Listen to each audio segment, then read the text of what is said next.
The protagonist sat with his comrades at the table. He thought about whether it would be possible to work in a team because of the curse, whether he would be able to create something cursed today from the available materials. At that moment, the blond guy called out his name. Gale looked up at him and then responded, to which he was informed that they were breaking the contract. The guy said that they were excluding him from the Wolfpack team. The main character was shocked by his words. He did not understand what was happening. Gale scratched his head and wanted to know the reason why this was happening. To which Cash, the boss, said that he was fired, and said it several times. The rest of the team started making fun of him. Melissa asked if she should console him one last time. Luke told her to stop. Nora said that it seemed like someone didn't think they could get fired. The protagonist immediately jumped to his feet and told them to wait, then asked why they had made such a sudden decision.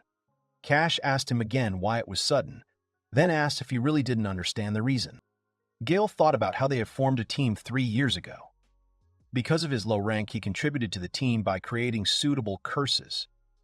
He said out loud that he didn't understand. Cash said that it took him a long time to understand. He said that his class is a terrible support. All he can do is weaken a mob with a consumable curse and nothing else. In addition, he is the lowest level on the team. The main character said that he knows that his class has no potential, but with his curses, quests can be easily completed, even though the curses are not very effective, and priests can remove it. Gale said that he uses more than just consumables.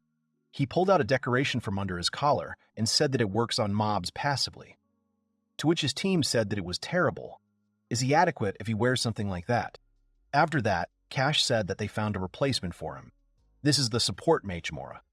She can both buff and debuff. The girl said that she was glad to meet him. Gale thought she was beautiful. The rest of the team greeted her and said it was nice to meet her. After that, Cash turned to him and asked if he understood now, and added that they didn't need him anymore.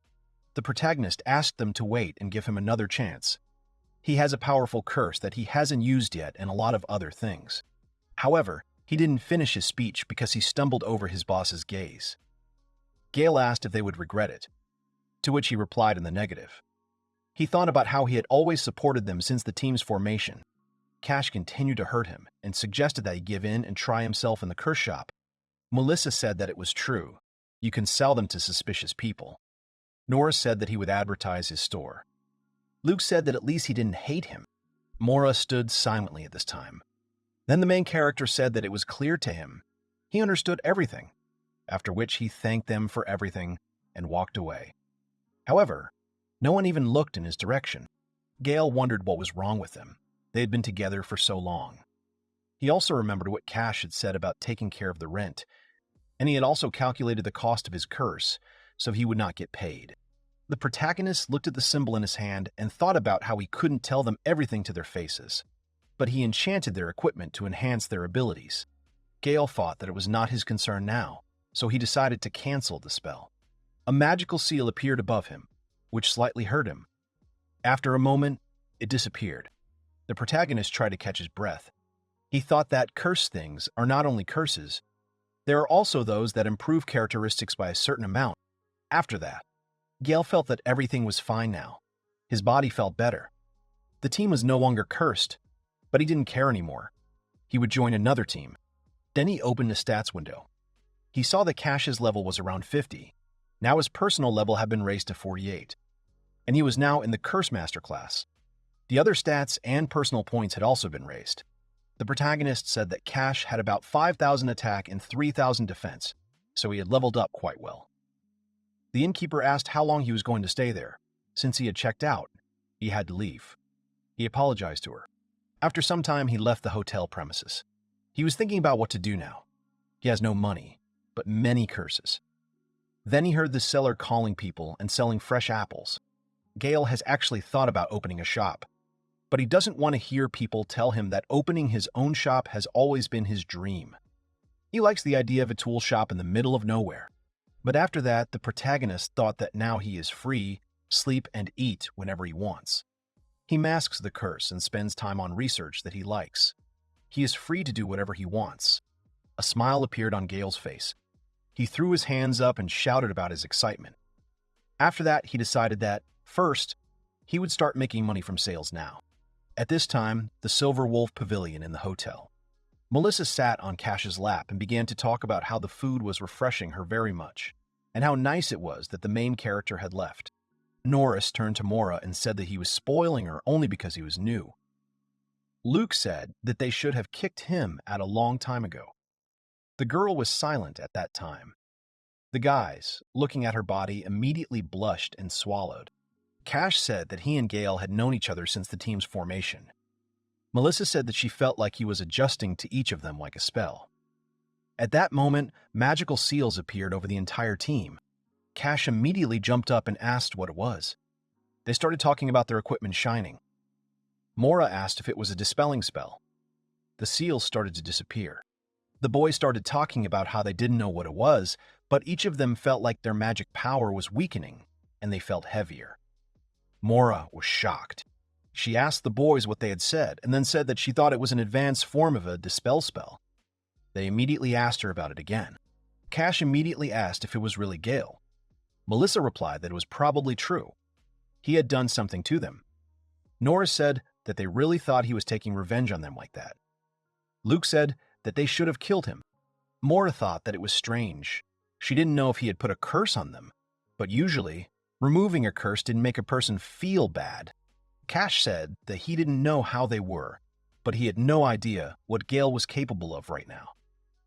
Melissa agreed with him and said that if he tried to do anything, they would beat him to it. Mora said that it was not an attack but a spell. But no one listened to her. Cash said that he is the leader. If he sees him as an enemy and does not talk to him, then he is the enemy of the group. He quoted Tim when in Rome, "Do as the Romans do." Norris said that if he saw him again, he would just burn him to death with his magic. Luke said that he told him that he was becoming a devil, but it was even worse. The first said that it was just his imagination. Luke said that if he were in his place, he would chop off his fingers so that he could never cast another spell. He wants to see Gale living on the streets. Norman said that Luke is clearly capable of doing this. Mora thought that it wasn't just her imagination. She could feel it. She had a faint premonition after casting the spell. She fears that their status has been lowered. She thought about how it was as if they were always on top thanks to the main character. Mora turned her head. Melissa asked if something was wrong, then handed her a mug of drink. Mag thanked her. She thought that if the curse had such a useful function, it would be unusual. Mora thought that there was a cursor in this world who could do such a thing. Could the S-rank Wolfpack group really do such a thing? She decided that it was definitely impossible.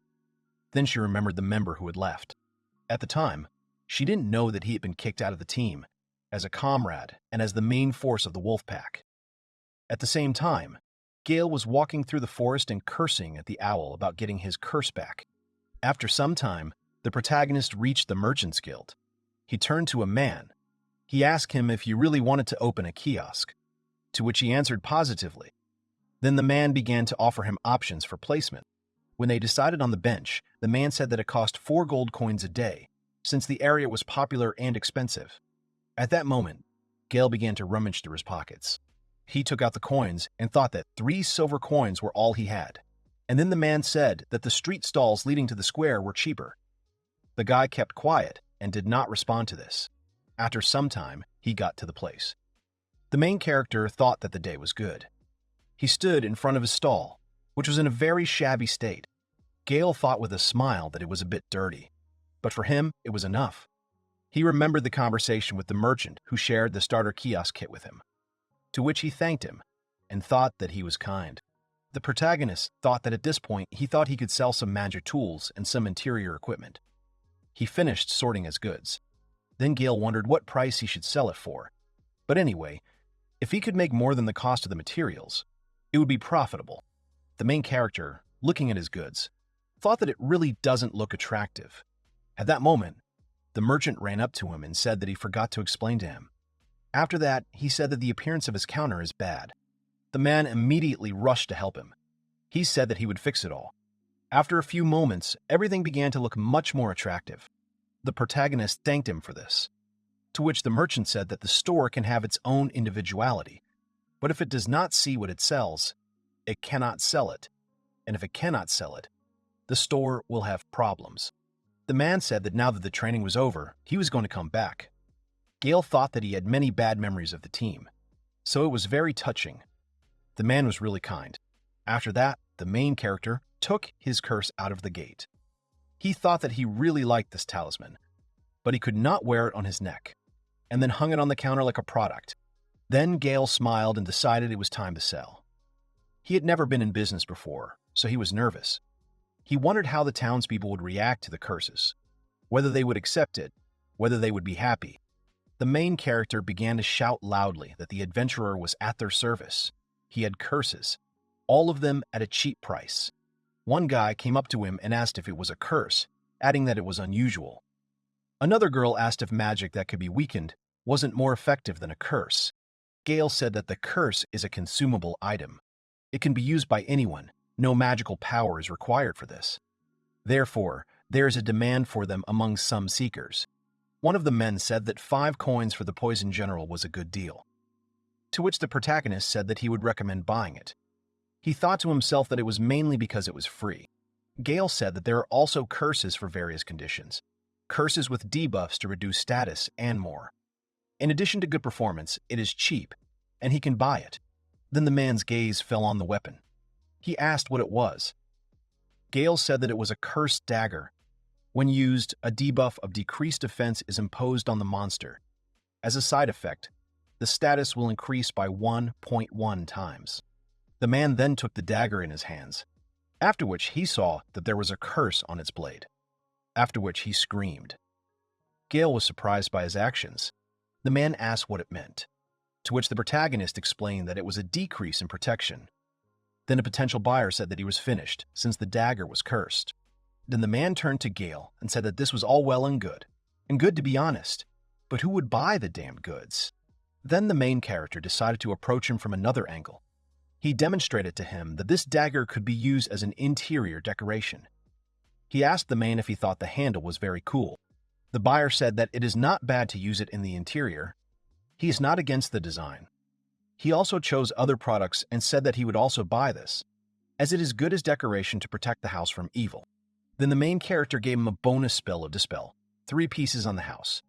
The man said that it was very thoughtful of him. He thanked him.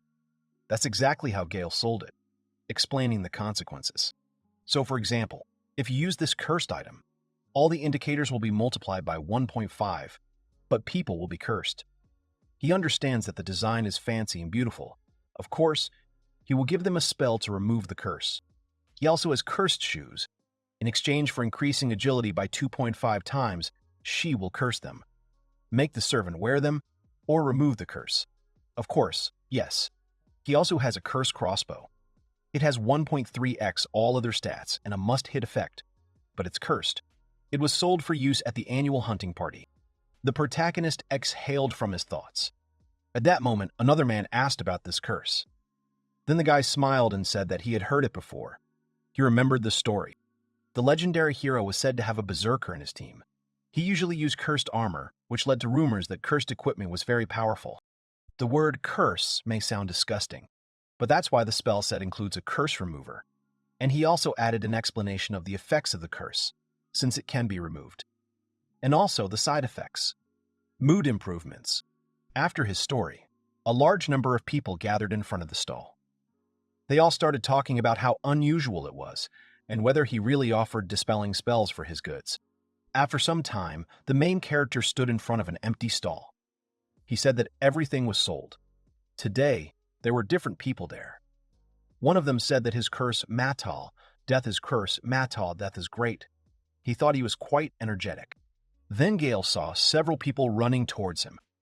They started asking if this was the only place that sold cursed items. They also asked if there were more, to which he replied that they were all sold out.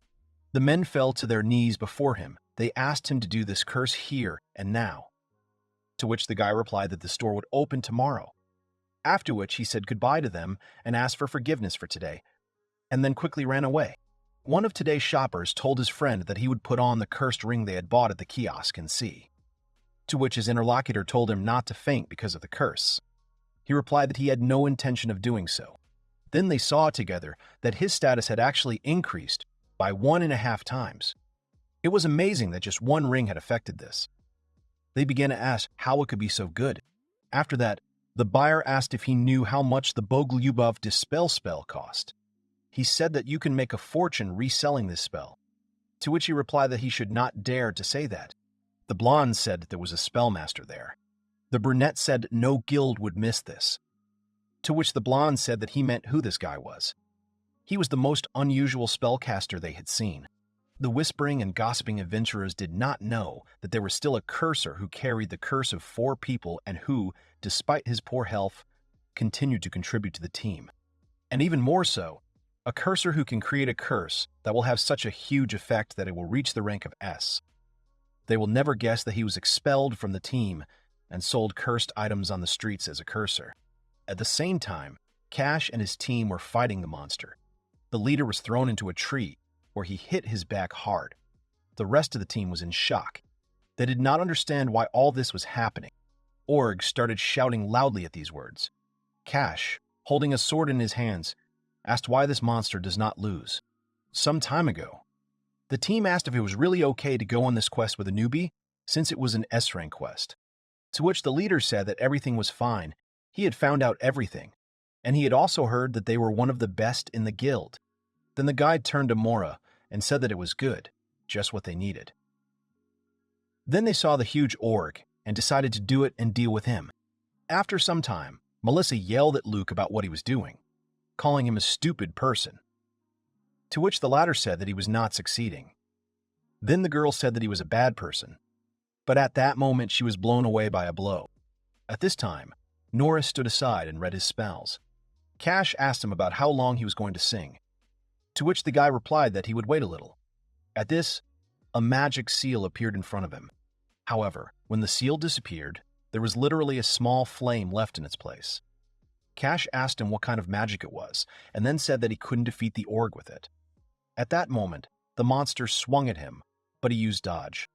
Mora said that she would do it. She would avenge everyone and use buffs one after another. The girl thought to herself that she was running out of mana. She picked up her staff and slammed it on the ground, causing a magical seal to appear under each member. She said that their stats were now twice as high as usual and told them to kill the monster. Cash was delighted by her words, after which he ran at the monster, swung his sword. But Org stopped him with literally one hand and asked in his own language if he really wanted to fight. At the same time, he was picking his nose. The team leader was shocked that his strike was stopped like that. At that moment, Orc lifted the guy off the ground with his sword and then sent him flying. Cash was badly battered. When the monster wanted to strike, he ran away, and Mora put up a small barrier. He told her that she was a bad support mage, then asked her to double her stats, saying that she was useless. Mora sighed, then said that she would use this cursed item left by the previous owner. The girl said that it would weaken the organ, to which Cash jumped up to her, grabbed her clothes, and asked if she was really going to use Gale's curse. He also said that the curse would not work. She remembered the letter in which Gale had said that as part of the experience he was passing on to her, he was going to list some of the ways and methods of support he had used in the past, as well as share some curses. Mora said that she had learned that before she came. They were cursed before they fought anyone. Cash immediately let go of her, causing her to fall to the ground. The guy said that he knew it wasn't a spell, but a curse. The rest of the team agreed with him and said that he was right. They knew they were cursed. The boys continued to insult Gale with their words. Then they decided that they should continue their journey. They are still far from the mountains where the hippos live. At the same time, they forgot about Mora. Org asked if the game was really over. Cash thought about how this was a dangerous road full of A-class monsters. His comrades started saying that they didn't understand his disappointment. The curse meant that they couldn't even use their full power. They had to be in better shape. They started talking about how they weren't running away, they were just strategically retreating. Also, their opponent was now off guard. Cash said that was good, if it was the curse that worked. It didn't matter to him. Mora asked if they were giving up already, if it was too early. With a smile on his face, Cash said that they were shocked, because she hadn't even given it her all. The girl was shocked by these words. The other team members agreed with him and said that she was new here and had hardly fought. After that, they decided to leave. Mora was angry at them for their words, since she is a support mage and has no means of attack. She shouted after them that if it was true, they couldn't do that.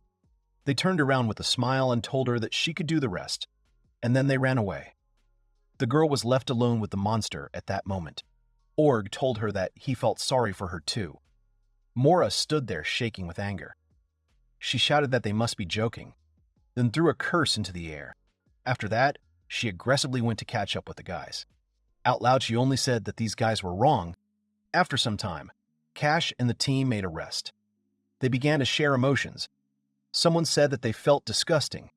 Someone lost their favorite wand. Melissa said that she thought she was going to die. Norris said he usually had no problem with multiple spells. Luke said they shouldn't have gotten tired from a short run. Melissa said it was all Mora's fault and her great virtues. Norris said that this was not the only explanation.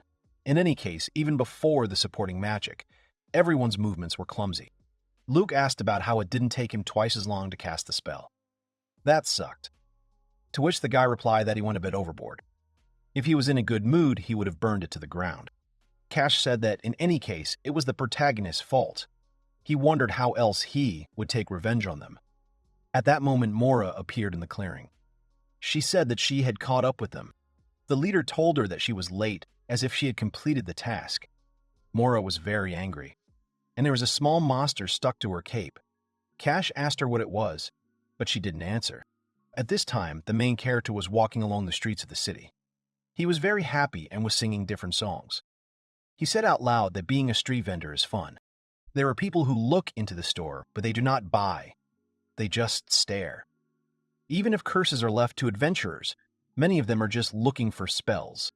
The merchant, seeing him, said that they had not seen each other for a long time, after which he asked how his business was going.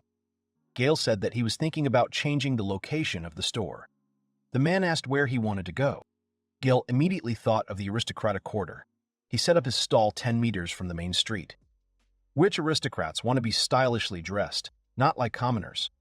They like to be in the center of fashion. At this time, Mora was telling the other team members that she did not come to receive flattery. Behind her, the monster returned to its original form, as the cursed item expired. Everyone immediately shuddered in fear. The girl shouted at them that she could manage somehow on her own, and now she was passing the baton to them and ran away. To which Cash told her that he didn't care what she was going to do. Then the whole team looked at the monster. Melissa immediately started telling the guys to do something, to which Luke told the monster that the meat is softer and tastier on women, after which they all decided to run away from him. To which the latter looked after them and said that he was a kind of vegetarian. 4 days passed. The team returned to the pavilion. They sat at the table, their faces buried in its surface. Cash was talking about wanting water. Melissa was talking about wanting a bath. They were talking about how they didn't think they'd be so desperate to escape that they'd end up in another forest. It was horrible, and they smelled really bad. At this point, the hostess asked Moore if they were from the same group, to which the girl replied that they deserved what they wanted. At this point, a voice came from the table, saying that it was all Gale's fault, after which they called the hostess. Cash asked the woman if she could give them water, or a towel, and Luke supported him and asked where her service was. At that moment, a glass of water was placed in front of them. She said that she was ready to give only 1 glass of water because it was not free. They immediately began to be indignant at the way she spoke to them, who she took them for. The woman said not to refuse the expenses for accommodation. The landlady also told them that they were low-class clients. These words angered Cash. He asked her what she had said. The woman said that she had been paid in advance for the previous day. If they drank the water today, they would leave the hotel. Then, she extended her hand and asked if they would like to pay extra for another day. Cash got angry and reached for the money. He realized that they had no money. His comrades asked him to pay already because the hostess shouldn't underestimate them. Then they saw that the guy's face turned pale. The guy tried to deny what was happening. He looked at Melissa. She had a new dagger because she likes new things. Luke had a full set of gear serviced, gloves broken in battle. Norris had a new spellbook and wand. All were lost. Kasha's custom sword was repaired. The sword falls apart due to the same battle with the monster. It dawned on each of them that their group had no money. The hostess immediately asked him what had happened. She said that they would owe 5 silver coins per night for 5 people with excess OP, 6 if with food. Then she asked if they could pay. The guys, in turn, were very angry. At that moment, Melissa glanced at the glass of water and thought that she was thirsty. She apologized to everyone and began to greedily drink the water. They tried to stop her. Mora didn't even look at them. She turned to the hostess and asked for a glass of ale and something to eat. Meanwhile, the crew watched Melissa finish all the water with an indifferent face. Then Mora saw that the whole team was looking at her. They said that they had problems. She had not paid a penny to the common treasury. To which the girl began to get nervous, as it looked scary. She firmly told them that this was her personal money, and the group's treasury was collected from quest rewards. Mora remembered an old conversation when Cash said that she didn't need to worry about money, since they would be paid well, and then they would figure it out themselves. Since they were Esranka, the leader told her not to talk nonsense. It was connected with the quest. Melissa confirmed his words, after which she grabbed the girl and said that everything was now hers, and what was common belonged to everyone. Mora tried to stop them, but their faces were already bloodthirsty. Norris said that if she had a grudge, then she should be offended by Gale. After that, they took the bag of money and said that she would serve for everyone. Her money, too. They opened the money bag and said that there was enough money in it, and also told her that she was rich for a support mage, to which Mora said that she would beat them all. Cash laughed at her and said that he would not believe that a support mage would attack. It would clearly be like a mosquito bite. At that moment, he received a blow. The guy flew to the side and snowed with him a chair and a barrel. Melissa immediately called out to him and then swung the chair to hit Mora. She said that you shouldn't let your great virtues get the better of you. Melissa struck, but in place of the girl there was only a robe. At that moment, Mora appeared behind her and struck her. Luke and Norris immediately called her name and asked her to calm down, because such behavior is not appropriate for a girl, to which an angry Mora told them to shut up, because they were small fry. Luke and Norris told her to stop joking, because it was going to hurt. There was a clash between them, during which the girl sorted things out with everyone. There was a satisfied smile on her face. She apologized to the owner for the pogrom and said that she would pay, to which the owner said that she shouldn't even pay. Mora was happy with these words. Then she went to the guys lying on the floor and said that she was leaving the group today. At this time, the main character was selling his goods. A blonde woman with a fan approached him and said that he had some strange antiques here. She especially emphasized the lizards, whose live performance was unusual but interesting. Gale thought they were basilisks. He told her out loud that she had a keen eye. It was his damn Cantera. She was surprised. The woman immediately began to panic and asked again about the cursed one, after which she added that it scared her a lot. Then a man with a mustache jumped up to the stall and asked to leave the matter to him. The main character was taken aback. The stranger told him that he dared to sell the cursed thing to a nobleman, to which Gale said that it was not so. It was just an interior decoration, to which the man immediately asked to tell more details. After he told everything, they left. The protagonist sat on the box and thought that she really was a noblewoman. Even if he had set a high price, they would have bought her for more than she actually cost. But even if they sell, it's his own creation. There is no interest in expendable spells for combat. Gale thought that everything was selling well, so he thought he could close. He remembered the situation today and thought that whoever it was, at the first sight of his damned items, people were shaking. Although every nobleman says that it is unusual and interesting, a bizarre design. But no one said that they liked it. He knew that his feeling, but he did not have time to think it out. The protagonist saw a young girl approach his stall. He thought that she was also a noblewoman, but looked too simple. He assumed that she was hiding. But he saw someone spying on them from around the corner. The stranger asked him if he was working, after which she took a look at one item. She said that it was a strange design, but she liked it, after which she smiled dazzlingly, to which Gale said that he was surprised that she liked it. She was holding a ring in her hands. He thought that he didn't know who she was, but she was there on business. The protagonist said that he was closing, so he could give it away for less. She was happy about this, but said that all the money was in the castle. Gale asked her again about the castle. She explained that she had forgotten her wallet at home, so she didn't have much money. He laughed. The main character said that the price was so high that she could afford it. The girl tried to argue, but he said that she was the first to praise his design. And besides, he had a discount for regular customers, and winked at her. Then the girl gave him a big gold coin. Gale looked at her in shock and wondered if this coin was really too little for her. He just wanted to call out to her, but the girl had already run away. She waved at him with a smile on her face. It then dawned on him that he had forgotten to explain the curse's effect and its dissipation. He looked around, but the stranger had already vanished without a trace. He immediately grabbed his head and began to think about what to do.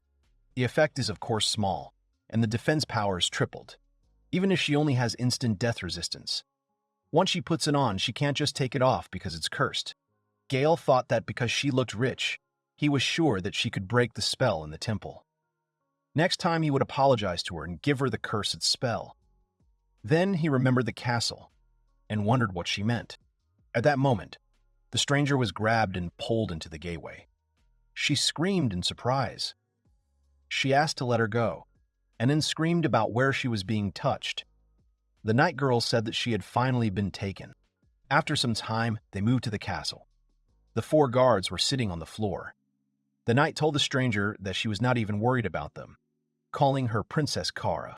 At this time, the main character was walking down the street. He was grabbed by the shoulder and told that a man was looking for a young guy with black hair and a blue jacket who was selling at a stall here.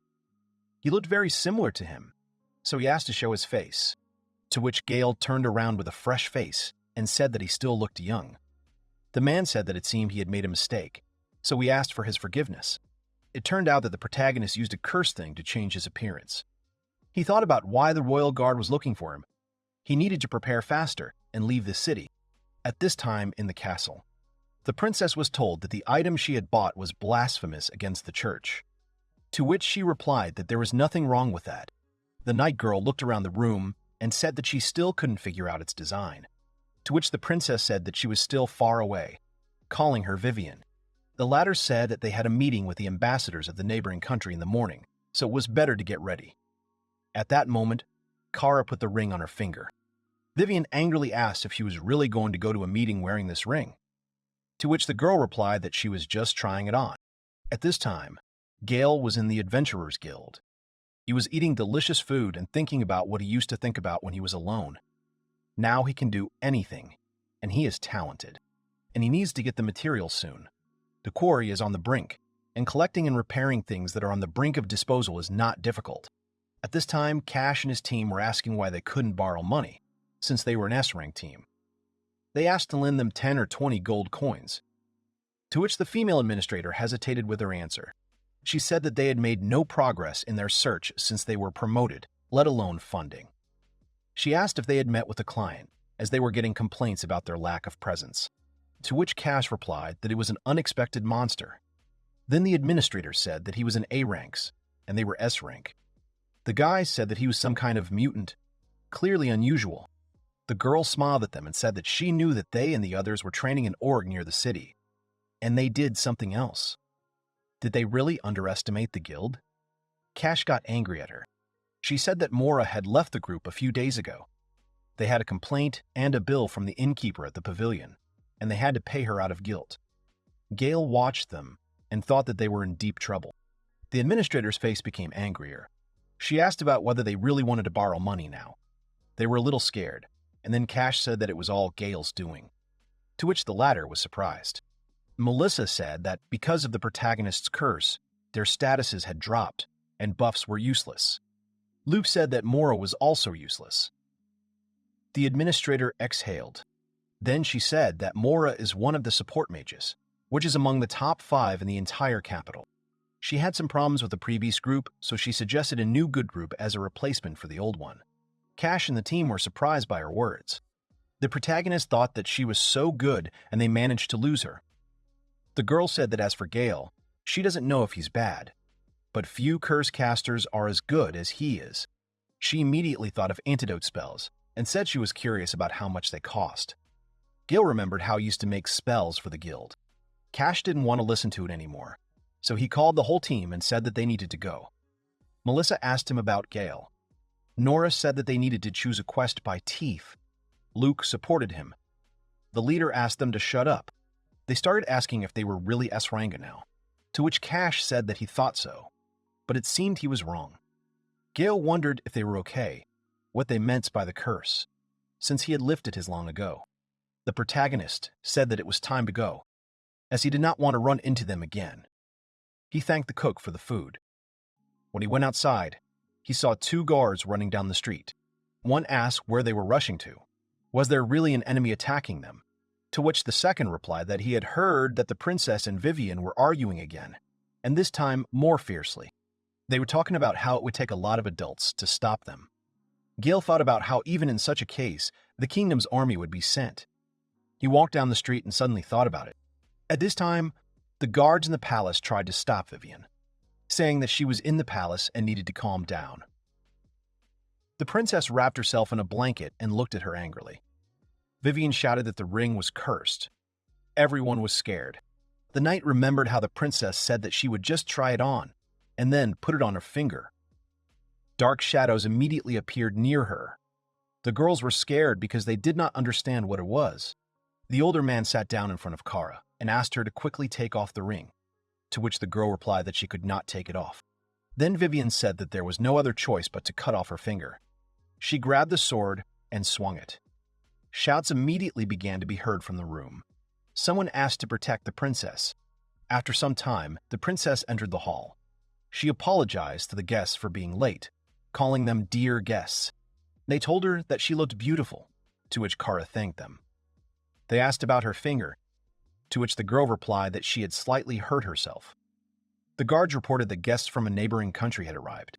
The princess said that they were probably tired from the long journey and suggested having some tea, to which she was told that there was no need, after which they pointed to a large box and said that there was quality tea and delicious sweets in it.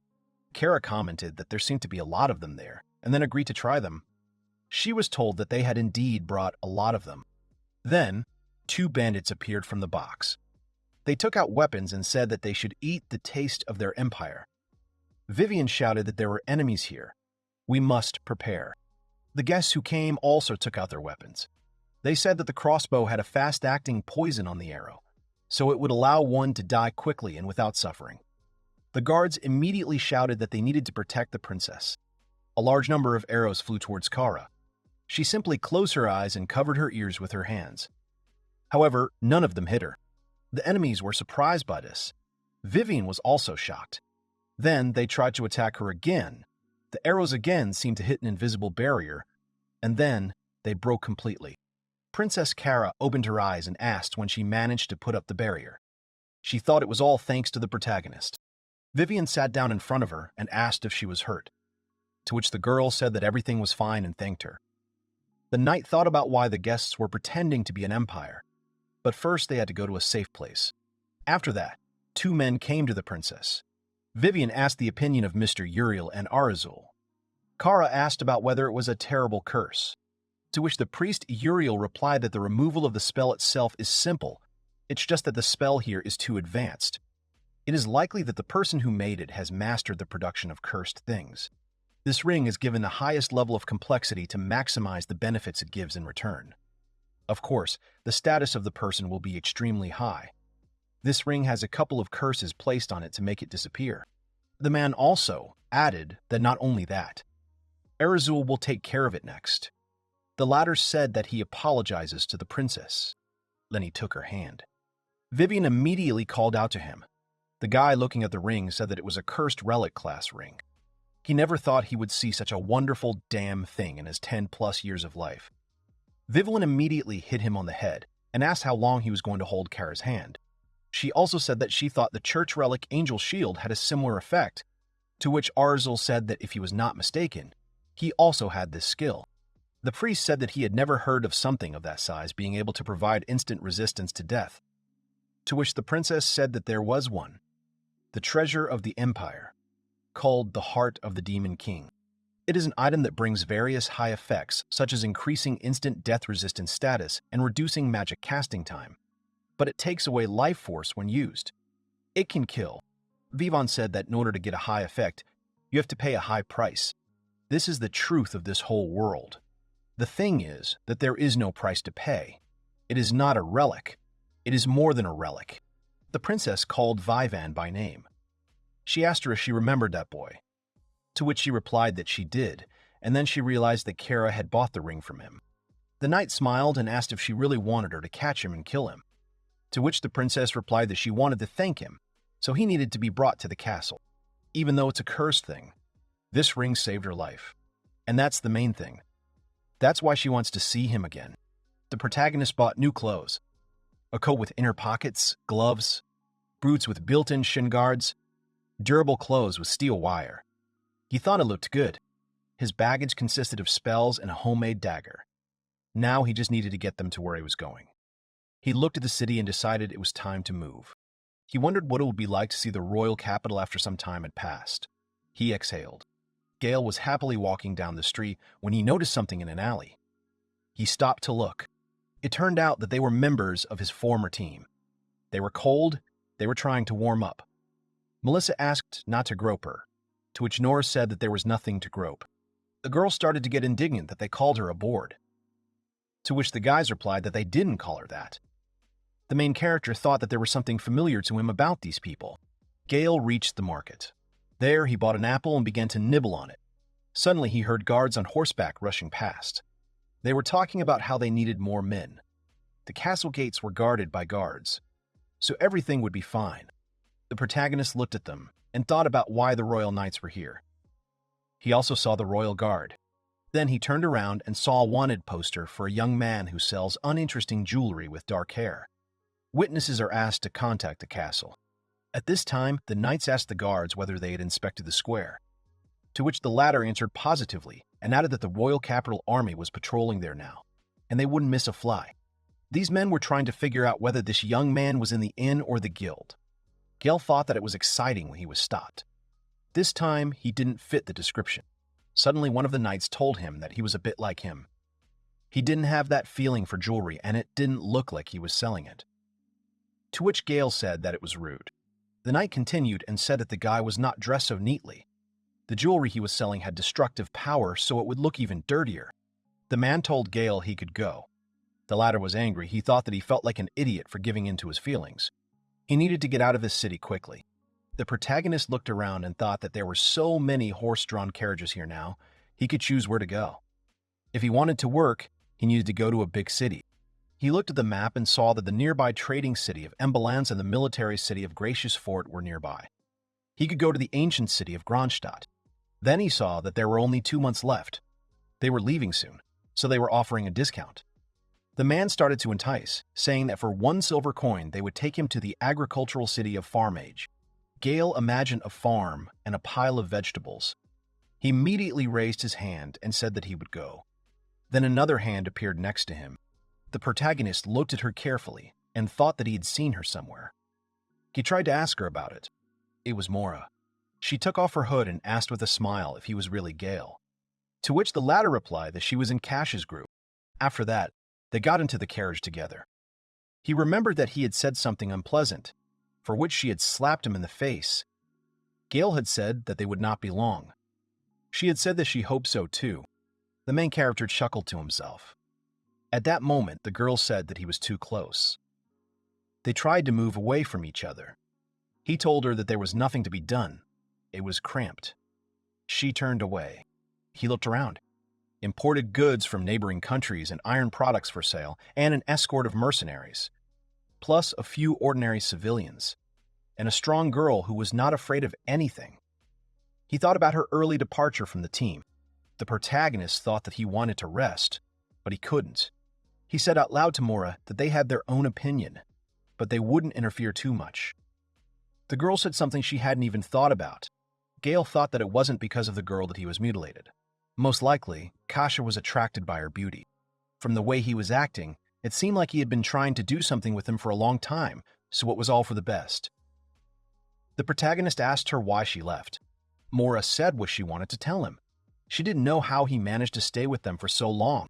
The girl said that Cash was useless as a leader and couldn't fight, and the other 3 were so bad at wielding a sword, and she doesn't even mention wielding a bow. The protagonist asked her if it was really Cash. to which she answered positively, asking who else it could be. Therefore, she was taken by the guild, and she cannot stay in the capital for some time. Mora said that whenever they have problems, they blame the other one and then forget about it. She is sure that he knows. She apologized to him for her words, to which he replied that everything was fine. He was sorry that they had caused her so much trouble. The girl said that he should not apologize. The protagonist looked at her and thought that she must have left the group and left the city lightly. He took food from his backpack, made a sandwich, and handed it to her. He said that they were both victims of that group, so he wanted to get to know her better. To which she smiled and said something that couldn't have been said better. She looked at the food, and her mouth began to water. She thanked him. Gale handed out some sandwiches to the other passengers.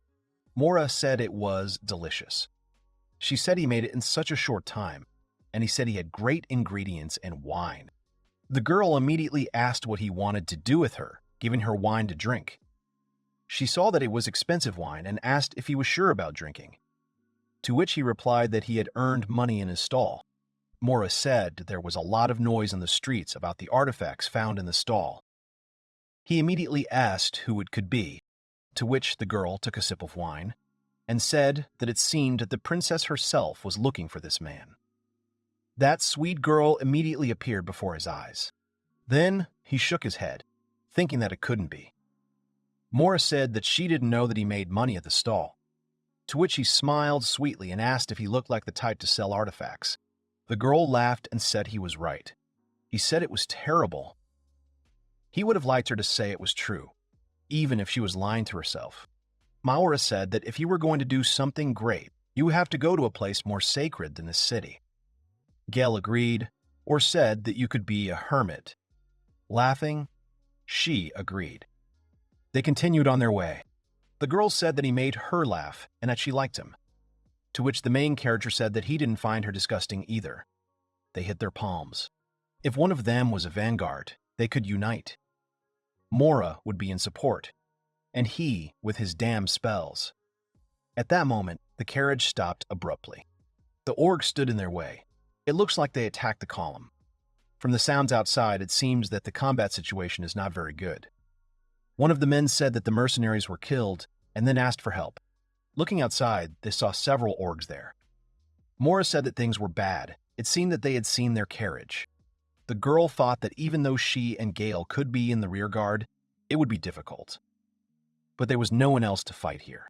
She asked the protagonist if he had a weapon, after which she added that they had no other choice. She only had a magic staff and a small knife with her, to which Gale said that he had one-time debuff curses and a small dagger.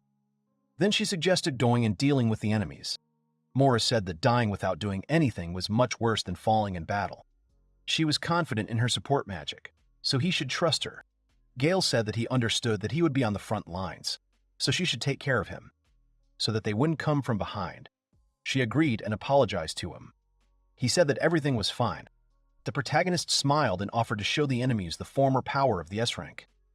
They immediately jumped out. Gale thought that they were still underestimating them.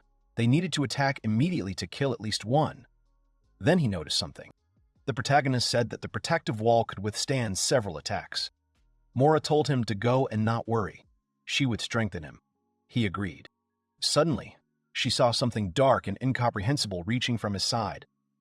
She asked what it was. Gale had a dagger in his hands. Mora said that the buffs don't work that fast, so timing is important. If they get the timing right, they can kill the orc with one hit, and then stop the enemy with a curse. In that time, they'll kill another one. Gale said what he understood. If they dragged it out, a patrol would come to see what had happened, so they couldn't lose.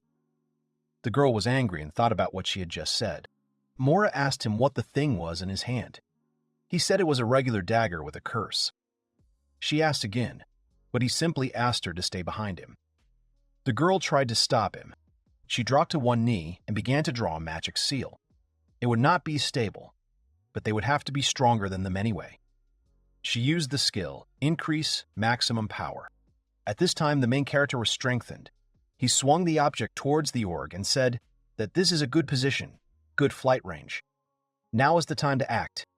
The object had writing on it that began to spread its effect on the monsters.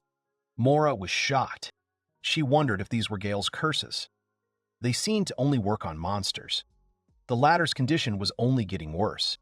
The protagonist started shouting that he would chop them into small pieces. Mora tried to stop him, as it was too early. She saw that Gale was not completely suspended in the air. He swung at the orc and took his head off with one blow. The girl was shocked. Mora couldn't even say anything. Meanwhile, the main character eliminated another enemy by cutting off his head. He ran on, dealing with every monster that stood in his way. They were scared. The protagonist looked at his dagger and laughed. He then turned to Mora and said that her buffs were great, to which she said that it wasn't because of the buffs.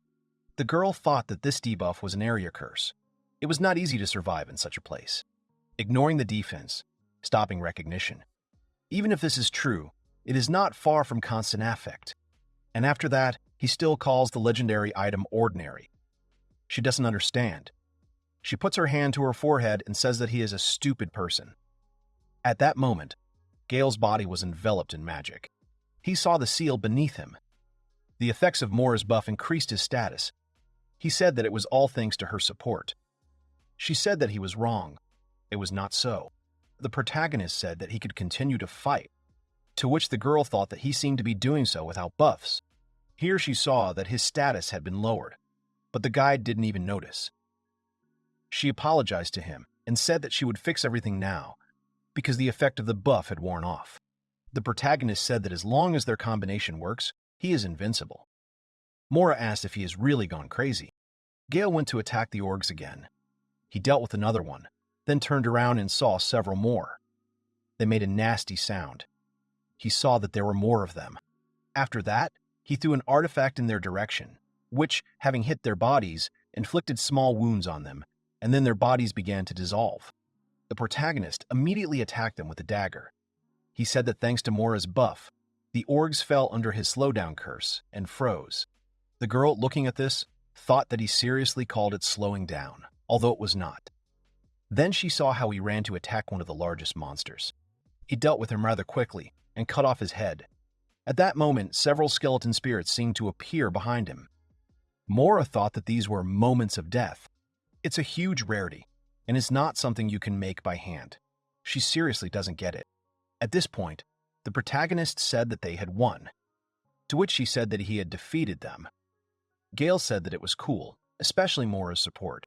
The other passengers in the carriage peered out from behind it. Gale and Mora waved at them. They immediately ran towards them happily. After some time, they made a halt. The main character said that it was his first time fighting monsters. He was a little scared. Mora immediately remembered his actions and asked again. He nodded. The girl asked about the fact that he had been on the team with Cash for a long time, to which he replied that he was simply one of the first participants, nothing more. He was just a master of cursed objects. Mora said that Cash was wrong to kick him out. Gale said that he said the same thing, but he felt it was the only right thing to do. She said that he had too little self-esteem. The girl said that this dandelion coffee was delicious. He said that it could do many things. She said that it sounded like he was all-powerful. The guy said that she was exaggerating. Then she got up and said that she was going to bed and thanked him for the coffee. He wished her good night. Gale thought about how he was omnipotent. He had never thought about it before. Even today, everything went well thanks to Mora's support. The protagonist remembered the time in the group. Everyone fought while he was like a shadow behind them. Today, when he fought monsters, he did not feel bad. Then Gale laughed sweetly and said that the girl was very kind. There was a smile on his face. The girl was trying to sleep at that time. A new day dawned, and they set off again. After a while, Mora said they had arrived. Gale was surprised by her words. Then they ran toward a rural town, a land where farms reign. They had to walk. When they got to the houses, they were very tired. The main character said that they had about an hour to the border. It would be better if he did not get off the cart.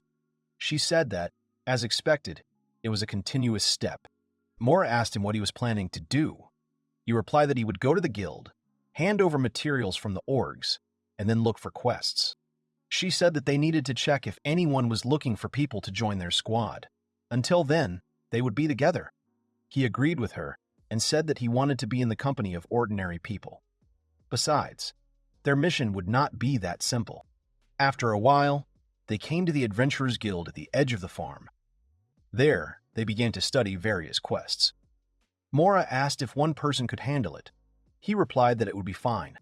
Gale then asked if she could go with him to get rid of the undead. It's an A-class mission. To which she replied that they were both rear guards, so it was unlikely that they would succeed. He thought that she was ready to help him. He said out loud that this type of mission was his only salvation. Then a girl appeared next to them. She said that she didn't remember them, then asked if they were new. Gale said that they were from the royal capital. The stranger said that it was great. She held the protagonist's hand and looked at him sweetly. Mora was angry behind them. Then the girl asked the mage if they were friends. The latter answered that they were companions. Then the stranger smiled and said that they were a support link. This position is very popular. She asked Gale what his position was, to which he replied that he was also a rearguard, a master of curses. She perked up. Then he said that his main task was support, but he could also fight. To this, the girl apologized and said that it was just not often that one saw a master of curses. She must have chosen a suitable job for herself, and then winked at him. She said that she would like to offer them a couple of missions so that they would get used to it. Then she studied the quest and said that they had chosen a good one. There are several more like it.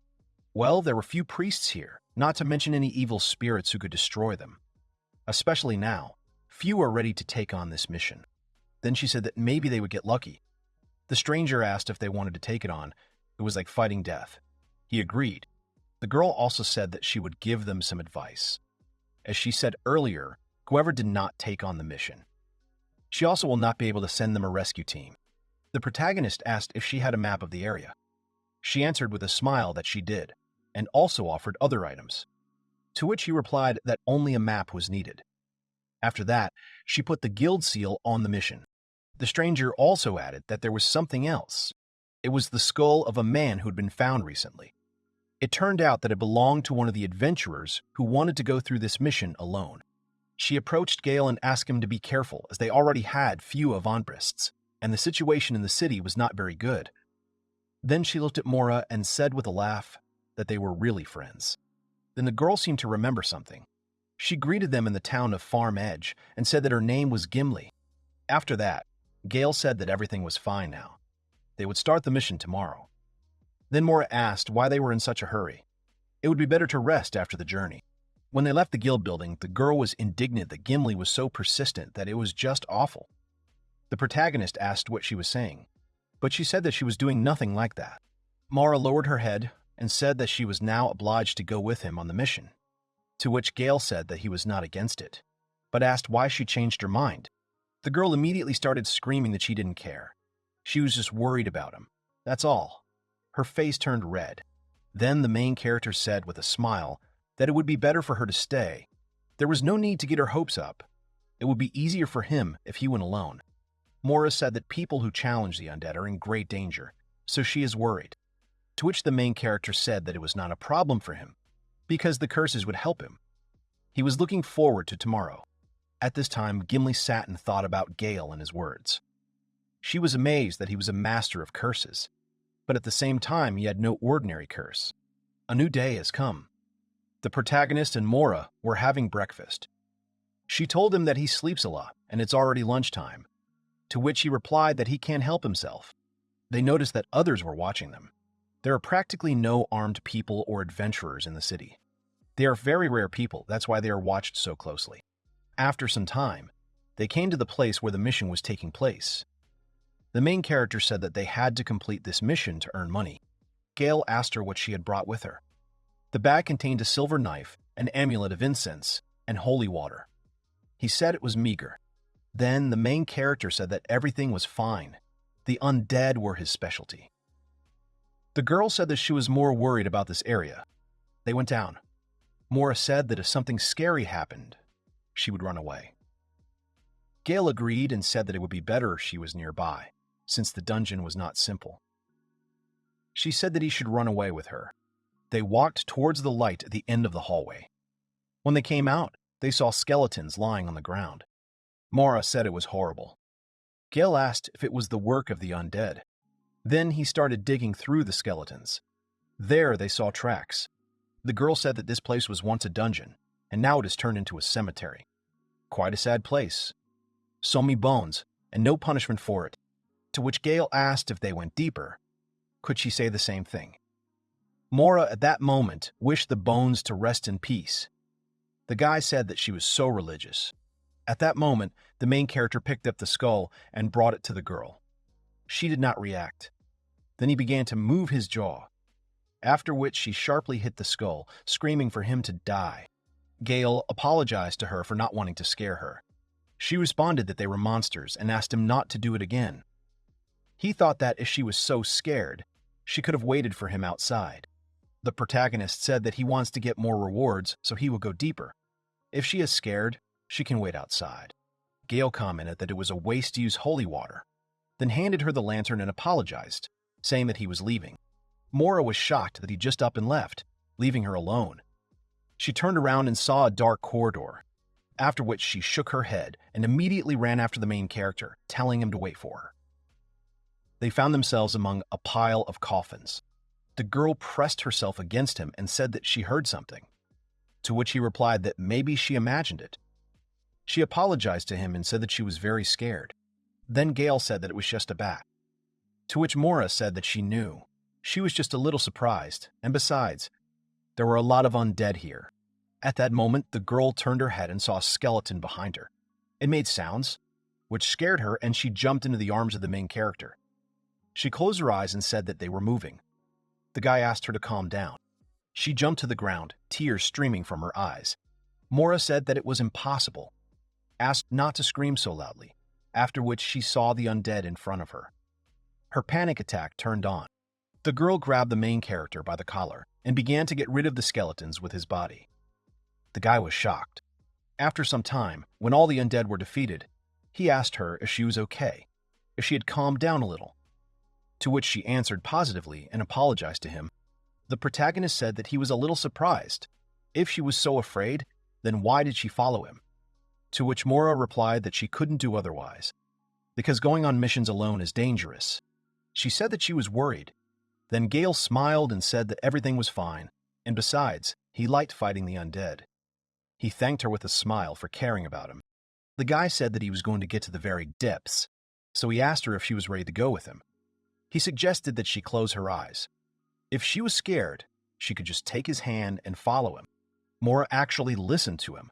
She closed her eyes and grabbed his hand. They both blushed. Gale thought that he was joking, but she really did it. At this time in the capital, shortly before the protagonist left the city, the action took place in a forge. Cash and his team asked if it was really a forge, and then offered to buy the equipment from the man. He replied that they were too dirty, so they should leave. After a while, they were sitting near the wall, wrapped in rags. Cash was talking about being hungry. Melissa was talking about being cold. The others were talking about needing to get money. They would have to spend the night in the field again. Luke had brought several missions. Cash, looking at them, said that they were S rank, and all the missions were too easy for them. To which Norris asked them to calm down. The man said that they were all exhausted today, so they would not be able to complete the difficult task. This was necessary to get back on their feet. Cash looked at the tasks again and said that they were only low-paying ones. The most expensive one was to kill an orc, 60 coins. They remembered an old enemy. Then Melissa suggested taking the C-Cranks task, since D&E were too cheap. Others suggested doing the orc. Cash said that they would take level C at most. The girl said that skeletons were easy. Luke thought that he hadn't thought that he would have to spend the night in the field on an empty stomach. Norris turned to him and said that they would do it, since they were going to do it. He said that the skeletons were just small fish. Norris asked if Melissa and Cash would be okay, to which Cash replied that they would quickly kill them and eat steaks on the bone. The man said that these two are the ones who get seriously injured, to which Luke said that the most important thing is your health. After some time, they reached an abandoned church in the suburbs. Luke looked at the situation and reported that there were many of them.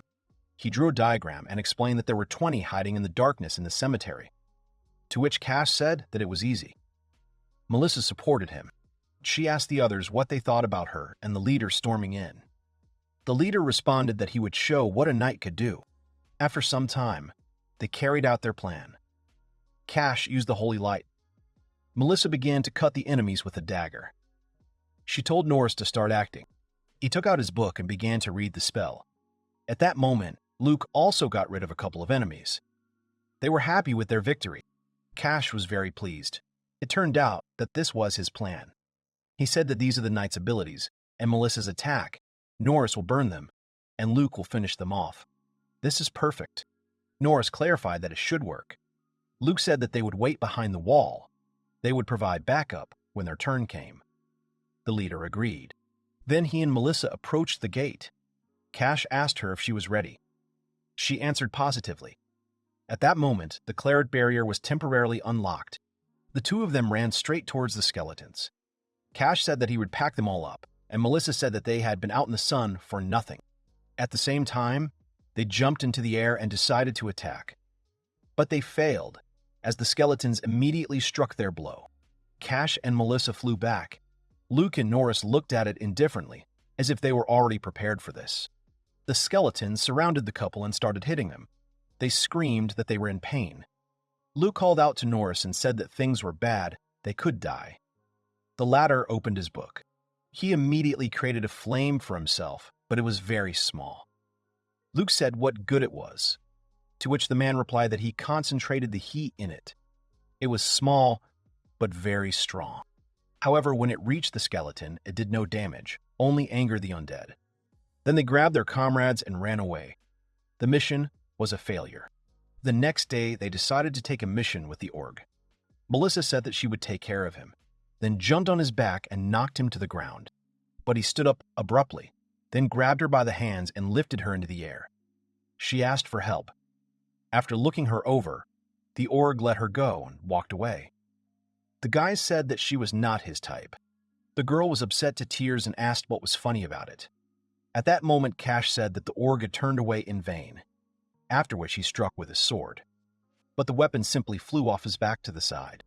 Orc got angry at this and turned around. The leader said that things were bad, after which the monster threw them all aside with a club. This mission was also a failure. A few days later, the entire team came to the Capital Guild. They looked very downtrodden and sad. They sat down at the table and started talking about how their failures were because of the main character. They had empty pockets, and they sold cool equipment. Norris said that they needed to earn money and catch up with Gale. Luke suggested that they open a shop, to which Cash said that was an option, and then said that today they had a quest with goblins. However, after some time, they returned to the guild, all of them beaten and covered in bruises. The administrator asked them if they had failed again. Cash said that it was some kind of fraud. He remembered how they came to the village and were told S ranks rarely came to them. The head said that, since they came, the residents can no longer worry. The residents said that they will help them in every way. The man said that this was their first encounter with goblins, to which Cash said that they would take all the initiative. They wouldn't have to do anything. However, when it came time to fight the goblins, the villagers dealt with them themselves. Cash's group suffered great damage from these monsters. Cash told the administrator that the villagers said that they were useless, that there was no use for them, so they wouldn't get any money. Then the girl suggested that they lower their rank even more, while their skins were intact, to which the leader immediately grabbed her by the clothes and asked her to give them an easier quest. The administrator pulled his hand away and struck him herself. This was his fourth defeat in a row. At this time, the main character, he thought that the deeper you go, the higher the density of lost souls. In this underground cemetery, you can wait. Mara sat next to him, her eyes still closed. They were standing on a high staircase, and Gale was shouting if there was anyone alive, but no one responded. They went down, and he said that they had nothing to grab onto, but Mora felt something. Then a huge skeletal hand appeared from the pile. The girl immediately started screaming that she knew there was something there, after which she asked if she could open her eyes, since she was scared with them closed. The main character thought that it would be scarier with the open ones, and said that there was no one here, after which he used dispel magic on this huge skeleton. The undead immediately began to disappear. Gale turned to the girl and said that perhaps it was possible to open her eyes. Mora asked if he had really just killed the undead with dispel, to which he asked if she had really seen it. It was simple, but he didn't have time to finish. The girl asked him if he even knew the meaning of the word simply. Dispel is a spell to dispel curses. She had never heard of it working on the undead, to which he explained that priests and others used this, to which she said that it was an exorcism. The priest's job was to perform purifications using divine magic. To this, the main character said that he knew it was not quite good, to which the girl asked him what he was talking about. He said that he would explain. They'll start with the premise. In his case, he's not really throwing out, he's listening to the undead. He was holding a skull in his hand and looking at it kindly. Then the main character turned to the girl. She was shocked. She asked what he meant by his words about listening to the undead, how it relates to the work of priests. He asked her not to rush. He will tell. Gale asked her if she knew what was causing the undead. She replied that it was magic, malice. He confirmed her words. At that moment, another undead appeared from behind. The protagonist continued to tell the story and dealt with him. He said that this tendency is strong in cemeteries. He asked if the undead hate exorcism and purification, to which Mora replied that it is natural. Gale said that from their point of view, an exorcism is when a stranger suddenly shouts at him in a condemning manner, although he is held in this world by a grudge. Mora asked him what he was doing, to which the protagonist replied that he was collecting ghoul fluid. He asked her if it made her angry when she was scolded as a child. The girl immediately remembered her childhood when her father told her that she would not cope, to which she argued and said that there were plenty of female adventurers. Then she was shut up and told that she was talking too much. At that moment, the protagonist called her name. She emerged from her memories, after which she apologized for being lost in thought. Gale said that if there is a grievance, he listens. If a person died of hunger, he wants to eat his fill. If a person died alone, he is sad. Someone was slandered and subjected to cruel torture. The protagonist explained that everyone has a grudge. It's part of our life. In this case, it's better to make it clear that he understands them. Then the undead will calm down, and everyone will be happy. Then another skeleton suddenly appeared from a nearby coffin. Mora shuddered. It was quite large and angry. The girl jumped on the main character again in fear. She looked at the undead and thought that this skeleton was the Dark Knight. She clung to Gale and thought that the support would not cope with such a monster. If he came closer, he would become much more dangerous than the liches. The guy asked to let him go because he had nothing to breathe. The protagonist stood up, still holding Mora. She asked him why he was trying to hug her, to which he replied that she was the one not letting him go. The girl saw that the skeleton was about to strike, so she screamed. However, at that moment, Gale approached the skeleton, poked his finger into its skull, and a magic seal appeared there. He used Dispel again. The skeleton stopped immediately. The protagonist told Mora to go down, since he was all over. She turned to the undead.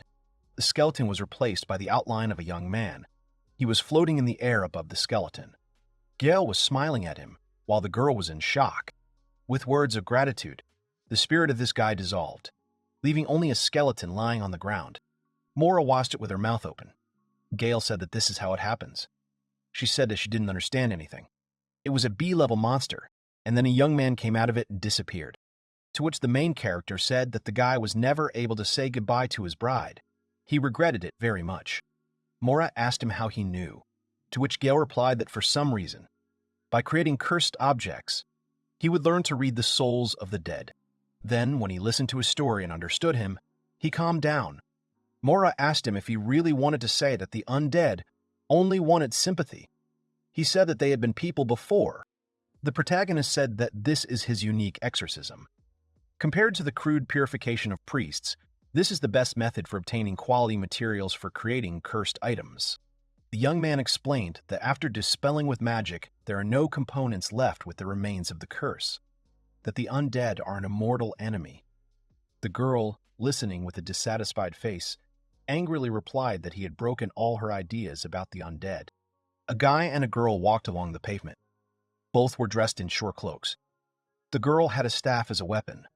The guy only had a bag. The girl looked at the guy openly, so he couldn't resist asking why she was looking at him like that.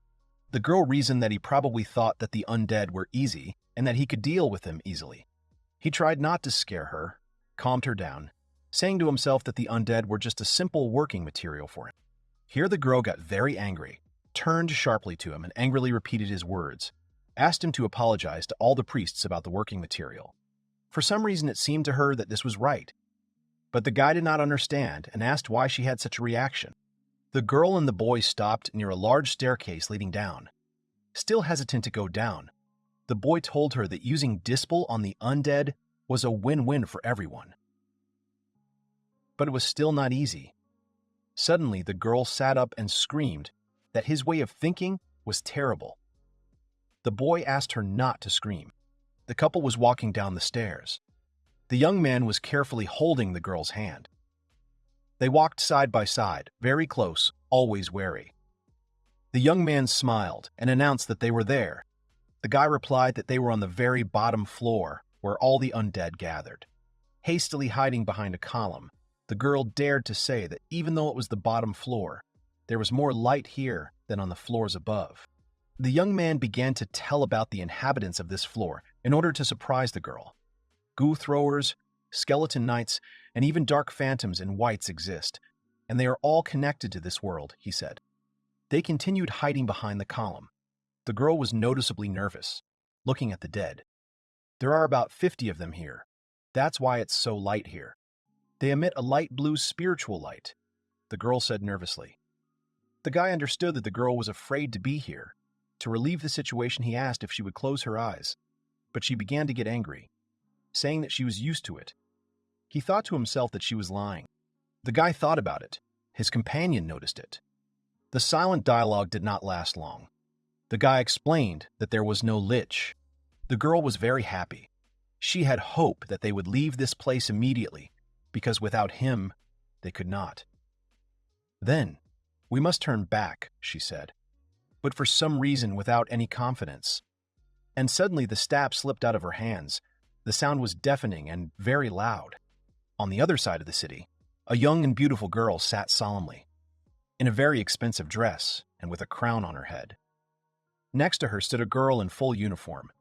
On the table of the lady with the crown, there was a photo of a guy who fought the undead. The girl turned to the other and asked if she knew him. The guys noticed that the monsters did not attack them, and hearing the sounds, the girl pushed the guy in the back, asking him to hide. A dark, undead creature with a cane hovered above the ground from the doorway. The girl watched the undead entering the passage from around the corner and realized that he was different from the previous ones of his kind, and definitely owned this place. The Doom Sorcerer was the most powerful of all the undead sorcerers, and when he emerged on the surface, he could create an entire army on his own. He was spoken of as a messenger of disaster and death to humanity. The girl did not understand why he appeared there. The guy interrupted her thoughts, saying that the undead was just in time and he was looking for him. The girl turned to her friend in confusion, surprised by his words. The girl whispered indignantly, asking what the guy was talking about, because such a sorcerer requires a priest of the highest level. The undead noticed the presence of unexpected guests while they were discussing behind the columns. A magical attack flew towards the couple, destroying one of the building's columns. The guy was able to dodge it and, taking the girl, saved her from the attack, answering her question. The guy warned his companion to stay in line, and together they ran away from the magician's attacks. The sorcerer's attacks continued, but they cheerfully dodged the enemy. The girl suggested running around them and leaving the room, because one attack and they were corpses. The guy replied that they had one thing left from the magic arsenal, to which he received a puzzled question from the girl. The guy stopped and stuck the magical object with the skull into the ground. The shard burst into flames and spun around. A magic circle with a dispelling blessing appeared, and the magician fell right into the center of the trap. The girl watched with admiration the secret art of priestly magic, which was used to save people who were cursed, and did not understand where the guy got such a valuable artifact. The girl watched and was amazed as the guy dealt with the herd in one fell swoop and the spirit of a man from the undead appeared. The monsters dissolved one by one and in return emitted an atmosphere of peace. The couple climbed out of the dungeon into the clear sky. The main character enjoyed the fresh air, pulling himself up. The girl sat huddled and swore that she would never go to the cemetery again. Mora was horrified to realize that they had managed to defeat the undead army in one day and did not believe such a fact. The guy, calming her down, said that she was wrong, because sorcerers were everywhere. The girl objected. that usually the church formed knights of the temple and eliminated the threat with strike forces, and if sorcerers were everywhere, the world would have ended long ago. Gale stood up, surprised by the girl's answer, and added that they usually found themselves in old and large cemeteries, explaining that the sorcerer used to be a nobleman who ran this place. The girl replied that that was why the sorcerer walked around the cemeteries of the entire city. The guy happily hugged his bag, saying that it was cool to get so many materials and now he would be able to create even more new spells. The girl agreed with her friend and noted that he really loved cursed objects. The guy, taking the items out of the bag, replied that creating them was a lot of fun. Hanging his favorite cursed beads on himself and taking the knight's sword in one hand and his staff in the other, he asked contentedly if he was cool just now. The girl replied that she couldn't agree with his sense of beauty. Gale warned her that she was missing out on a lot by not understanding it. The guy turned away offended, mumbling that there were no more understanding people left. Moore remembered that the guy had said that he had a little shop. Gale replied that there was a girl who really liked his design, and many said that it was fresh and cool because cursed objects are in demand because they can be used as interior decorations and serve as talismans. Moore thought about it. The guy said that the world would catch up with his sense of style someday. The girl assured him that this would not happen, to which she received an indignant question. The guy happily declared that he would try to achieve this. Mora smiled, remembering how she first met Gale. Mora was addressing the girl when she suddenly heard a conversation off to the side. The guy scolded Gale for sluggishness. The girl along with them asked the guy to be more patient with the hero. Mora sarcastically noted what a kind team they had. The girl at the reception explained that it was a wolf pack whose members had complex personalities. They were a C-rank team with proven abilities. Mora noticed the guy walking behind her. It was Gale. The girl told the employee that she would take on the task. Gale was fired from the team. The girl ended up with him. Mora recalled that for the first time, because of the betrayal of his comrades, Gale was scared and his gaze was directed only downwards. But now, together with her, the guy blossomed, and his eyes were burning with hope for the future. The girl noted that she felt so good now, to which she received an uncomprehending question from the guy. Mora replied that she had fun spending time with him. The guy was embarrassed and turned away, asking how the girl could say such things with tears in her eyes. The girl shouted at the guy that there were no tears. The guy apologized, smiling, and decided to thank her. Gale said that he was kicked out of the team and came to the village. It would be sad if he was left all alone, the guy confessed.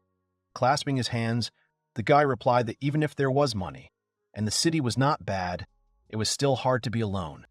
Gale, without showing his eyes, smiling, said that it was nice to laugh with someone, and it was all thanks to Mora. The girl approached the guy in surprise and looked at him. The girl blushed and became embarrassed. Having moved away from the guy, the girl asked why he was so straightforward, ashamed of the kind words from Gale. The girl resigned herself, covering herself with the hood of her robe, and quietly thanked the guy. The guy asked her again, not hearing the girl's words, which is why she considered the guy insensitive. Mora asked the boy what they would do with the reward. The boy replied that they should split it in half. The girl was taken aback by Gale's words. Mora objected, saying that she had done nothing. She had gone on a journey with him, but she had simply walked beside him and nothing more. The boy replied that everyone had a role in the team. The girl took one bag and said that the most she could do was carry a small amount of things. Gale took all the other bags with the reward, and Mora asked with a cry of surprise how strong her companion was, because even a high-level porter would not be able to pull so much stuff at once. The guy pointed to the bracelet with skulls, saying that all thanks to the artifact giving the ability to increase carrying capacity, physical strength, and endurance. The girl opened her mouth in surprise from such an ornament, realizing that with such a thing you can change the course of the war. The guy replied that he made it himself. The girl covered her eyes with her palm and sighed, to which the guy questioningly looked at the behavior of his companion. Mora asked the guy if he had seen cursed items in stores before, to which the tat said that the girl was impolite. The guy replied that he was a master of cursed items and researched what was popular, and all of them were not very good. The girl objected to him, saying that she did not have the appearance of the items, but the abilities. Usually, each item has one effect from the cursed item. Otherwise, the vessel may not withstand it. and it would be nice if it were possible to increase its effect by at least 10%, the girl exclaimed. Mora said that things that have 2 or more effects and significantly increase power are called artifacts.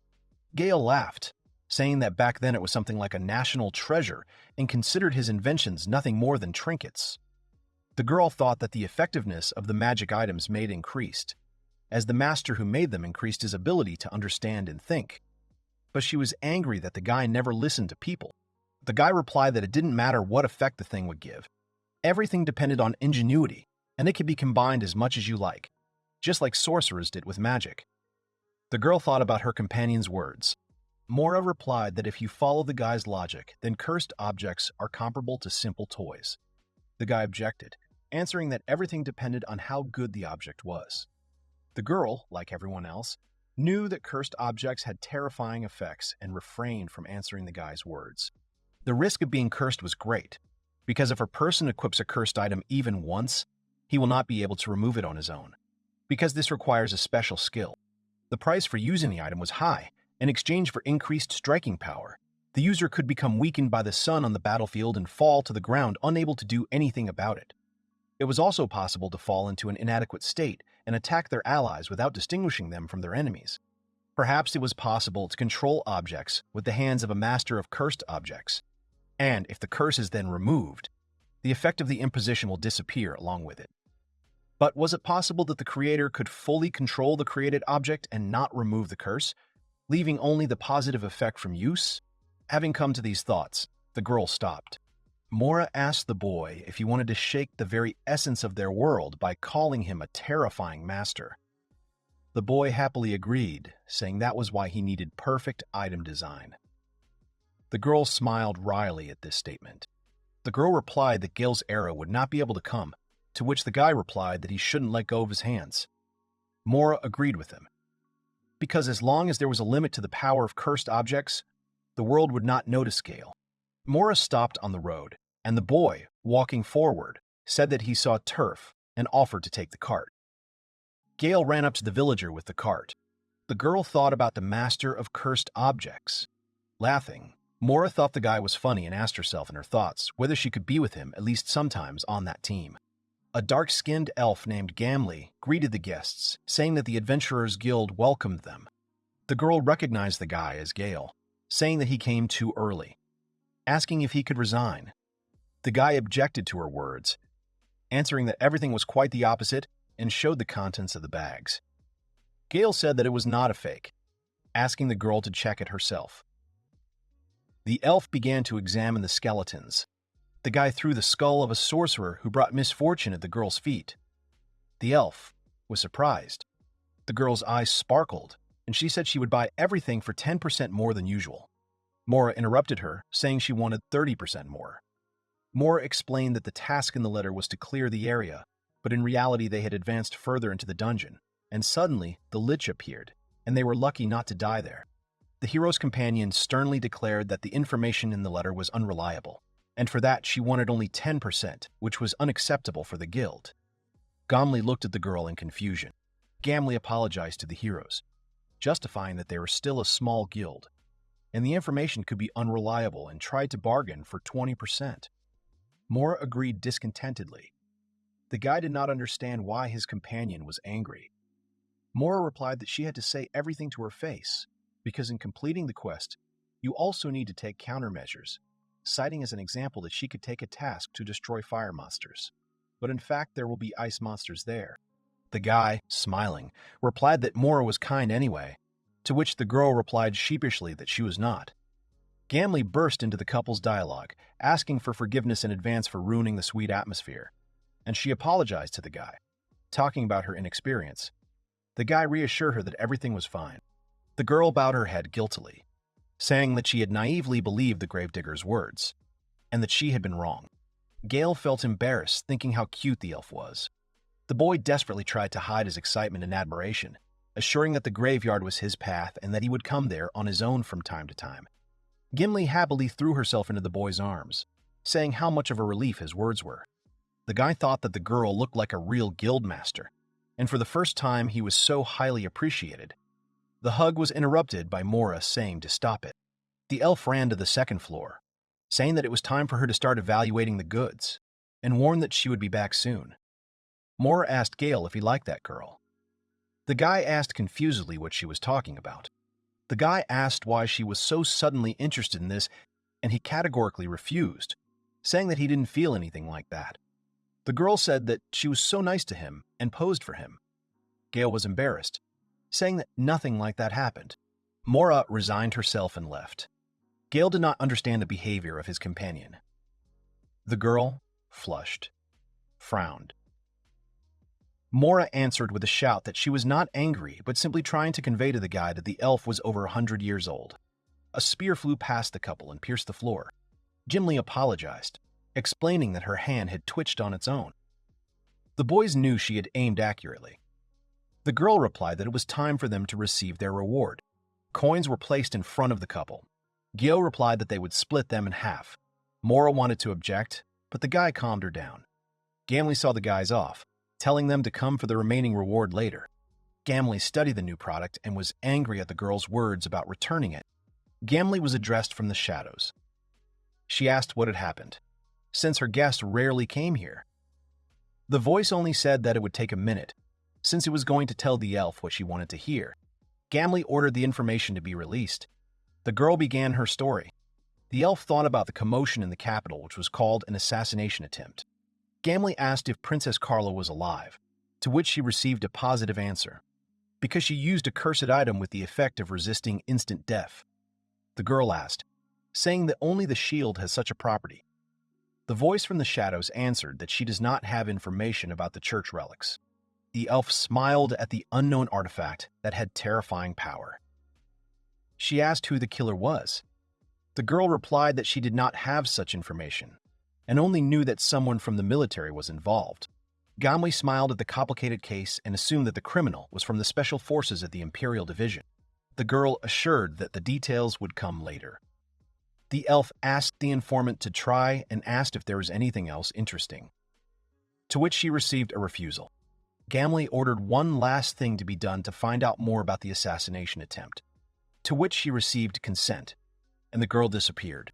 Gimli knew that the Empire had made a decisive move to secretly assassinate the heir to the throne, assuming that they were having internal strife. The girl remembered the cursed object, and Gale and their acquaintance appeared in her mind. She saw a terrifying amount of cursed objects under his cloak, but despite this, the guy remained unperturbed, and besides that, the guy was able to defeat the Lich together with his partner. The girl decided that he was playing with cursed objects. Gimli took a shower, lost in thoughts of how they were dark elves, victims of cursed objects, and remembered their ancient desire for the family. Gimli remembered how she bowed down with her people. The girl wanted to get the heart of the Demon King, because without it, the curse on her family would not be lifted and her former rights would not be restored.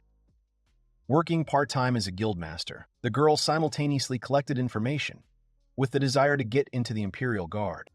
The girl thought if there were disputes between the capital and the Empire, would a new opportunity appear for her. Moreover, she had recently met an unusual master of cursed objects. The girl, having put together the puzzle, considered that the very artifact was made by Gale. After changing her clothes, the girl said that Gale really was an interesting young man to her. At a church in the capital, a man asked if the visitors were cursed. Gale's former group looked at the church minister in shock. The man stated that the curse had no effect, and they were completely clean, to which he received an objection. The team leader scolded Gale, saying that he had cursed them as revenge, and they wanted to remove him and return their former powers. The man replied that the traces of the curse were still on them, and it was a miracle that they survived. But with Gale gone, everything returned to normal. A group of people stood in the corridor. The guys understood that their current state was the level of their true strength. The commander got angry, blaming the priest for his incompetence, and the guys were hoping for the same. The hooded man looked at his hand and couldn't believe that he was a below-average mage. The commander ordered to listen to him and suggested to find Gale. The guy suggested that their former comrade was begging in the alleys. The man called out to Cash. The man asked the guy to stop this because they too would soon be on the brink of poverty. The boys sold all their equipment to remove the curse and for living expenses. Now they could not live in a normal hotel, and instead of clothes they had torn rags. The concept of being homeless was just about them. The guy grabbed his comrade and asked him what kind of despondency he was disbanding. The guy asked to let him go. The boy stopped struggling in the commander's hands and asked to pay attention to the notice board. Cash looked away. Cash asked what was there. Seeing the ad, the guy rushed towards it and grabbed the piece of paper. His comrades asked what was in the announcement, and Luke replied that, as the commander had said, they were there for a reason. Cash laughed, saying that he was right and they were very lucky. The guy showed the ad, saying to look at it. On the sheet of paper was a picture of Gale, which contained a royal decree in the search for a person, asking that he be found alive or dead for a certain reward. The distinctive features pointed to the guy, and they couldn't believe that he was put on the wanted list. The boys were mocking, while the passers-by looked at the group of boys strangely. The boys were fired up with the idea of catching and handing Gale over the kingdom, dreaming of a reward. The princess and her knight walked and discussed the informant, saying that they were not going to pay for misinformation again. The knight replied that the informant was a member of the guild and was a C-class adventurer. The girl also added that he had recently participated in a manhunt. The Wolfpack team sat uncivilized at a table surrounded by knights. The boys discussed how the furniture in this place was expensive and the food was amazing, and they gobbled up the candies. Cash put his feet up on the table and complained that informants like them were being kept waiting, saying that they were obliged to demand extra money for this. The princess and her knight sat down, hiding behind the knights, and whispered that their guests had no manners. The guy noticed the presence of the two ladies and said that they were the best adventurers in the city, and only the royal family had the right to talk to them. The princess, stopping her knight from unnecessary actions, replied that she was busy. That's why she was late. The princess introduced herself as Carla de Glucan, and the guy was dealing with the princess of this country. The girl reminded the guy of his words for her to apologize for being late, and angrily asked for forgiveness. The girl sat down on a chair while the adventurers bowed to the floor before her. Cash begged forgiveness for his impudence. The girl asked to get down to business. She asked directly if they knew the guy from the ad. The boys looked around and, smiling menacingly, replied that they knew. The knight suggested starting with the characteristics of the wanted person. Cash replied that the guy had an average build and dark eyes. The girl replied that such information did not give them anything. The girl from Cash's team said that he was wearing a primitive blue cape. The princess asked to continue. The guy remembered that he made uninteresting trinkets and he had disgusting taste. The princess said he was wrong. The team was stunned. The princess did not understand how such things could be called trinkets. The guy mumbled and asked to wait. The hooded guy said that his name was Gale. He was a master of cursed items and a former comrade of theirs. He held out 3 amulets and offered to look at them. The girl replied that there could be no mistake. The princess asked what she was talking about, and she explained that she had been convinced of this when she was looking for the boy. The man spoke about it to the princess's knight, and if he is to be believed, they are looking for the owner of the store who sells cursed items and the amulet he gave out as a bonus. The princess said, offended, that she had never had such a thing. The girl replied that perhaps it was because they had not made it before closing time, or she had been in too much of a hurry. The girl turned to Luke, asking if he had anything else from the stall, specifically from Gale. The guy replied that he had gotten that thing from another man, but he had another thing as well. He had with him a ring made from an animal's fang, a palette knife covered in slime, and a chain with witch's powder. The boys, dumbfounded, asked the guy why he carried it with him all the time, and thought that it was because of this that they were so unlucky. The princess, covering her mouth with her hands, almost burst into tears, was surprised by the objects. She happily took all these items and was happy. The adventurers stood in shock from the girl's behavior. Having calmed down from the surging emotions, the princess sat down and believed the informants. The princess ordered to reward them. The adventurer's eyes lit up. The girl asked her princess if those trinkets attracted her, to which the princess lied and refused. The princess turned to Cash, handing over the money, saying that it would be an advance payment for the work. Carla came close to the guy, saying that she needed to thank Gale, and asked if he understood her. The guy got down on one knee, asking to trust him. The boys were delighted with the reward and were getting ready to go in search of Gale. The commander assigned duties to the boys, instructing Melissa to check the street stall and the merchant guild, Morris to check the adventurers guild and the inn, and Luke to search the carts. Cash didn't understand why the princess needed to thank Gale. The guy said that they needed to thank him well for such a reward from the princess. Team Wolfang completely misunderstood Princess Carla's request. The princess and her knight were watching the adventurers from the window. The girl asked Her Majesty if she really believed that they inspired her trust. Clara replied that she had no other options. The knight looked at the advertisement where the princess described and drew the guy. The princess wanted to test them to see what sea crank adventurers were capable of. The princess turned to the table and grabbed the paper, speaking about Gale, holding the advert with the picture of the guy close to her. The girl replied that she wanted to know more about him. A city of farmers called Farmer's Corner. Gale sat and created a new artifact. The guy sneezed and reasoned, saying that there were connoisseurs of his cursed objects that they discussed them so fiercely. The young man quickly came to terms with this and continued. Gale laughed and reasoned that if you polish the lich's rib, then the resistance to magical power and the properties of the dark attribute will increase. However, in return, he will receive an effect in the form of a decrease in the properties of the light attribute and a decrease in physical defense. But, by adding powder from the ground bones of the dark skeleton, the previous disadvantage is covered. The guy added a grain of thunderfire, which increases resistance to light magic. Gale happily finished his creation, made from the ashes of the Lich Claymore. This was his first memorable work during his stay at the Farmer's Corner. The young man created a sage's sword and named it Split, with good qualities. The guy wanted to swing when the girl suddenly hit him on the head, asking him to shut up. Gale asked what she was doing in his room, to which she complained about the noise. The guy did not understand what the problem was. The girl wanted to forgive the guy for the unpleasant living conditions, but changed her mind. The girl asked the guy if he was going to open his shop today. Mora replied that she would go with him, since the weather was favorable for good trade. The guy agreed with her. Gale, like other sellers, lured customers by asking them to come to his counter. The girl was confused and silent. On the street, people approached everyone except Gale. The guy tried to lure two guys who had just bought meat.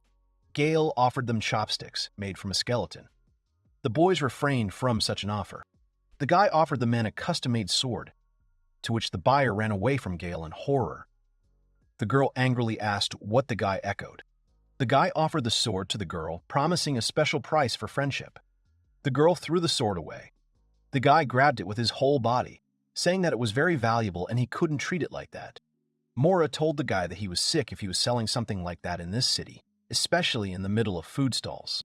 The guy replied that trade was good only from morning to evening. The girl explained that it was not about that. She asked if the guy was familiar with the word supply and demand. The young man replied that he knew, and said that it was a connection between the buyer and the seller. Mora asked him to hammer these words into his head. The guy started thinking about what could fit here and came to a verdict, talking about the damned headbands. The girl dragged the guy, saying that they had to go back. Gale asked her to wait, because the shop was still open and all the goods would be stolen. She replied that no one needed his junk for free. The boys came to Gimli. The girl told her about what happened at the market and added that she could no longer cope with him. The boy sat in the distance, offended, and declared that Mora was no longer his partner. Gale, hugging his sword, said that Mora did not understand the beauty of his creations because he spent 3 days on it. Gimli suggested that the boy listen more to the opinions of others. The boy objected to the elf. Gimli explained, asking him to think what kind of person and for what purpose would buy this product from him in this city. The guy thought about it. The boy suggested that it was for the interior. Gimli understood the seriousness of the problem. The elf asked why he would open a shop in such a place. The girl said that the appearance of a shop of cursed items next to food could interfere with the trade of other things and attract the guards. The guy reproached his companion for complaining. She justified herself by saying that she was talking to a wall. The elf laughed at the couple that they were perfect for each other, to which they objected. The guy said that he paid the trading guild 1 gold coin for a trading place. The girl stood in a stupor. Mora objected to such a price tag in such a city, to which Gimli replied that they were simply making money on it. The boy could not believe his loss. The elf answered the guy that if there were a lot of people on the street, it did not mean that the goods would sell, because that part of the city would hardly use cursed items. The guy was completely downcast.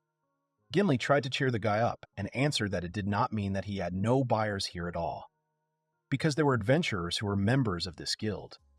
Gale was happy, but that didn't solve the problem, because they had to change their location first. Gimli asked if they had consulted about the profitable trading place. The youth replied that it was already occupied. The girl asked if he had seen that place for sure, and if there were places filled with traders. The guy recalled that there was enough space in the square and even empty. The elf understood everything and answered that there are capital guilds that have their own branches, that open their shops in small towns, and the guys had to go. The couple asked where exactly. The girl replied that she was going to the blacksmith's guild. Meanwhile, the blacksmith was forging new weapons. Blacksmith's guild. The guys arrived looking for a good place for a stall. Gale asked why the Smith's Guild and not the Merchant's Guild. Gimli replied that Farmer's Corner had a unique balance of power. The girl explained that there was almost no power there, and therefore they were losing to the Blacksmith's Guild in terms of concentration of money and people, and the guys from the Glassbreaker were paying an official visit. Mora added that the Trade Guild was striving to become #1 in the city. The elf praised the girl for her intelligence.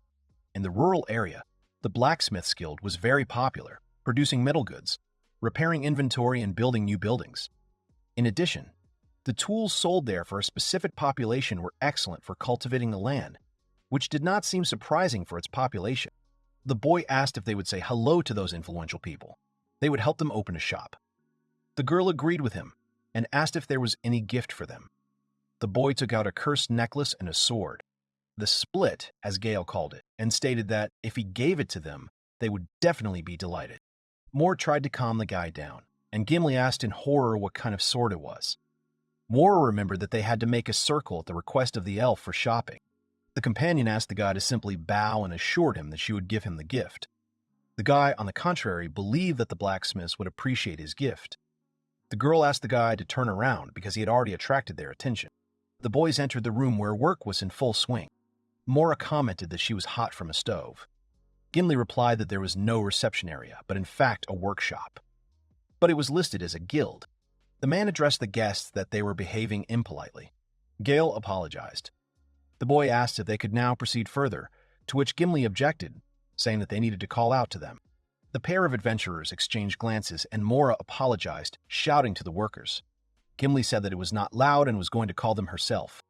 The elf shouted Shalin's name so loudly that the hero stood in a stupor. At the girl's call, a hammer landed, causing the boys to jump in different directions. Gimli grumbled at such a gesture of greeting, which made the girl tell her to shut up, as she was interfering with the work. The girl with 2 ponytails on her head and glasses on her eyes answered that if she called once, she would come. The guys were surprised that this girl was a dwarf. Gimli sat on the hammer of her interlocutor and laughingly answered that she had called her, but she had not come, to which she received an insult. The girls exchanged insults, and the heroes noticed the tension in their relationship. Gilly addressed the guys, saying that it was nonsense. Gimli introduced a dwarf. The girl's name was Shaylin, and she was the master of the Smith's Guild. The dwarf raised her glasses and smilingly declared that she was glad to meet her new friend. The guy shook her hand and noticed that the girl's hands were bigger than his and had a lot of scratches, as well as experience. Mora turned to her partner, puzzled.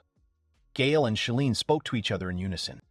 The boys realized that they were professionals in their field. Gimli, smiling, interrupted the master's handshake with the words, "Why were they looking at each other like that?" The masters objected to the girl. Mora asked to get down to business. Gimli replied that she was with an important guest today who wanted to open his own shop. Shali did not understand the point of shops and asked not to waste her time anymore. Shalina thought that if she let them open a shop, she would create problems for the Merchant Guild. The girl said that she was not against it, but there was a problem. The girl explained that they had no plans to take over the city. But unlike the city, they didn't just create things. They repaired them. And it would be easy for her if she only had to do one thing. But before she could realize it, she became a guildmaster. The girl asked the guy's name again and warned him not to believe everything Gimli said, because half of her words were lies. The guy remained silent, and the girl objected, saying how cruel Shalina had been to her. The girl replied that she would sign the document now. Gale and Mora were happy with the task they had accomplished. Shalina turned to the guy, saying that it was not that simple.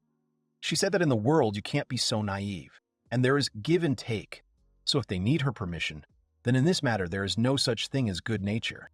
The boys didn't understand what she was talking about until they remembered the gifts. The girl gave them the keg. Mora bowed and asked to take a strong alcoholic drink. Gale decided to also present his sword, which he received an angry look from Mora. The girl tried to stop the guy, asking him not to take out the sword.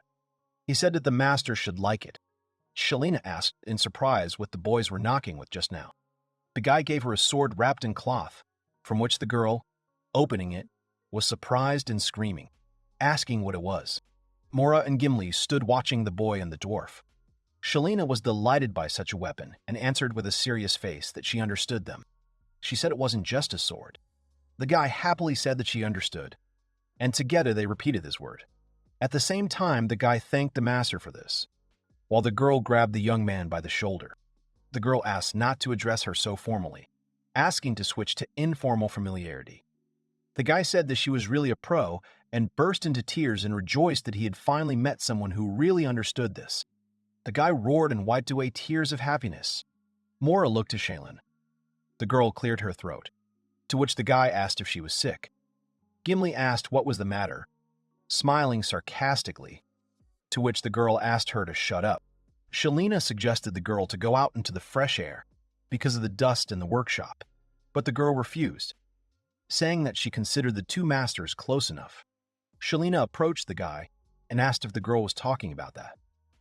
The guy changed his mind, happily saying that Shalina was a master blacksmith and still a knowledgeable master who understood him. The girl admired the sword, saying that such things do not just fall out of monsters, and only when he took it in his hand did he feel all its power and, according to her personal assessment, the sword had vampirism, which is inherent in the dark attribute that gave a boost to the slashing attack. Gale replied that the girl had a diamond eye and wanted to tell him about its other features when Shali suddenly stopped him. She said that the cut had a lighter weight. The girl was swinging her sword, which Mora noticed. Gale explained that the master was testing the sword in practice. Shalina happily declared that it would be nice to arm herself with such a thing.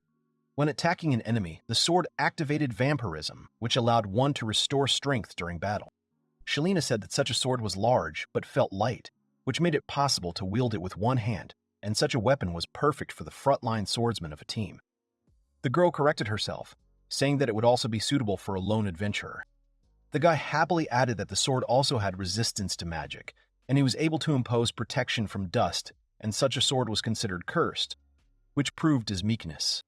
The girl listed the guy's words in praise, but when she heard about the last one, she asked again. Shalin nervously asked what he polished it with. The sword began to curse and grabbed the girl's hand. Shalina did not understand what it was. Mora noted that it was the effect of the skull. The girl asked to get off her hand. The guy continued to reason how she could not know about such power. Shalina yelled at the guy, telling him to take his sword. Mora stood up for the guy and asked the guy to quickly dispel the curse. Gimli laughed, noting the mess they had made. But in her mind she realized that, in addition to the curse, the boy's sword was highly praised for its characteristics, thus proving that Gale was an unusual master of cursed items. The boy used the amulet and removed the curse. Gimli waved her hand and looked at the boys from the side.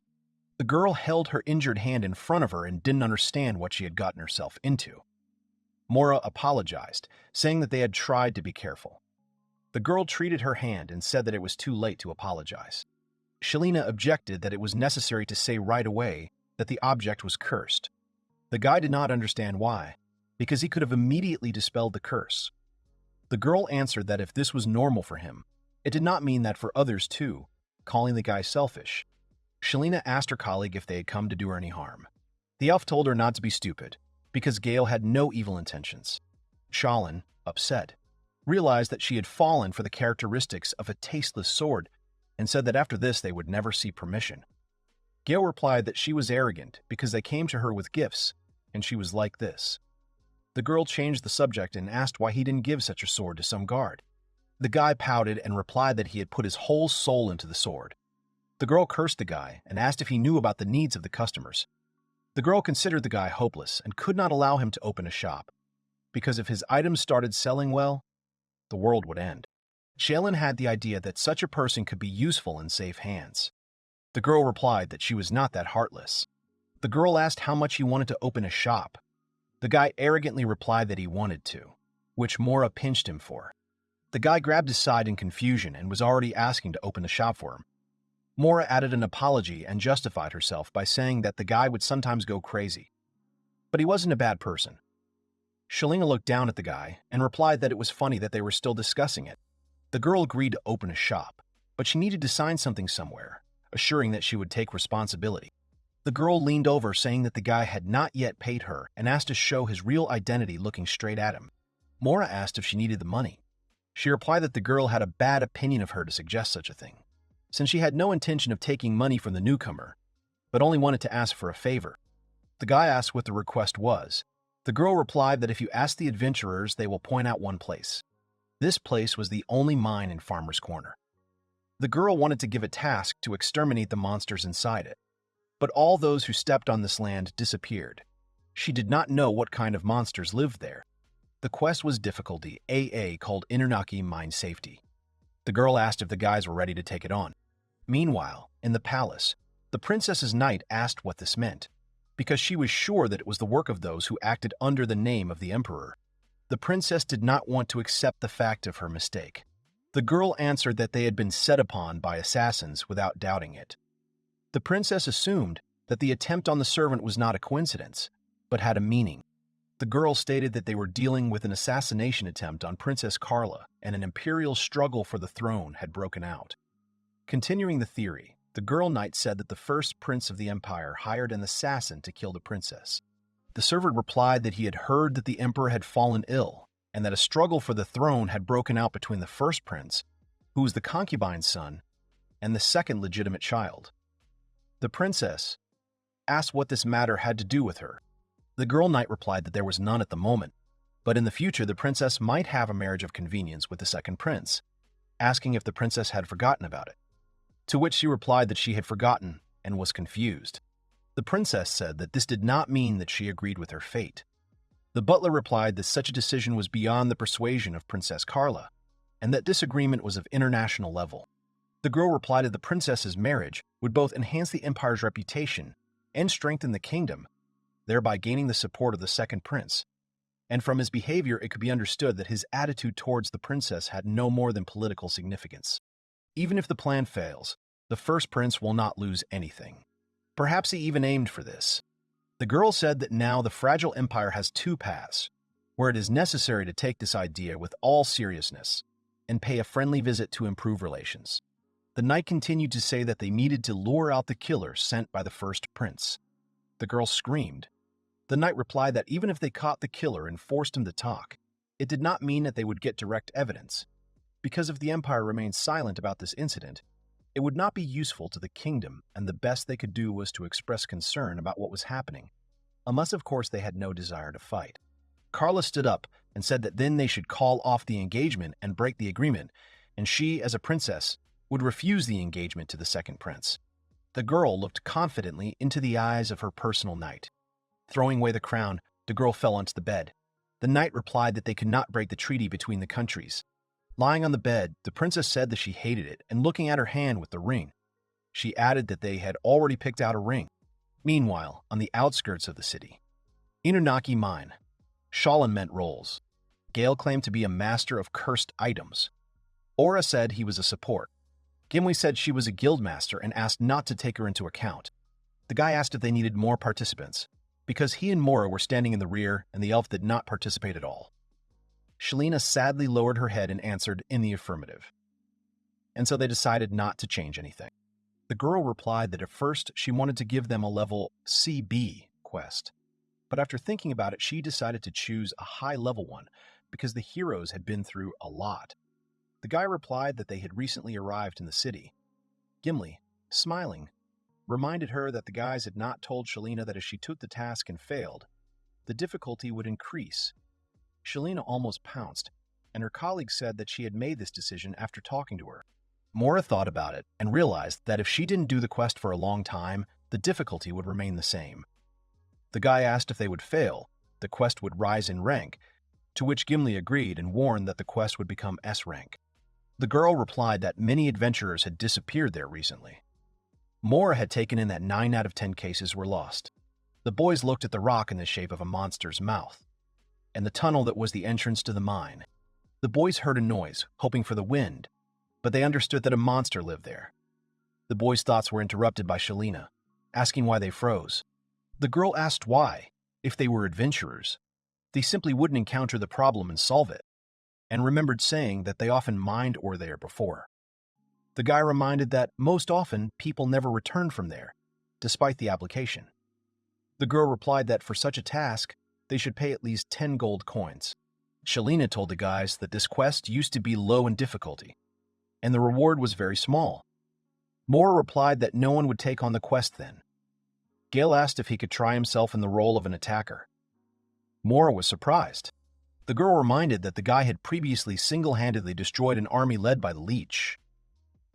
Gale replied that the undead were different, and they still hadn't found out what kind of monsters were wrapped up there.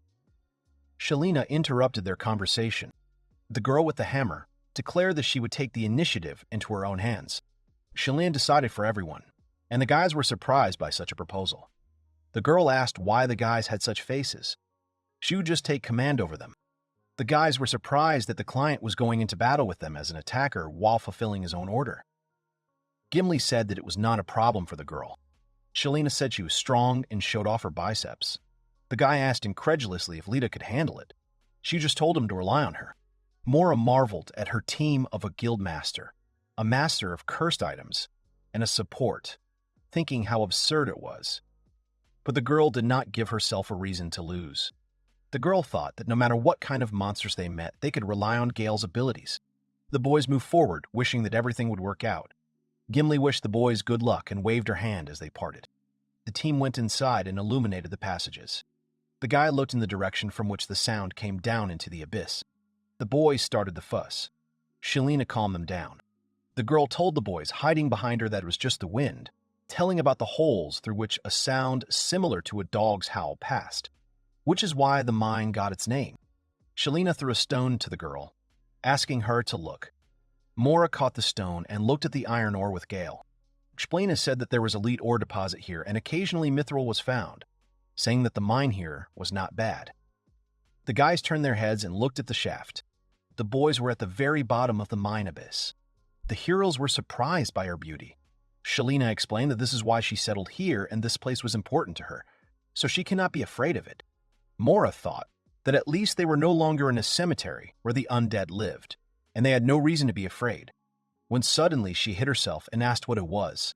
The girl saw the petrified statue of a man with horror. She backed away screaming, shouting that there was undead there. The guy was happy, and Shalina answered that such a thing couldn't happen here.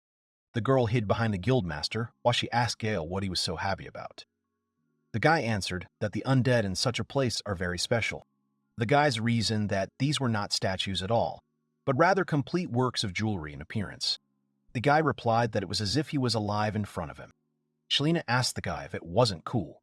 The guy thought it was fine craftsmanship. The girl standing behind him said they were stupid. Mora turned around and pointed to the passage, asking the boys to look while they discussed the intricacies of the statue's work. Mora pulled the boys away, saying it was not the time to discuss such things, and asked them to look over there. Shalene stood up and looked around, surprised by what she saw, as was Gale. Filled the room with statues of people. The girl, cursing, did not understand what was happening now. Shalina asked why there were so many statues here. The guy noted that they were all different. Mora understood that something strange was happening and asked her comrades' opinions. Shalina looked closely at the statue and recognized her friend in it, informing the guys about it, to which they were surprised. The girl recognized several more statues, which were adventurers from the farmer's corner. Shalina couldn't believe her eyes, because they had just found the missing people. The girl's face became tense.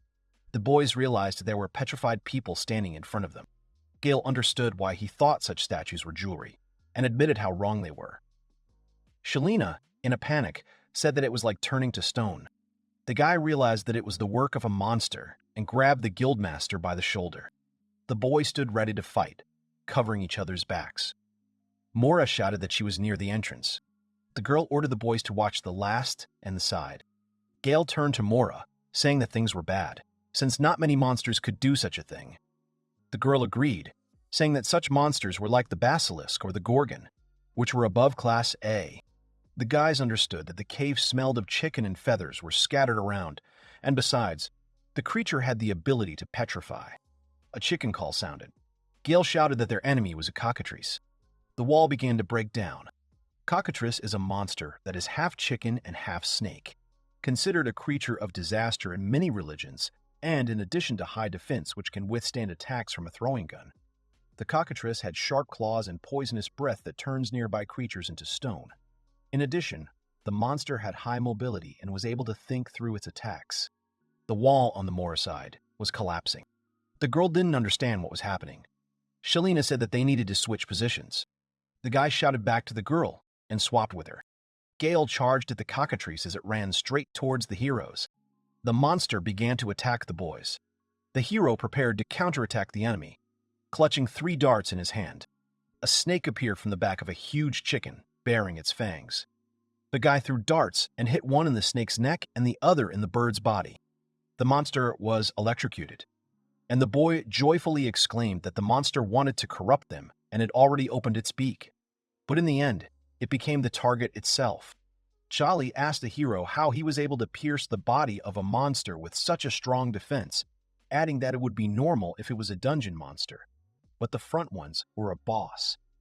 The guy replied that it didn't matter what kind of monster he was, and he needed to attack him as soon as possible, because they were disposable darts with a paralysis spell and ignoring defense.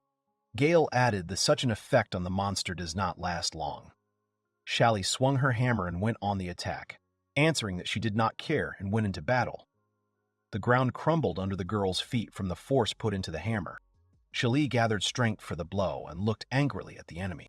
With a wave of precise blows, Shally separated the monster's body from its head.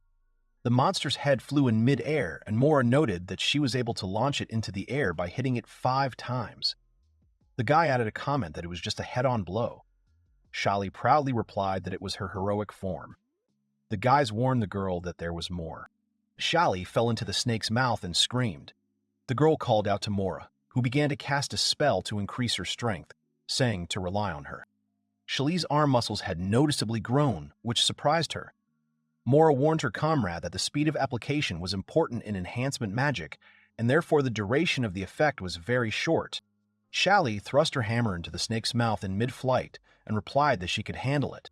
The girl tried to tear the snake's mouth apart. Shally said that now a first-class blacksmith would show them his strength. The boys watched what was happening. Shalina tore the monster's mouth apart, showing her strength. The monster tore along the mouth. The girl landed not far from the defeated one and exuded steam. Unable to keep her balance, Shally fell to the ground and laughed, saying that this was a complete victory. Shally sat on the ground while the boys ran towards her. Mora shouted at her to be careful and said that Coratrix's slowness saved them because the effect of the dart was still in effect. The girl started asking about the dart artifact and learned that the guy had found it on a ghost who ignored the protection in the capital. The guy didn't remember well and described it as a skeleton in a black cape. The girls asked him in unison, looking at each other. The girls asked if the skeleton had a sickle and a creepy tin lamp in his hands. The guy remembered and snapped his fingers and replied that he did. Gale, who looks like a small skeleton, passes through the walls. The girls exclaimed in horror that it was the god of death. The messenger of disasters, the god of death, did not appear in the world of people. The girls hastened to remind the guy. Gale, smiling, replied that there was nothing special, and such a skeleton can be seen in the underground catacombs, although when he saw the guy, the skeleton left in shock from him. Mora glanced at him from the shock of what she heard. The partner grabbed the guy by the collar of his coat and started shaking him, saying that he couldn't possibly have seen the deity. The guy replied that he had only seen it twice. Mora screamed at the guy for what he had done to him. Gale replied that he used his skeleton for the cursed item, adding that there was nothing else he could do. Mora froze in extreme shock. Closing her eyes, the girl repeated the guy's words and understood why the dart had such an effect on the boss monster. Shally looked at him disapprovingly and asked what kind of person the main character was. Mora, remembering her comrade, answered Shally that she should have been more careful, explaining that her life could have been destroyed in an instant.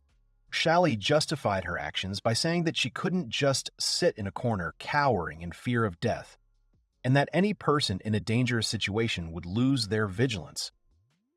Mora glared at the girl until she added that she would be more careful next time. Mora remembered and wanted to say something until the guy interrupted her. The guys stood closer to each other and said that the quest Inunaki Mine Safety of Difficulty AA was successfully completed. The group of 3 people jumped in joy at the task being completed.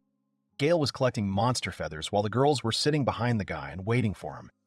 Mora told the girl that it was necessary to notify Gimli about helping the adventurers, and then asked if it was possible to use the mine they were in at all, to which she received consent. Shally replied that there had been various monsters there before, but the most unknown creature was the cockatrice, adding that it would be sad if he put them there. The girl remembered that she debuted for the first time as an adventurer. The guy thought about it and turned to Mora. Gale asked if this monster could be eaten. The girl replied that she did not know, thoughtfully adding that perhaps certain parts of the body could be eaten. Shally, disgusted, told the boy that it could not be eaten because its body was poisonous. Gale deliberately asked Shally again and made excuses that the monster looked like a chicken they were used to. Mora approached the guy and asked why he was hiding in such a place, and said that more parts needed to be torn off. The guy warned the girl to be careful. The boy thought about Mora's words and replied that for such a large monster, this mine was too small. He wondered if the monster could have taken this place as a chicken coop. He could only guess what was on the chicken's mind. Gale lifted his head and added that it really smelled like a chicken coop. Chicken droppings and rotten eggs. He heard a crunch and the guy asked what Mora had stepped on. The girl looked at her feet and something crumbled. The guy examined the object and it was an eggshell. The girl asked if it was too big, to which the guy agreed. Gale asked Mora why chickens built coops. Shally looked around and understood. Mora replied so that the chickens could lay eggs there. Shally cursed, which earned her questioning looks. The girl added that there were chicks there. The sound of the boss monster's chicks could be heard behind the miner statues. The monster's children were gnawing at the hardened remains of the miners. The chicks turned their attention to the children. A group of people watched the monsters in horror. The boys were confused and realized that they were in a nest while the chicks were attacking them. The girls were shouting that it was time for them to run, but the guy didn't understand why. Because the monsters had just hatched, and they must mistakenly consider them their parents. The chicks with snake-like tails were running towards the heroes in order to have a snack. The boy was quickly grabbed, and the three of them were running away from the crowd of monster cups. Mora replied that they wanted to eat them. Shalina agreed with her and added that they had to run, because if they were eaten, the responsibility would fall on her. The boys ran along the mine corridor until they realized that they had reached a dead end. Shally replied that the entrance was blocked, to which Gale asked what they should do. Shally replied that the best defense is a good offense, and attacked first, asking the guys to cover her. The girl hit one of the chicks in the face. The monster flew apart. Shally happily declared that this hammer could even break a rock. Looking at the horde of monsters, she replied that it had no effect on them. Mora asked the girl to hold out a little longer, to which she agreed. Mora understood that this battle would be many times more difficult than the fight with cockatrice. The baby cockatrices have a body slightly smaller in size than the cockatrice itself, meaning that their number could easily exceed 100. Chickens were prolific birds, and these monsters were able to inherit the snake's trait. These monsters also had an innate ferocity, reinforced by hunger. But if you kill several adults, the children will start running away in terror. But the children of cockatrice are reckless and see nothing but prey before them.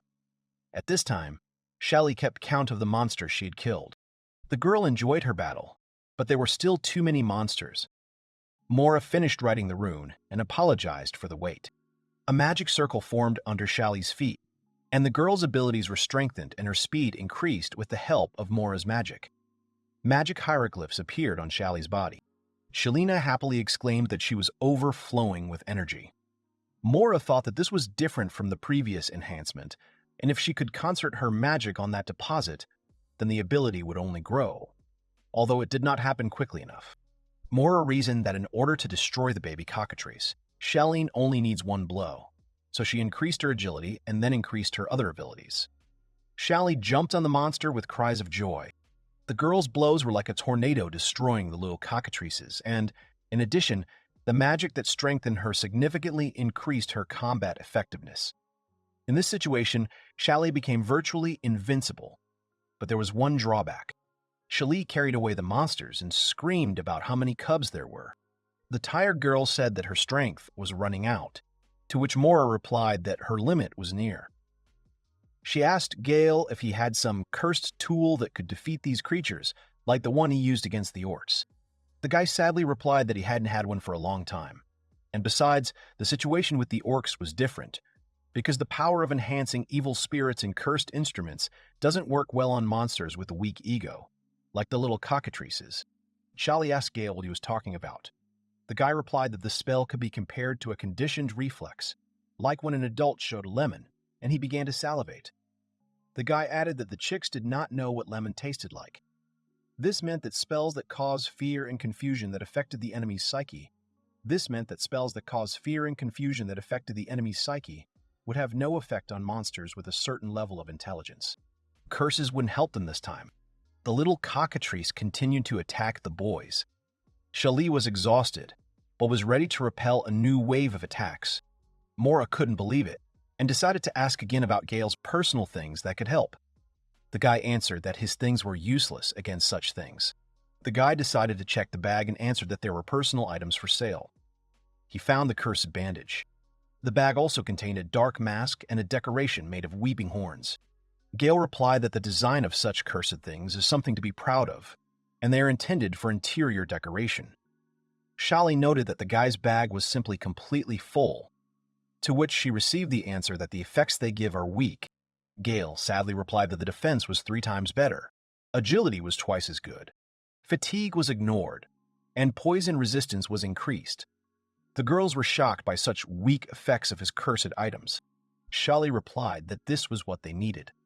Mora warned that she would now erect a protective barrier, and in that same second the monsters were already at a decent distance. With the enthusiast, Shalina accelerated and wanted to try out new items for strength faster. The guy agreed, although he warned that the items were not created for combat. The girl took the bandage. Suddenly she saw pores on it and quickly threw the object into the air. The guy was horrified by Shali's behavior. The girl stood up straight and tried to convince herself that she should perceive it as an increase in her powers.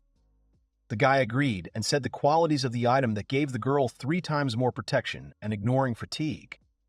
Gale tied the item on the girl's forehead while she stood tensely. Suddenly, the girl's aura lit up and Shali replied that the fatigue had truly evaporated from her body. The monsters waited outside the barrier while Gale placed item after item on the girl, explaining their properties. The girl changed visibly and answered that she could see in the dark, although nothing was visible under the mask. Mora noticed that the chicks were about to break the barrier and asked the guy to quickly put on the remaining equipment. The guy replied that the last one was the crying horns, which had the effect of increasing agility and strength. The girls were surprised by such a statement. Shalina was fully equipped with Gale's cursed armor. The girl asked what was wrong. At 100, the guy remarked on how cool she looked. Mora just put her hand to her forehead. Shali thought that the 5-fold increase in strength was simply fantastic, and looking in her hand, she felt the overwhelming power with every fingertip. The shield broke and Mora drew attention to it, warning the guys. The monsters began to attack Shali. Mora warned the girl of the danger. Shalina turned around sharply and swung her hammer. With one blow, she tore the monster to shreds. Mora and Gale stood and marveled at their comrades' new abilities. At that moment, they felt the mind shaking, even though Galena was without Mora's enhancement. Shalina was also surprised and joyfully repeated that she was now invincible. A new move popped into the girl's head, and she spun and swung the hammer. Shali called it the endless spin attack. The girl went crazy with her new abilities and laughed. The guys watched the girl's behavior, and Mora decided to ask if there were any dangerous components in the artifacts. The guy hesitantly answered no, but they can give an effect in combination with each other. The compound effect of curse items can be compared to an increased reaction. How curse items with different effects are added together, and the combination of the mask and horns give a greater effect than separately. The girl noticed that Shalin was not afraid of fatigue and was like a runner. Shali herself was preparing to kill the last monster and hit him straight. The girl stopped at the body of the last monster. Shali took off the leaf from her mask and the curse dissipated. The girl was glad to take off such armor. Noticing, Shaggy said that, having put on such armor and walked in it in public, she felt ashamed. The guy objected to her because only recently she praised them. The girl began to explain that they deserved their praise only for the increase in strength. Gale sighed with annoyance and replied that these things were now worn. Shalina objected that the things she had worn could be sold for more, to which the boys asked her questioningly what she was talking about. At that moment, Galena fell to the ground, shaking. and saying how her whole body was aching with pain, and asking why. The guy asked her if she really thought that all the fatigue she had would disappear, because the effect of the curse only creates the illusion that she was not tired. The guy continued his explanation that the girl used a 5-fold increase in strength and a double increase in agility in order to go wild and destroy a crowd of monsters, and her body is endowed with resistance to poison as soon as the effect of the cursed thing spreads. But as soon as it is removed, then the entire curse dissipates, and if there is poison in the body, then it continues its function. There are not many madmen in this world who love to experiment with cursed things and usually treated the peddling of a person who made cursed objects as lousy and unnecessary.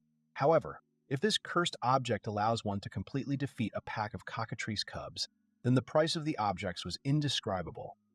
Gale replied that a little time would pass and the pain would subside, asking the girl to rest for a while. Shalina was lying on the ground in a star pose and sighing tiredly after the fight. Mora, smiling, leaned towards the girl and hinted that she had behaved indecently, which was followed by a sharp statement about the lack of strength to get up. Mora squatted down and bowed her head and said that she had used up all her mana, but it was restored after a while. The guy sat, sorting through his bag, and said that he had also used a lot of cursed items.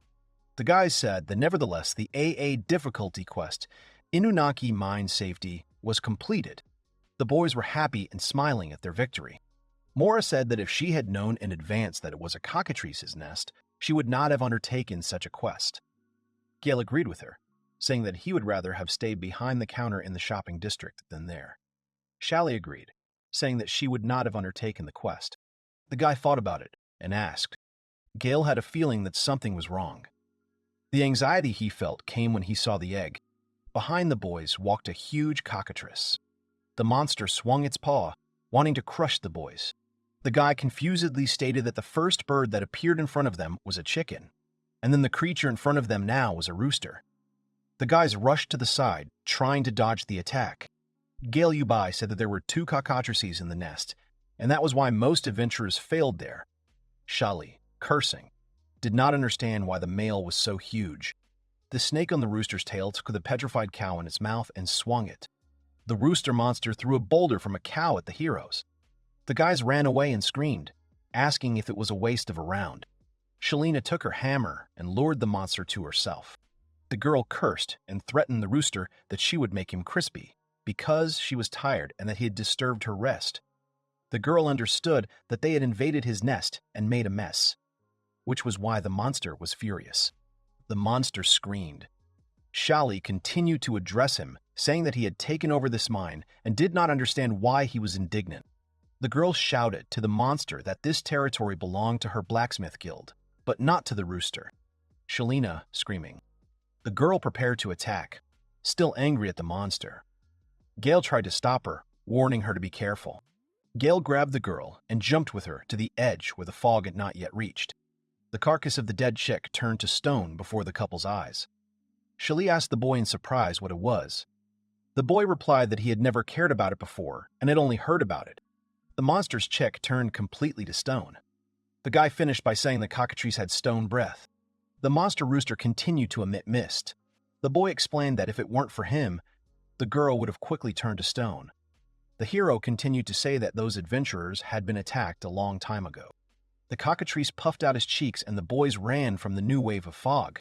Mora reasoned that the good thing for them was that the breath had a short radius of destruction and a slow speed of spread, but their location was closed. The girl stood in the middle of the corridor and realized that they were at a dead end. The boys distracted the rooster and Mora tried to come up with some kind of rescue plan for them. Gale and Shalina couldn't hold the line for long and ran towards the sea. Cockatrice was chasing the boys. The girl was shocked and did not understand the guy's actions. Mora asked the boys why they were still cornered. Gale answered the girl positively, and together with Shally, they ran towards the girl from the monster rushing towards them. Cockatrice began the attack from the tail, and the snake with its mouth open approached the adventurers. The boys froze in fear. The snake broke through the collapsed tunnel, and the boys fell forward. The boys were lying on the ground. Gale and Mora were looking straight at the monster and waiting. Mora said that they had nothing to defend themselves with now, and needed to find something to use as a shield. The guy rhetorically asked the girl what, and immediately answered that Shalina's hammer had been thrown back, and the minecart had been smashed. Shalina stood in front of the guys and answered that their shield was right in front of them. Gale and Mora wondered what she was talking about. Monstro was watching the boy's actions, and in the reflection of his eyes, you could see how the girl spread her arms out to the sides. Shali stood in front of the heroes and covered them with her body, answering that they would cope and ordered them to take cover behind her. Gale objected to the girl, not understanding what she was saying. The girl replied that she had said earlier that she would be in the vanguard of their team. Shalina plunged into a cloud of fog and said with a smile that she was doing her duty. The guy tried to pull the petrified girl away in panic, while Mora covered her mouth from the horror of what was happening. Shalina replied that Gale was a very strange and deep-voiced person to her, but for some unknown reason she could not hate him. She said that by using her body as a shield they could survive. Mora, in tears, replied that they should stick together. Almost petrified, Shalina wanted to ask the guys for a favor. The girl remembered her guys from the guild and said that it was for them. Shalina also remembered Gamli, saying that she was indeed a good elf. The girl was not going to keep the boys in suspense for long, realizing that she would not have another chance. Gale pointed his hand at the girl and used magic to break the spell. Shalina opened her eyes again. The girl lowered her hand. Shalina silently looked at him, then at her hand, and did not understand what was happening. Unable to bear the tension, the girls asked what it was. The guy answered that, having touched the petrified Shalina, he realized that he could possibly cope with the spell. Scratching the back of his head and smiling, Gale answered that he decided to try dispersion. The girls were simply speechless. The boy began to answer that he thought that the cockatrice's magic was a poison similar to the principle of the Gorgon's poison. It was a revelation to the boy that some monsters could use such types of curses, and he thought that it would be strange to call petrification a poison. And a new discovery followed. Shalina interrupted the guy, pointing at the monster and saying that his comb was swinging.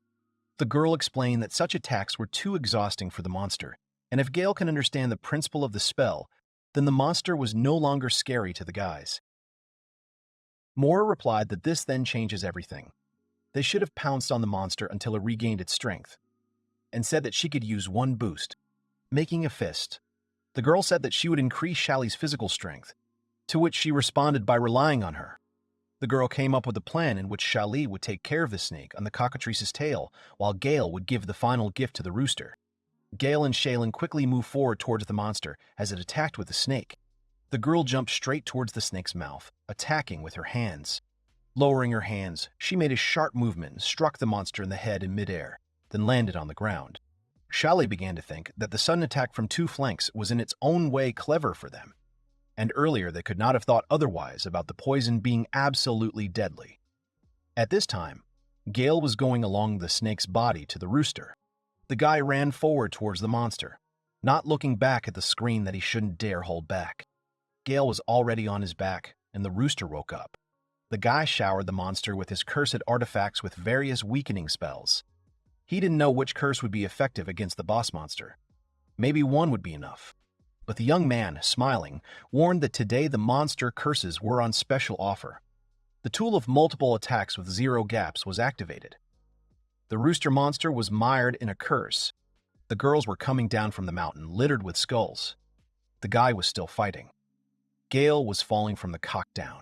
The young man extended his hand in flight and addressed the monster, enticing it to come towards him. The rooster sank deeper and deeper into the turtles, screaming in pain, casting spells and curses. Gale came down the mountain to the girls running to meet him. Mora asked the guy if he had used his entire arsenal, to which she agreed. Looking at the mountain of skulls, the guy said that he didn't know exactly which of the curses could work on the boss and therefore used all of them. The girl looked at the guy's back in shock. Dark rays were rushing from the mountain. The girl was yelling at the boy, saying that if all his magic items were activated, the world would end. The boy laughed out loud and said that the girl was exaggerating. The monster crowed from the fallen mountain and glowed with dark rays. Shally noticed that although she herself said the guy not to hold back, but he, as always, overdid it. The boys hid from the bright light of the curses. A second later there was an explosion. The guys were carried back by the explosion wave. Red rain was falling at the sight of the explosion. Shalina woke up saying that she stunk. then got up and called out to the girl. Mora replied that she was barely alive. The girl was wiping herself off the dirt, saying how disgusted she felt. Mora was upset and replied that now she would have to buy a new cape because she would hardly be able to wash off so much blood, and took off her cloak. Shalene asked where Gale was, to which her comrade replied that he was lying there. The guy was lying upside down, leaning against a pile of stones. The girls shuddered. Mora, walking forward, could not believe what was happening. The guy woke up and stood up, asking what that shaking was. The boy was surprised and understood, and said that the mine was collapsing. The girls in unison angrily answered that Gale was to blame. The guys rushed to the exit. The mine was gradually collapsing. Huge boulders of stone were falling from the ceiling. The mine was completely collapsed. The boys barely managed to get out and happily fell down, saying that they were saved. Shalene stood behind and hit the adventurers on the tops of their heads. Shalene yelled at the guy, swearing because he was destroying the mine, because the task was only to clean it up. Gale stood up, dusted himself off, and said that they had completed the quest anyway. Shalene didn't understand the guy. Mora sided with Gale and said that they had defeated all the monsters and were now entitled to a generous reward. Shalene was outraged by this statement. The girl almost threw herself at the guys, saying that no one would pay them, because they owed her. Gale responded that it was cruel, since she had mentioned that she would put in a good word with the merchant guild for a place for his stall. Mora was also outraged, since they had risked their lives and deserved a reward. Shalene responded that she was the one who had risked the most. Remembering how she had been in the vanguard as a human shield, Shalene pointed her finger at the guys and said indignantly that they were criminals and imitators of the mines.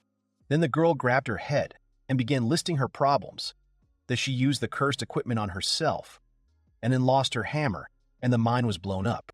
Standing at the entrance to the mine, Shalma screamed, not understanding what kind of day she had been through. The guys were making faces and irritating the girl, which is why they were forced to shut up. Not far from the shaft, where the main passage from under the pit, fenced with pillars, was, a hand appeared. Lavushka coughed and tried to get out of there, thinking that death was waiting for her there. She reasoned how difficult a master of cursed products Gale was, because initially Gimli thought to watch him from a safe place, but he blew up the mine from there and she could not save herself from that. The girl ran along the bark in strength above the heroes in observation. She could see the real strength of the boy with her own eyes, and it exceeded all her expectations. Gimli wondered if the boy could be useful to her. She looked at the guy and thought that he was just making cursed items, but their effectiveness was on the level of artifacts. A little later, the boys returned to the mine with the girl. They approached the petrified statue of the boy.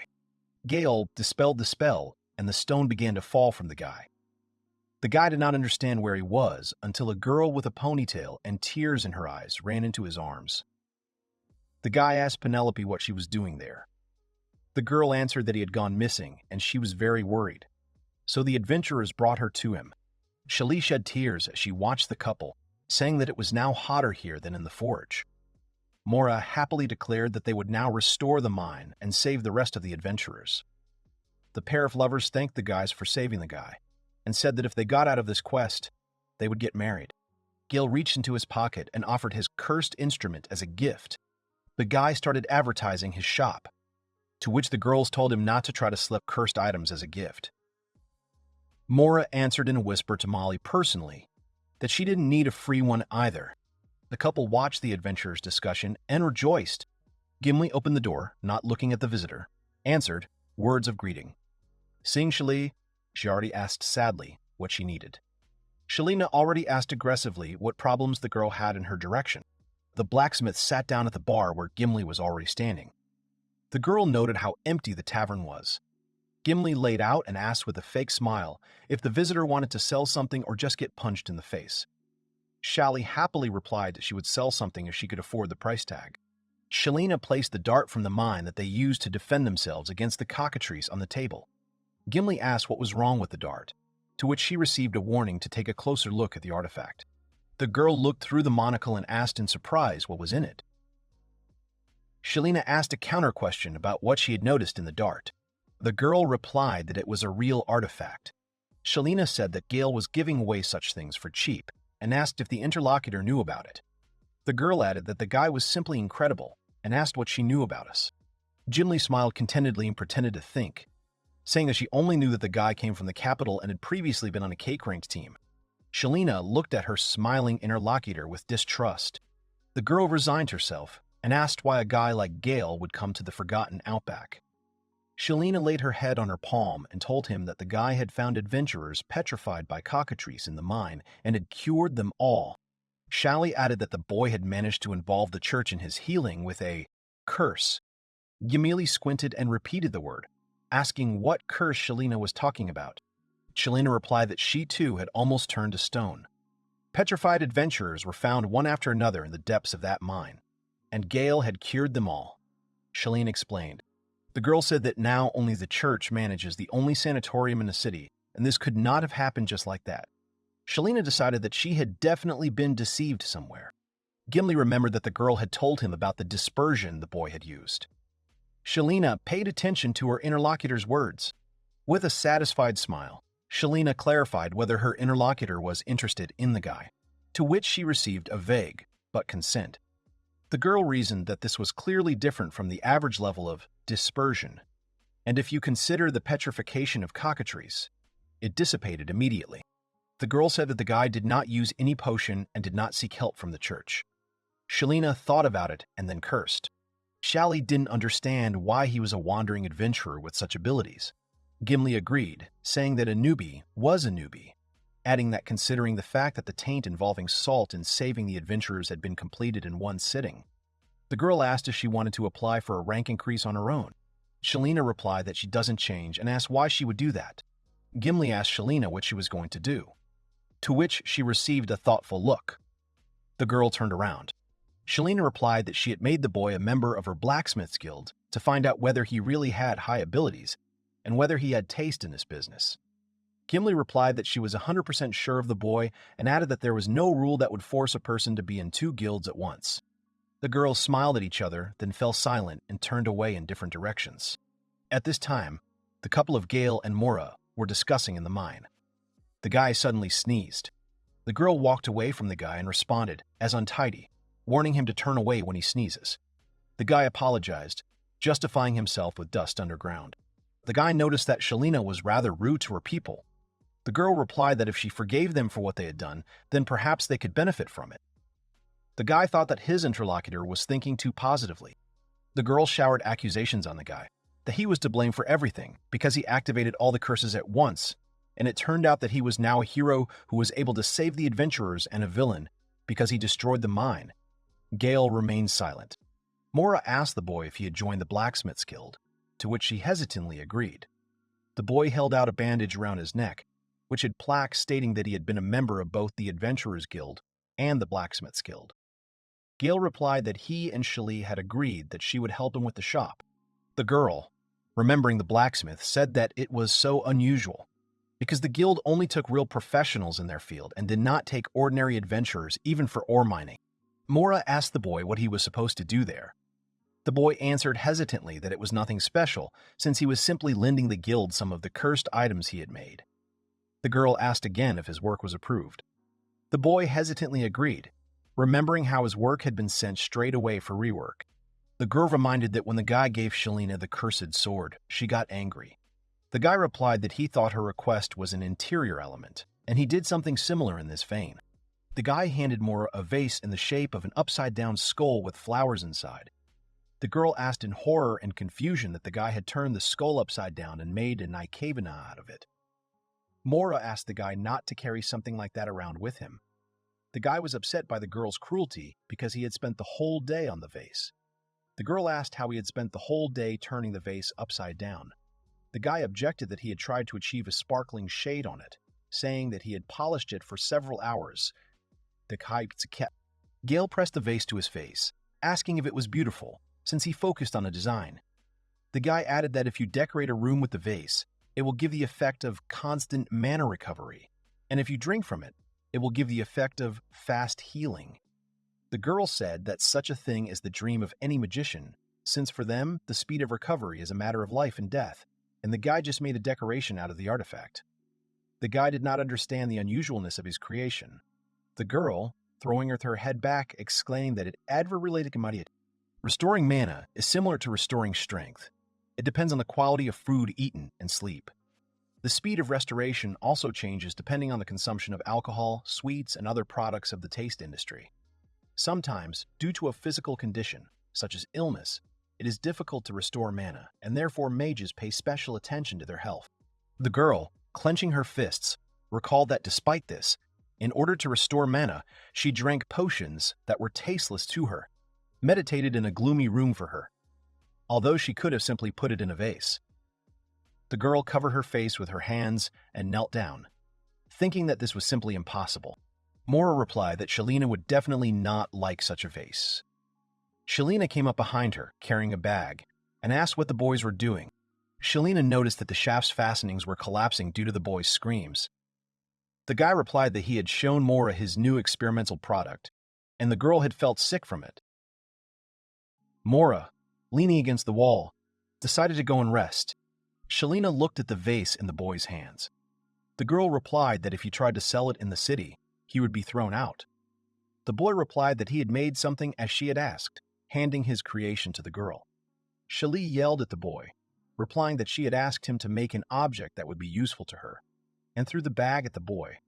Gale sat on the ground with the bag between his legs and asked what it was. The girl replied that it contained the head of the cockatrice he had killed. Shali replied that he could have sold Gimli's head and warned that the monster's body was not buried. Gale asked the girl again, because she had killed him alone.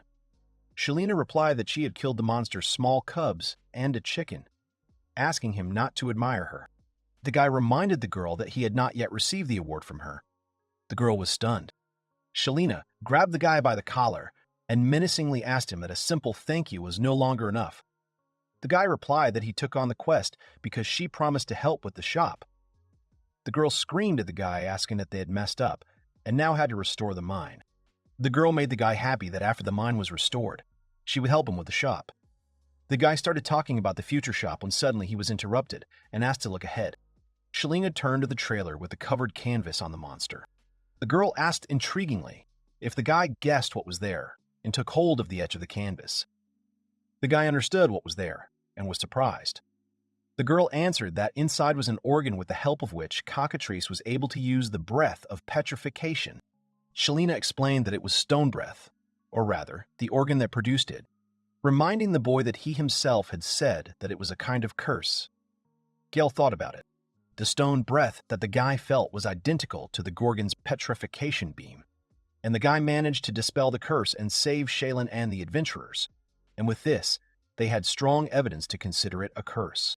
The girl made a verdict that then this material can be used, asking the guy if it will suit him, and if he can make a magic tool out of it. The guy asked if his interlocutor was sure about using such a tool. Shalina responded that a huge sum could be received for selling such a tool, and that suited her.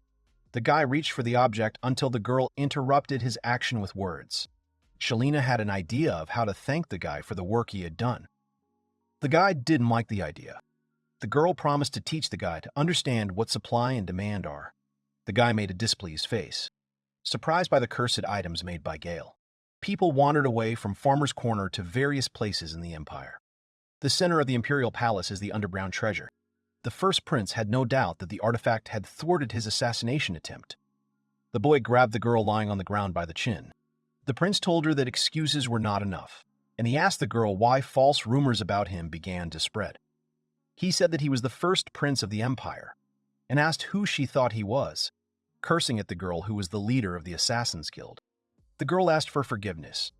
The guy grabbed her by the hair and dragged her across the tiles. He said that she boasted so much, but managed to fail, adding what worthless killers they were, creating problems for him. The guy brought the girl to the chest. The girl froze in fear. The prince declared that it was the most cursed instrument in the Empire, the heart of the devil. The world was once plunged into fear at the mere fact that someone possessed such a thing. The artifact created an ominous miasma. The prince warned that the heart was sucking out human life, asking him if he was happy with the new food. The boy told the girl that his favorite food was people like her. The girl was silent in fear. The guy grabbed the girl by the head and brought it to the devil's heart, asking if she knew why he brought her here. The girl didn't know and asked for forgiveness. The girl begged for it to stop. The miasma was taking away her life force. One touch to the heart could kill any warrior, the prince said. The girl tearfully begged for it to stop and cried. The prince let go, saying that he would stop there. The chest closed. The guy asked for information on how this happened. The girl began reporting that the operation was successful until the moment when she sent spies to the elites. The princess's goal, the girl said, was to obtain the above-mentioned artifact, and she had heard that it gave good protection against any techniques. The prince ordered to repeat. The guy asked if she said that the princess was able to personally repel a series of his attacks, and he himself answered that this could not have happened. The girl answered that the artifact had resistance to instant death and had several other effects. The guy was surprised by such an artifact. The girl agreed that it was hard to believe. The prince couldn't get it into his head. But even if the princess had been killed by assassins, it would have had no effect. The problem was that they didn't know what artifacts were in the empire. The prince understood that things were bad and asked about the effects of the artifact. The guy was furious that the kingdom managed to get hold of such a valuable artifact. The prince didn't care about Carla. It would be bad for him if his brother married her. The girl wanted to tell more information and asked permission to do so. The girl replied that the artifact was actually purchased from a young merchant. One night, in a remote corner of a tavern where adventurers from the capital gather, a team of S-rank adventurers sat wondering why Gale had to go so far. Melissa noticed that they were talking too loudly. They needed to be quieter. However, the black magician raised his mug and asked what if someone heard them. They would take away the reward for his capture. Luke suggested the team to return to the conversation. He had information. There are interesting rumors among the cabbies. Cash immediately asked what rumors did Gale not pay. The paladin placed his mug on the table with a clang and rudely called the waitress to come to him. With a displeased face, he waited for the girl, who responded and ran to Cash. He shouted menacingly, slapping his hand on the table, that he wanted ale and noted the outrageous slowness of the employee. The girl apologized, but he did not lag behind, demanding a whole barrel despite Luke's remark. The guy continued to tell that one of the carts was moving right towards the village, and on the way it was attacked by orcs. Rumor has it that someone killed them all, and this someone, they say, was from the rear guard. The paladin jumped up from his chair. He was indignant, because this simply could not be. In his opinion, if the people in the rear guard could hunt monsters, then there would be no point in dividing into vanguard and rear guard groups. The robber interrupted Cash Bilboa with displeasure. He wanted to be heard to the end, because he had learned something else. The man was a guy dressed in primitive rags. They say he waved a dagger around aimlessly and destroyed everything around him. From what I heard, he was using a cursed artifact. After finishing his story, he asked the team captain if this description sounded like Gale. But the guy chewed his dinner completely indifferently and said that he was not capable of such tricks, because even they could hardly cope with orcs, and he began to hunt them. This was impossible. Luke, not sharing Cash's opinion, replied that they would then listen to what the others had learned. Melissa then added that she had also heard information that a man similar to Gale had been seen. Cash jumped up on the spot, slapping his hands on the table, asking for more details about this. The warrior answered that at first, as expected, the guy started selling goods in the shop. He probably sold his cursed items cheaply, and then, in the shopping district, he sold his tasteless trinkets as interior decoration. And then, Melissa let out a resigned sigh, explaining that after that the guards quickly closed his shop. The paladin laughed. He agreed that it was definitely him and his disgusting cursed items. They probably had monstrous debuffs and caused a lot of complaints.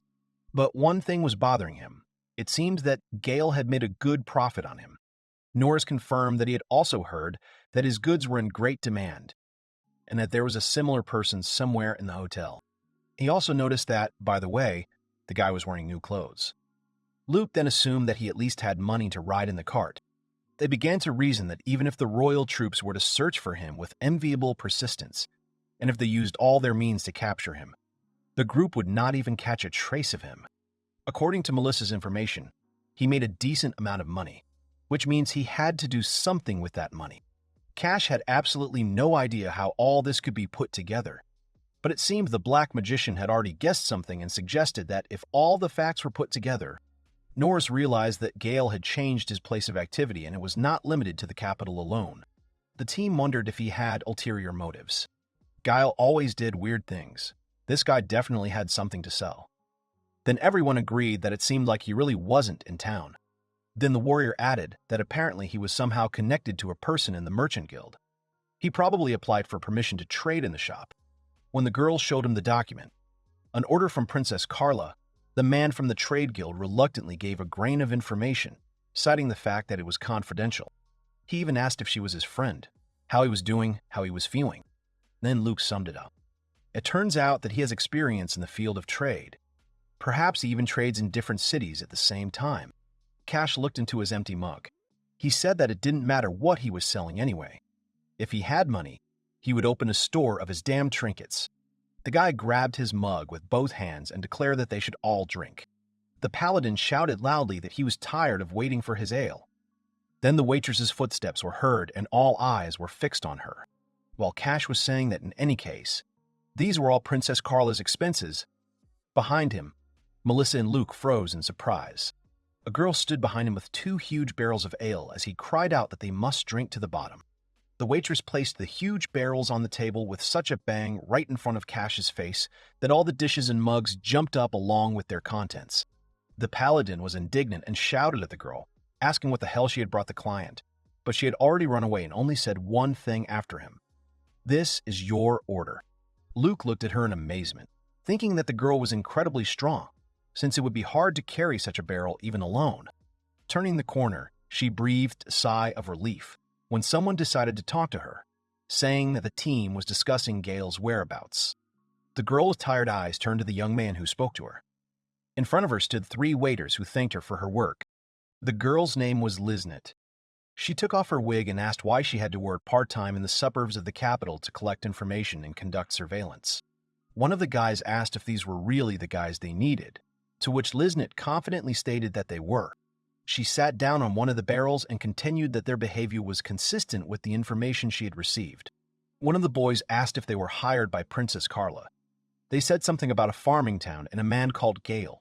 The wolf's fangs are stalking a man named Gale Hamilton, the man Princess Carla is trying so hard to contact. Summing up, the girl said that he is the creator of that artifact. It turns out that he is the creator of the artifact that the S-rank team is hunting for. It is not at all clear who he is, but Liznit noted that he was monstrously cunning. Even though he was in such a team, he left no traces behind him. She was sure that this was all a hoax to hide the true identity of the creator of the artifact. This guy was like a ghost. They didn't even know what he had been doing before. At least they could keep an eye on the wolf fangs for as long as they wanted. But they could at least figure out Gale's approximate location, so it wasn't all in vain. The girl ordered the guys to bow their heads, that they needed to make sure that the adventurers left quickly, and they themselves would continue to watch and then simply take Gale by force. However, the manager immediately appeared and shouted that the guys should not shirk. Orders were idle and the dishes were not washed. Liznit grumbled and put the wig back on her head. At the same time, Gale was in the blacksmith's guild. A girl entered one of the heavy doors of this building. The guy was working on some new device, and Mora Glaris was standing at the entrance. She was closely watching Gale's work without making a sound. However, this silence was interrupted by the guy himself. He said that he wanted to say something to Mora. Then the girl became interested. She was curious about what Gale wanted. He turned to the girl and thanked her for helping him with the quest to secure the mine. He knew he had gotten her into this whole thing. Gale extended his hand to the girl and said that he was very grateful to her, because he felt much calmer in that mine with her. From this confession, the girl blushed and stared at the master of cursed objects in bewilderment. Moore shook his hand and said that this time she helped him so, that he could open a shop in a profitable place. She is one of the best support mages. There is no situation where she could not help. The boy beamed happily, thanks to Mora's help. His dream was about to come true. The girl, still embarrassed by everything that had been said to her, added that if the guy insisted so much, she was ready to continue helping him. But the guy sneezed sharply right at the girl. Mora asked the young man to sneeze while turning away from her, to which he apologized and wondered in surprise why he sneezed so much, and whether he was really remembered so often. Shalina appeared next to Mora and explained that the whole problem was the dust from the mine. Gale noted that he was doing well thanks to the rented workplace. Then Shalina noticed that the guy had managed to do something and began to examine it. The guy noted that he did as he was told, but in his opinion it turned out tasteless. Then the blacksmith answered him that if he thought so, then society would definitely have a different opinion on this matter. Shalina happily grabbed the device and asked how to use it. Then, Gale stretched out his hands and asked to give him his device. When he picked up his device, he quickly activated it, turned the handle, and the device began to make noise, emitting a bright light. It was a device for shooting a provocation of petrification made from the organs of a cockatrice. Shalina. She immediately ducked down, hiding from the beam of this device, asking not to use it on people. The blacksmith jumped back and asked if Gale really wanted to turn into stone a second time, to which the guy replied that in any case, he would be able to remove the curse. However, he was not sure if there would be a demand. Then Shalina said that it was a functional design, and she had already talked about supply and demand.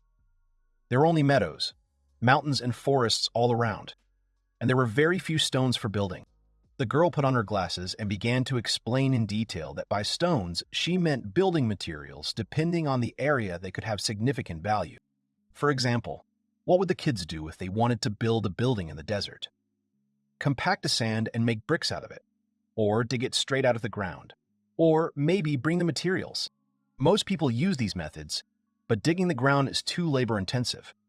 Water is needed for compaction, and the option of bringing it in is not even worth considering. And the bricks may not be strong enough. Then it turns out that if you use this invention, you can form sand and process it with a stone beam, and you don't need to do anything else. Then the inspired guy realized how they would get building materials. Shalina noted that Gale had golden hands, which he just didn't know how to use. The boy chuckled contentedly as Shalina continued her instructive tale. Digging or transporting from the mines is one way, but farmers are constantly short of materials. The girl hugged the guy and said that with the help of this invention, they will quickly get building materials. This thing solves the problem, so she is ready to generously reward for it. The guy couldn't stop wondering if she really liked his invention, but the girl calmed the guy down a little by saying that he was completely lacking sense of style. Shalina wanted to convey to him that she had no interest in cursed objects before, but Gale opened her eyes. The guy smiled contentedly and giggled again, to which the girl exhaled heavily and noted how simple-minded he was, because she didn't even praise him, but the damned objects. Shalina digressed and asked if he could make another one of these with the remaining materials, but the craftsman replied that it would probably be impossible. The organ that produces stone breath was not developed enough in the small ones. The snake's tail is also poisonous, but this does not apply to the curse. The girl thought that it would be nice to have a machine that produces poison. Gale didn't expect that. Could a poison-producing machine really be useful? Then Shalina explained that they suffer greatly from pests and insects here. The blacksmith slyly asked if he really didn't know the active components of the poison. The guy took the bait and asked if she wanted him to do it. It seemed easy to the young man, if he had the materials, because he often made amulets with deadly poison. The girl enthusiastically rushed to him, asking what materials were needed. If it was about the undead, then the poison glands of ghouls or stomachs could be used. In addition, the talisman would be easy to attach to the mummy's bandages. But such materials are not sold. Shalina said that she was overwhelmed with inspiration, and she would definitely tell Gemly to collect materials. The girl is ready to buy everything at a fair price and use what he gives. Then the guy holds out a bottle of rotten aromatic oil made from a ghoul. Mora assumed that the thing had terrifying properties, but she decided not to ask about it. Then Shalina told Gale to just do what she ordered and gave him some papers. The guy, inspired by the moment, ran, saying that he would try to do something right now. The blacksmith said that she would take the instrument to check its convenience. The guy agreed without even turning around. Moore decided to help the girl and take her to her destination. Shalina decided to ask as they walked what Mora was doing there, to which she received an awkward answer that she had dropped in to check on things. Thanks to their temporary team, the number of abandoned orders had decreased. Gimli was glad of this, and if Mora and Gale were comfortable here, then Shalina was very happy with them. A little later, Cash's team stood near a cart that was heading towards an agricultural town.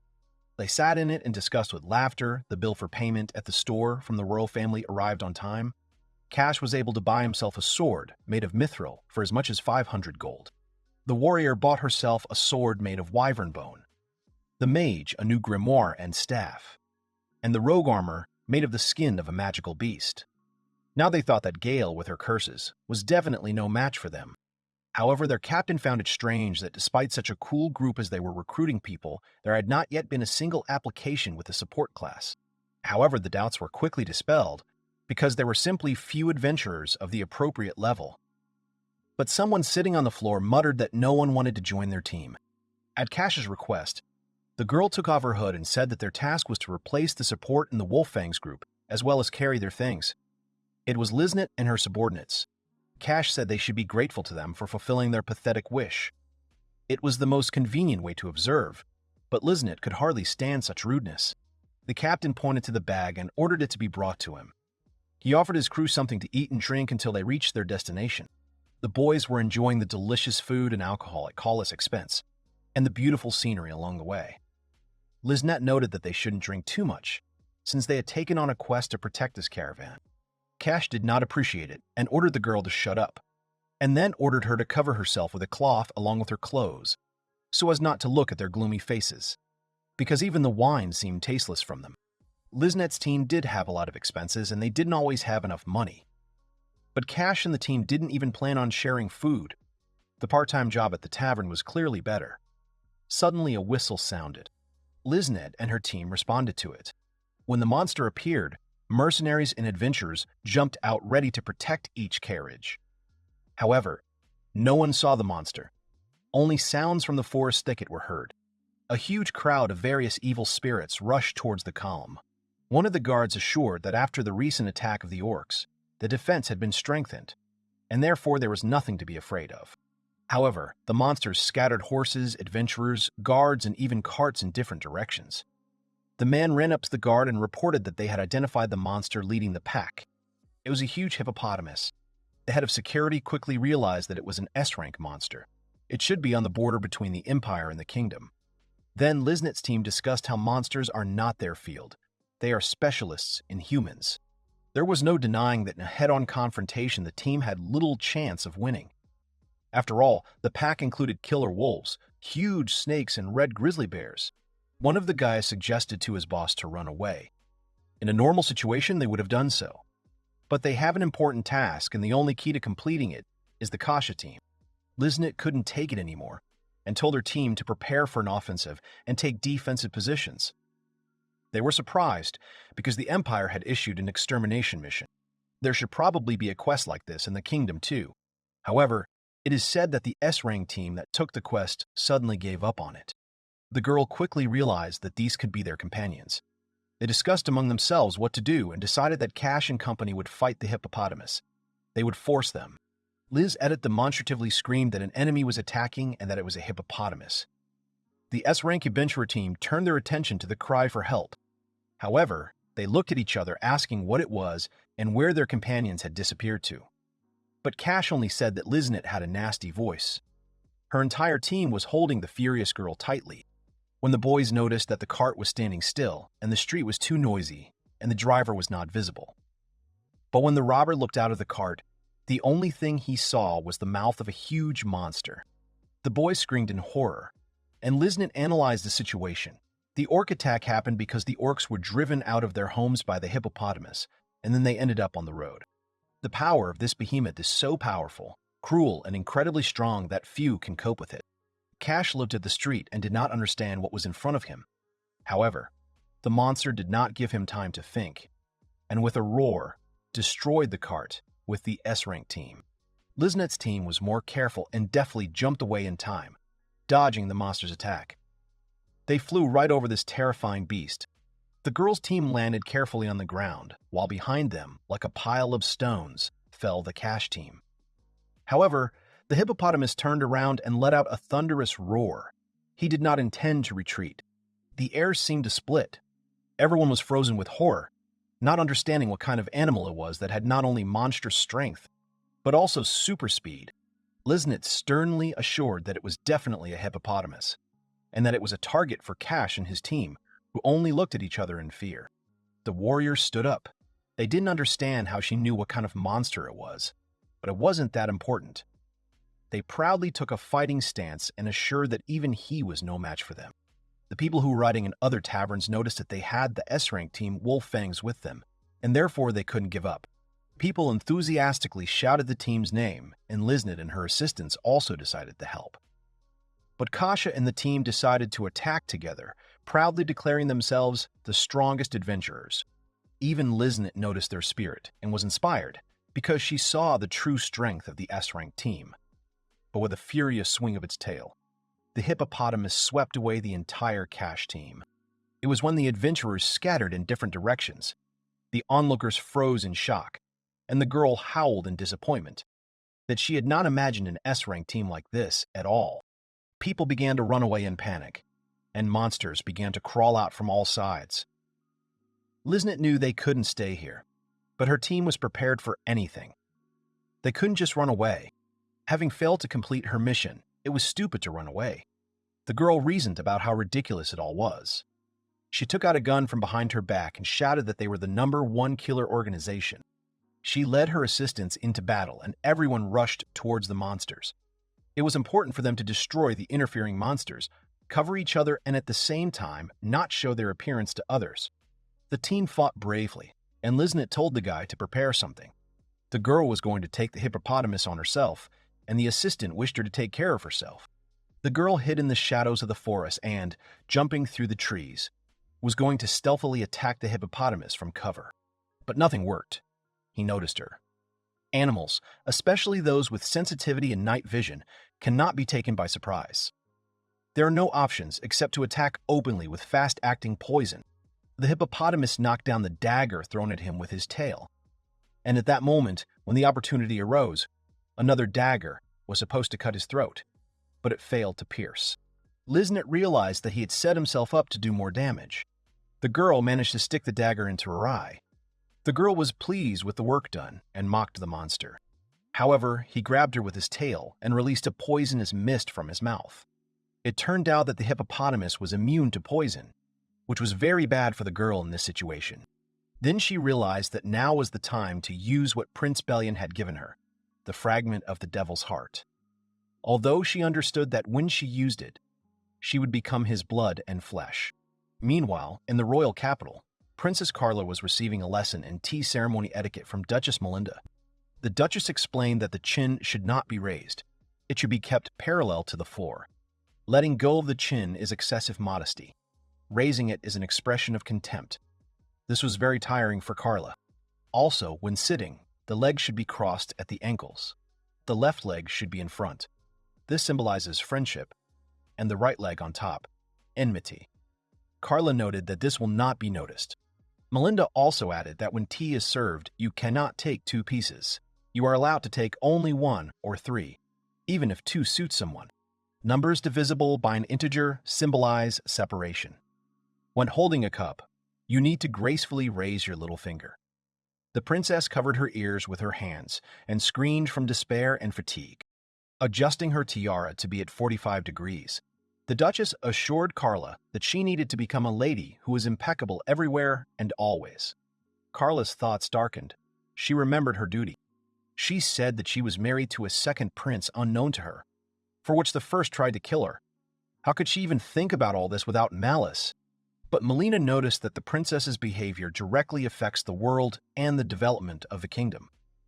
As a person chosen from birth, she should think about her position and act based on it. Princess Carla de Glucan exhaled heavily and was about to say something about her life as a chosen one. She said she would rather choose how she lives her life. It may seem like she has been given more than other people, but it also burdens her, and the weight of those privileges makes her feel like she is in chains. The girl felt cursed from birth. Looking at the birds, she wondered if Gale could lift such a curse from her. However, the butler tore the princess away from her thoughts. He noted that not having disagreements with the neighboring empire is a guarantee that citizens will not shed blood. It is worth asking about the empire. But the only thing that interested the girl was the heart of the devil. She said she wondered if there really was a being threatening the people. But Vivian said that those who suffered from the devil passed on stories that were considered fiction. Then Carol asked if it was true, but Vivian said that no one knows for sure. But from these stories, the devil's heart is the most sinister cursed artifact in this world. Meanwhile, the battle outside the capital continued. Liznit held the girl tightly with his tail and was already preparing to throw her into his mouth. However, her assistants noticed this and one of them called out to his mistress and threw her some kind of brightly glowing ball. A bright light illuminated the entire area, blinding all the monsters and people, and Liznit seemed to have regained her strength. She dug her nails into the monster's tail and then tore it off, ripping the flesh with surprising ease. The tired girl was surprised that the flash grenade had an effect on the monster, but this short period of time was enough to put on the bracelet, which contained 166 of the devil's heart. The girl jumped sharply to the side, and the hippopotamus, only getting more angry, rushed at full speed straight at the girl. The boys were worried about their mistress because such a giant moves at a huge speed, and then its horns become a weapon capable of piercing anything. But the girl put her hands forward. Liznit held the roaring monster with her bare hands as it flew into her at great speed.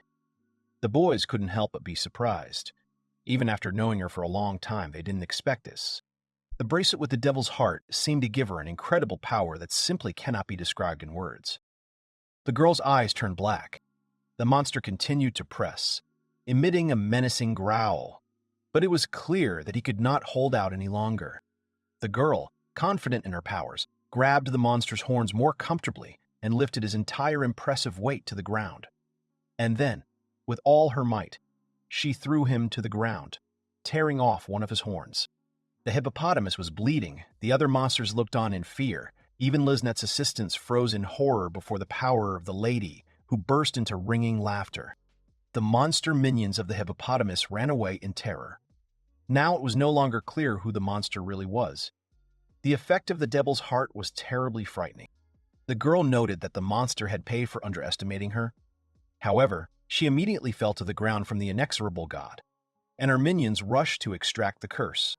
The girl's hands were covered with bulging veins, but the supporters reacted quickly. Spending a lot of money, they bought a church ritual to remove the curse in advance. The God King's tears magically formed a glowing circle around the team. The girl groaned in pain, and the bracelet that had already grown together with her arm fell to the ground. He screamed hysterically, and the girl remembered the words about her becoming flesh and blood, and swore that she would not allow this to happen to her. She put the monster in a jar.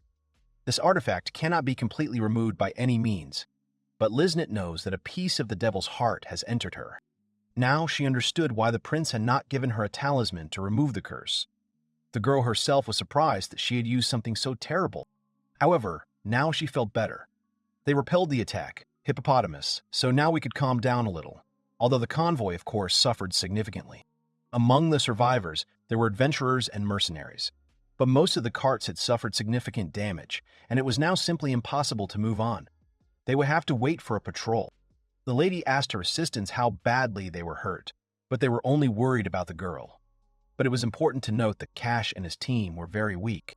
When it was already getting dark, the artifact was securely sealed. The guys were amazed, because with such power, it is possible to suppress even the most powerful creators of artifacts. However, only Liznit understood that it was all at the cost of her life. The girl clenched her fist. She hated Gale Hamilton more and more. On the other hand, in a blacksmith's guild, Gale couldn't stop sneezing. Mora laughed because he sneezed so much that pieces of the undead were stuck to his face. However, the guy showed the girls his creation. He made something according to Shalina's drawings and instructions, but it didn't turn out so colorful. It was a lantern made of bones. The boy picked up the lantern and asked if this skull-shaped ghost fire generator would work. The source of energy is souls floating in the air, even the souls of insects and plants. Shalina explained that regular streetlights use firewood or magic stones, which is expensive. But the ghostly fire can be used constantly. It is not wasted and is safe. Mora whispered if it was a shame that they were skulls, but Shalina assured him that she would focus on practicality. But the girls didn't tell the guy anything and only asked him to replace all the lights. The blacksmith asked if the boy had made other things. Then he took out another cockatrice, a stone beam emitter. He also made some new farming tools. He began to list his creations: the damned thresher, the weeping grinder, the saw of sorrow, the trembling sieve of souls. Shalina was only surprised when the guy managed to do all this. The blacksmith asked if Gale and Mora were going to go and see the trading premises. The surprised couple immediately turned around and looked at the girl. The guy hesitantly agreed, and Shalina told me and Mim that it's just the perfect option for him. on a small street a little away from the main street. Gale happily asked if his shop would be there, to which he replied in the affirmative. The building originally belonged to an alchemist, which was close to the theme of Gale's shop, and they would pay the deposit by selling his cursed items. Mora and the guy agreed that it was the perfect space. Shelina added that after cleaning, rearranging the merchandise, and replacing the sign, the store would be Gale's. The guys laughed happily, and the blacksmith said that while the guy was here, he could freely use the guild furnace and feel at home. Everyone already knew.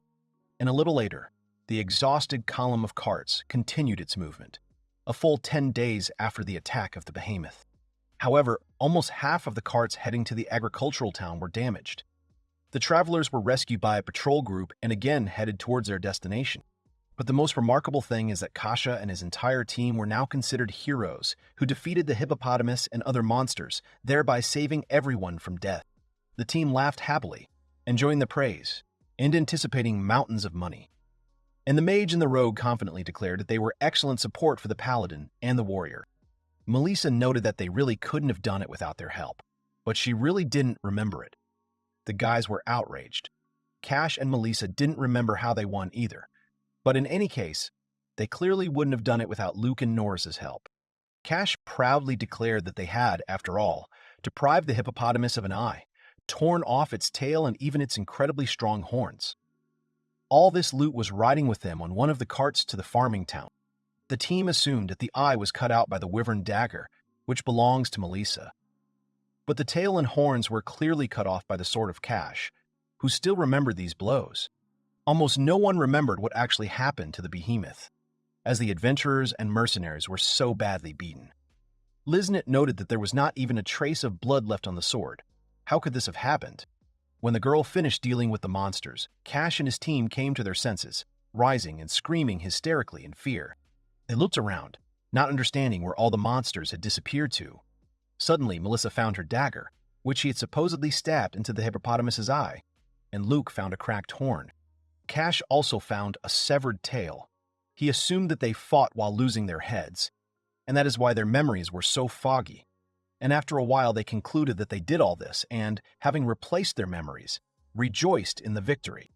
Liznet's team decided to refrain from telling the heroes that their mistress had done all this, since that was not their main goal, and for the killer, attracting attention would only do harm.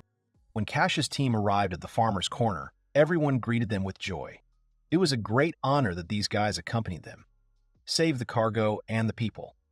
And Cash said that hippos were just like nuts to them. Liznet's exhausted team stood aside, sadly realizing that those who talk a lot and do nothing get all the glory, while they simply remain in the shadows despite their feat. When Cash's team was thinking about what to do next, Melissa suggested looking for an inn, while the mage and the rogue wanted to go to the tavern. Liznet got angry, coughed awkwardly, and asked if they should visit the guild first. Cash reluctantly agreed to go in to exchange the reward, so that the poor people for whom he took the command, Liznet, did not run away with their loot. The girl's patience was running out, but she held on very diligently. Team Cash looked around in amazement, not understanding what kind of city this was, where instead of lanterns there were ominous skulls scattered around. The boys were surprised that the residents were completely satisfied with everything. Norris asked if the boys had seen anything like this before, and everyone looked at him with understanding. They realized that this was Gale's damned creation, because it was just terrible bad taste. And all he can do, in their opinion, is create damned instruments that look terrible. However, the guys were more surprised by the fact that the whole street was covered in them. The dark mage asked if it wasn't just him who felt unaccustomed here. He felt the atmosphere of a small provincial town. Then Cash noted that it was only to their advantage. Probably Gale's shop was somewhere around here. Cash and his team laughed evilly because they thought the guy was a fool for leaving so much evidence behind. However, it wasn't only them who laughed, but Liznet as well. Meanwhile, the guys decided to start their search from the guild, as they were advised. The hooded girl noted that they were on the right track. Then her assistant added that it seemed that Gale was indeed in this city, but Cash's assessment seemed strange to him. Then the assassins simply thought that Gale simply did not trust his team and hid his true skills. At the guild, a short girl greeted them with a wide smile, but Cash was not so polite. His team noted that this place was just a barn. They walked past tables and people, discussing that, judging by everything. There were no good quests to be found here either. Cash proudly placed his elbow on the counter where the owner of this guild stood. He looked distantly at the girl who smiled at him.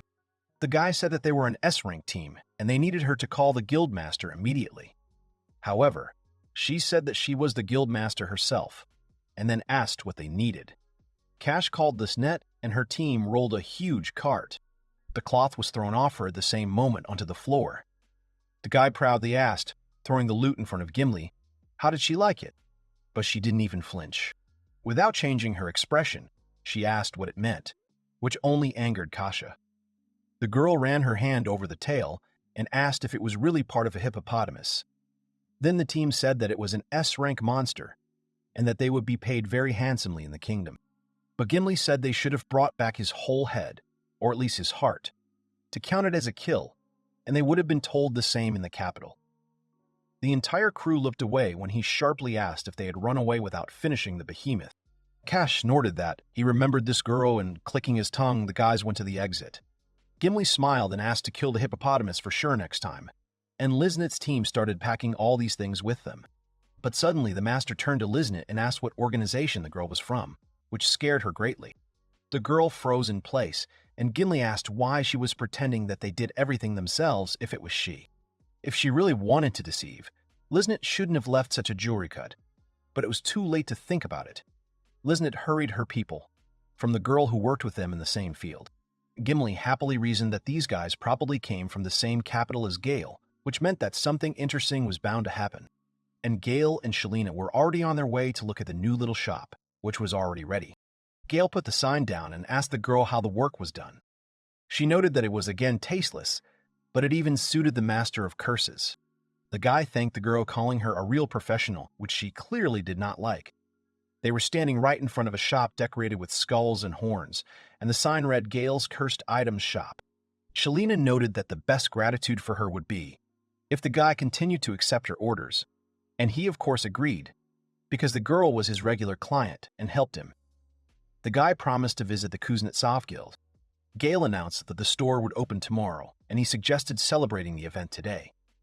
The guy said that he would call Mora, and the girl was already running behind them asking if the guys were finished. Kuznets noted that Mora came just in time, because the store was ready to open, and you could watch the work. The girl also wanted to help with the opening, but was late. The shop used to belong to an alchemist, so the renovation was easier than it seemed. The guy asked if Mora would be gathering a team to do quests again. The girl answered in the affirmative and noted that the guy was too busy with solo quests. The young man got pouty and said that he needed to get materials somewhere, but no one wanted to go with him. Well, who would want to take on a master of cursed objects? Gale was of course very happy about the opening of the store, but his plans did not include doing only that. He planned to continue being an adventurer. In the long term, he would like to hire a salesman, and he would collect materials and create new items. But for now, he hasn't had the opportunity. But Mora seemed to have an idea, and wanted to tell about it. She offered to help as a salesperson and work in the team again. The girl noted that although they were both rear guards, they had done a great job with the quests. Mora blushed embarrassedly and, looking away, assured that if they were together, they could definitely do anything. And while the girl was quietly waiting for an answer to her request, the guy turned around and it seemed as if he was going to go to her. However, Gale ran to the display case with his invention because he noticed the mummy's bandages had come unglued. Mara covered her face with her hands in shame, realizing that he was not listening to her again. The magician assured that they would meet that same evening when it got dark. The blacksmith took on the preparation of strong drinks, and the young man prepared food for the table. The girls left, talking among themselves. Mora asked if Shalina had come up with the name, to which she agreed, and then the blacksmith added that if a person does not have a special goal, he is unlikely to come here. And Gale was glad that he opened a store together with real friends. Now he had a place where he could feel like himself, so it was hard to even describe in words how happy he was. On the door to the shop hung the Bell of Coolness. They say it belongs to the guardian who comforts the souls of children near the cemetery and sends them to another world. Its ringing can be heard from far away, and where it now rings, unique cursed artifacts are displayed on the shelves. When it was already dark and the stars appeared in the sky, Gale's attention was drawn to a noise outside. The guy heard people coming in and greeted them, saying that the store had not yet opened. But these were not ordinary guests, but a paladin. Cash walked in proudly, looking around, and then greeted the master of cursed items, insulting him. Gale backed away, not understanding what the team was doing here. But Cash was accusing him of ruining many people's lives, and now enjoying life. The door flew off its hinges from a strong kick. The entire Cash team and 4 other unknown people burst into the room. Gale asked what they needed since his store wasn't even open yet, and the black magician asked them to go out to Lisnet Street. The 4 of them left, and Gale wondered why they needed so many newcomers. His thoughts were interrupted by Norris, who said that they could talk now. The master was taken aback. They themselves kicked him out, saying that he could open his own store. What business did they have with him now? The guy's voice was shaking, and he himself could not even move his legs. Cash explained that they came so that Gale could remove his curse from them, which surprised the guy even more. Meanwhile, outside, one of the assistants asked if the lady was sure that this was Gale Hamilton and why they left him with the Cash team. The girl explained that this way they would be able to see what this guy was capable of.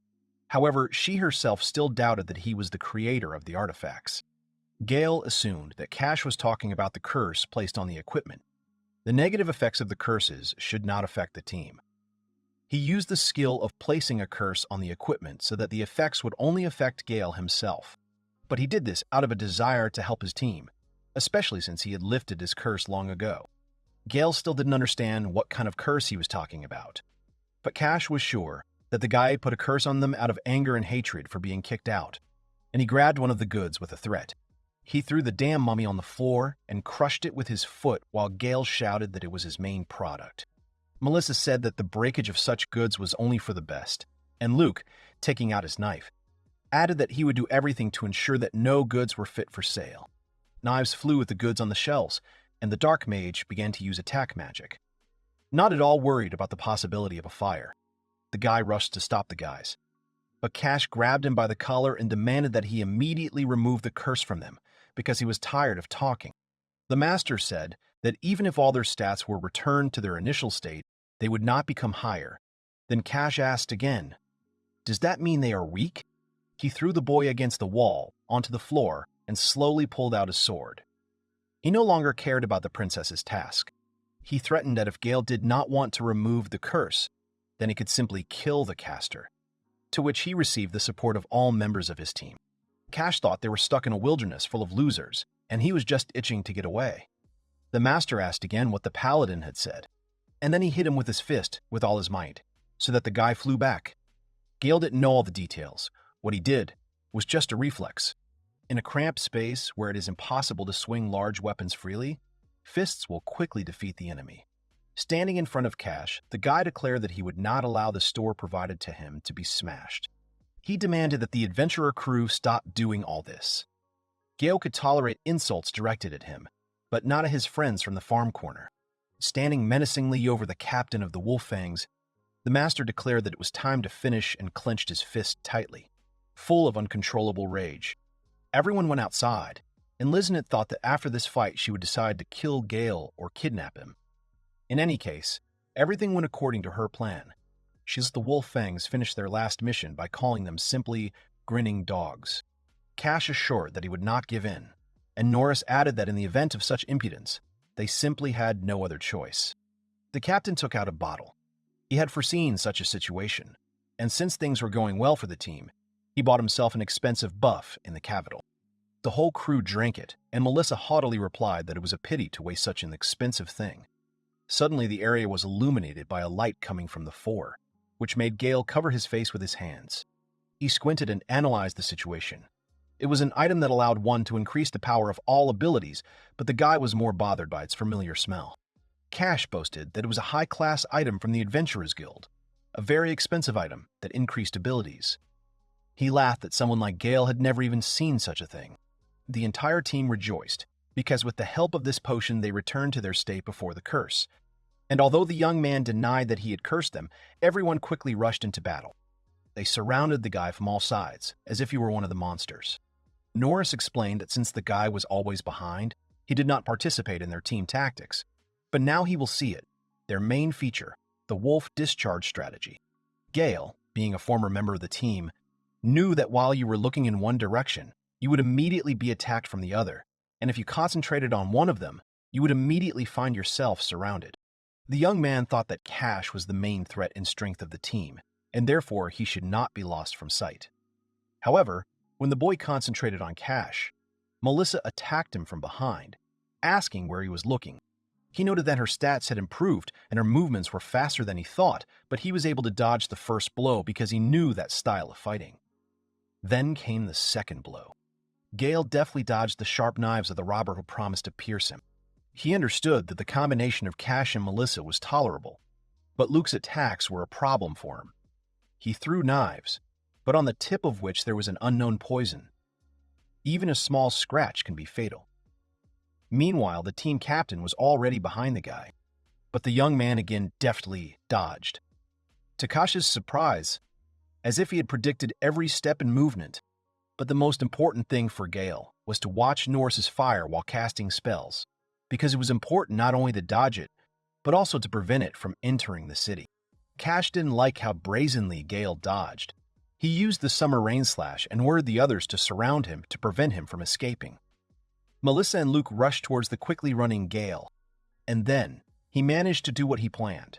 The entire team was within reach, and he unrolled the cursed scrolls.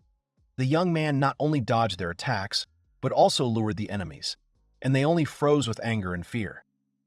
If Cash and the others use items of enhancement, it is enough to even slightly reduce the effect of their action. It gave them a taste of the power of the cursed items they hated so much.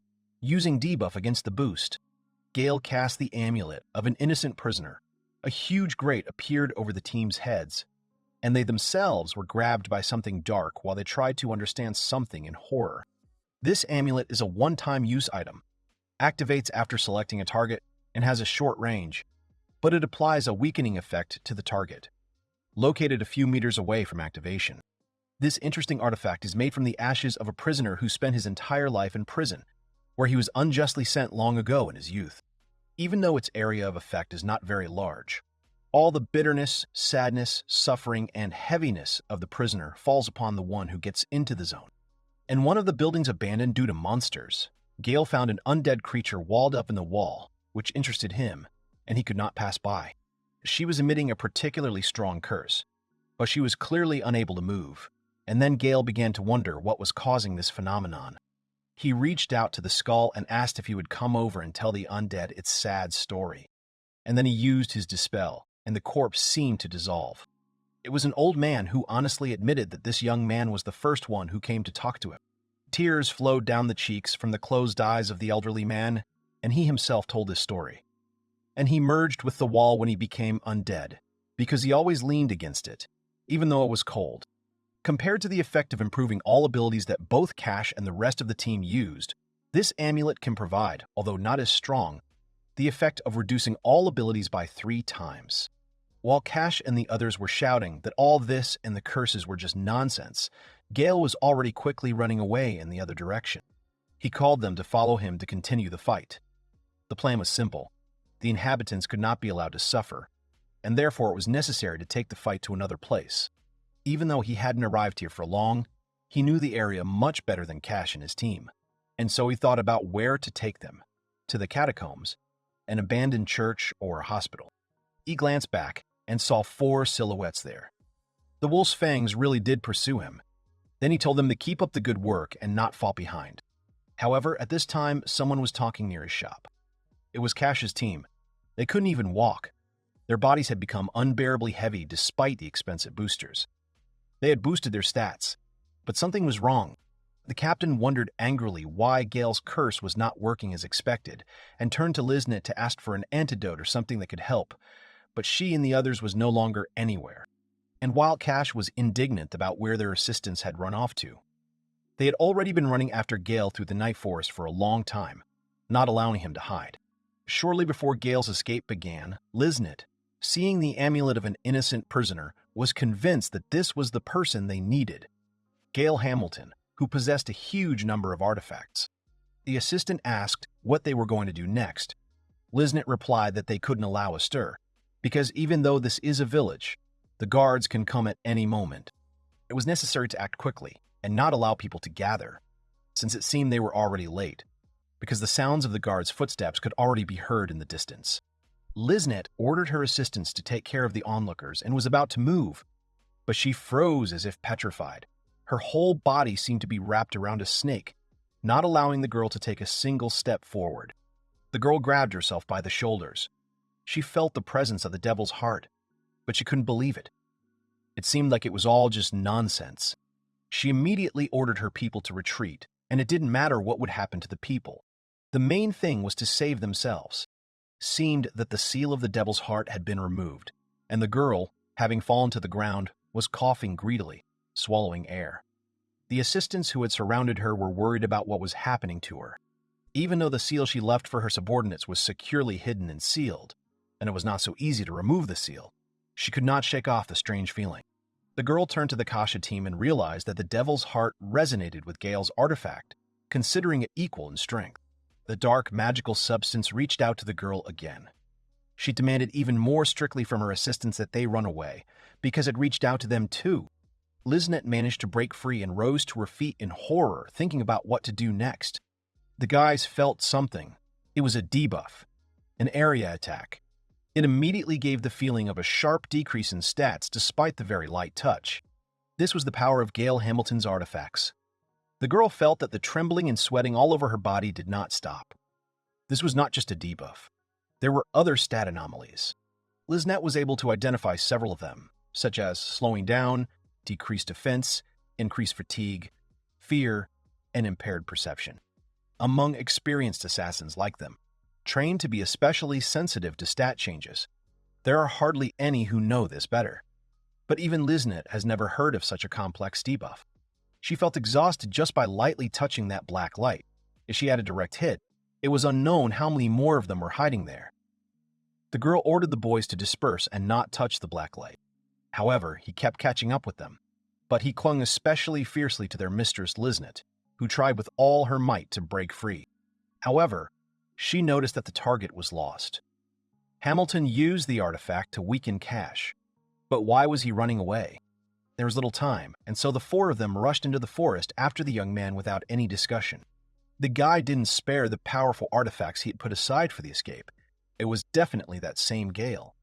And apparently, he headed to the outskirts of the city, which means his accomplices won't be there. Liznet was happy. That meant there would be four of them against one, Gale. There was no way to retreat.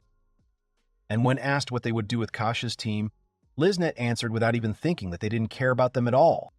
Gale was heading towards an abandoned hospital on the outskirts of the village. Once upon a time, those who died from an epidemic were buried there. The girl laughed. He, in front of them, living in darkness, rushed into the grave himself. What a fool.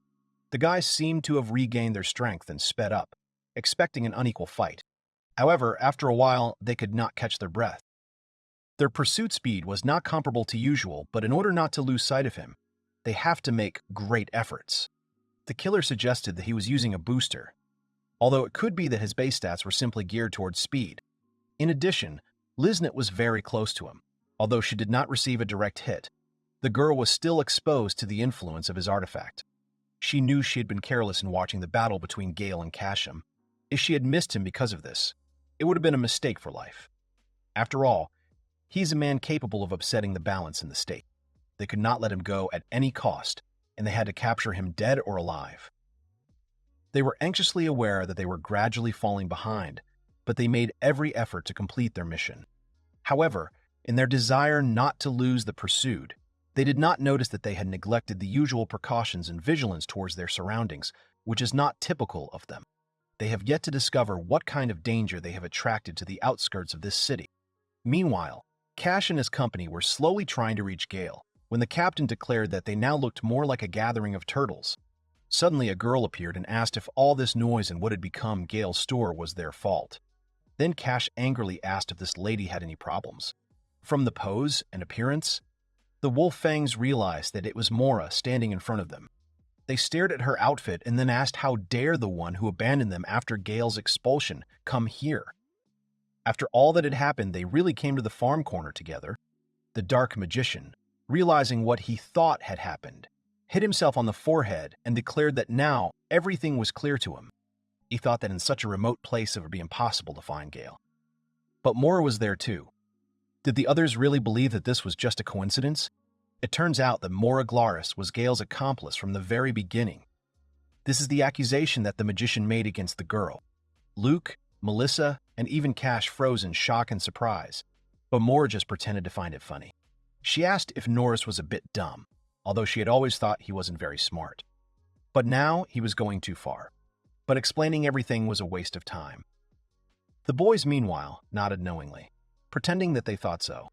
The magician raised his head and said that such deep thoughts were clearly beyond the capabilities of a young lady with a cleavage to the very bottom.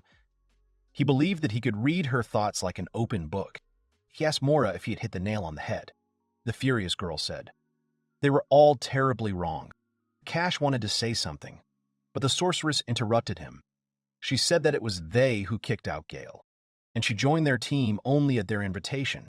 How this made her an accomplice, the girl really wanted to know about this, and what exactly she did against them.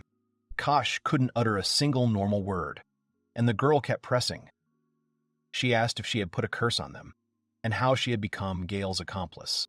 When the guy fell silent, she stood up, allowing him to breathe a sigh of relief, and when she turned away, she addressed her former leader. He came to such a remote place, destroyed someone else's store, and after all this, he still dares to insult a departed team member. Mora asks sternly if this boy had been taught as a child not to do anything that would hurt others. Then she began casting some kind of spell. She assured, standing in a fighting pose, that this should not be done under any circumstances. Team Cash decided to switch to wolf tactics and defeat the angry Mora. Cash assured that even though they had slowed down in their movements, it was only Mora in front of them, and she was all alone. However, the young man was unable to even hold his sword. The girl asked if this was an attempt to gay impulse May. She then said that thanks to them putting a bunch of debuffs on her, she had increased her strength and agility and was ready to show them the real pulse of May. Mora began to furiously attack the Kosh team. Holding their team captain by the collar, she said that she would do to him the same thing they did to Gale's new store. Maybe then they will understand what it's like to be in his place. However, Melissa ran up to Mora from behind. Swinging her arm to strike, she self-confidently noted that the girl was looking in the wrong direction. But Mora, not even afraid, with one sharp movement hit the rude woman in the face, who attacked from behind and without even turning in her direction. Then the sorceress noticed that Gale had placed serious debuffs on this team, which meant that this fight was no longer 1-on-4. The girl said that they would lose this fight 2-on-4. Luke told Mora not to be arrogant. He also noted that the main thing is not to let her get close, because they have long-range weapons. The robber shouted that her pathetic tricks would have no effect on them. Norris and Luke were preparing to attack from different sides of the girl. The robber promised to riddle the girl, but when he wanted to get at least one knife, it turned out that he had already spent everything. And while he was remembering that he had left a lot in Gale's store, Mora had already approached him, swinging for a blow. She punched Luke in the stomach with all her might, making him double over with a painful cry, and then flew back several dozen meters. Then the mage prepared one blow that was supposed to kill her, a hellish bullet. However, his magic shone brightly. Then the girl thanked the magician for illuminating himself, and threw a bottle of alcoholic drink at his head. It flew right on target, smashing against his head. The bottle made the dark mage fall to his knees. Mora replied that it was very easy to hit him. The entire Kasha team lay like trash on the ground, unable to even open their eyes and look past their enemy. The sorceress stood menacingly nearby. The assembled crowd watched as the girl continued to taunt the team, begging her to stop. But Mora laughed because they weren't done yet. She turned to the bottle she was carrying as a gift and said sadly that she was sorry to have this wine for the opening ceremony.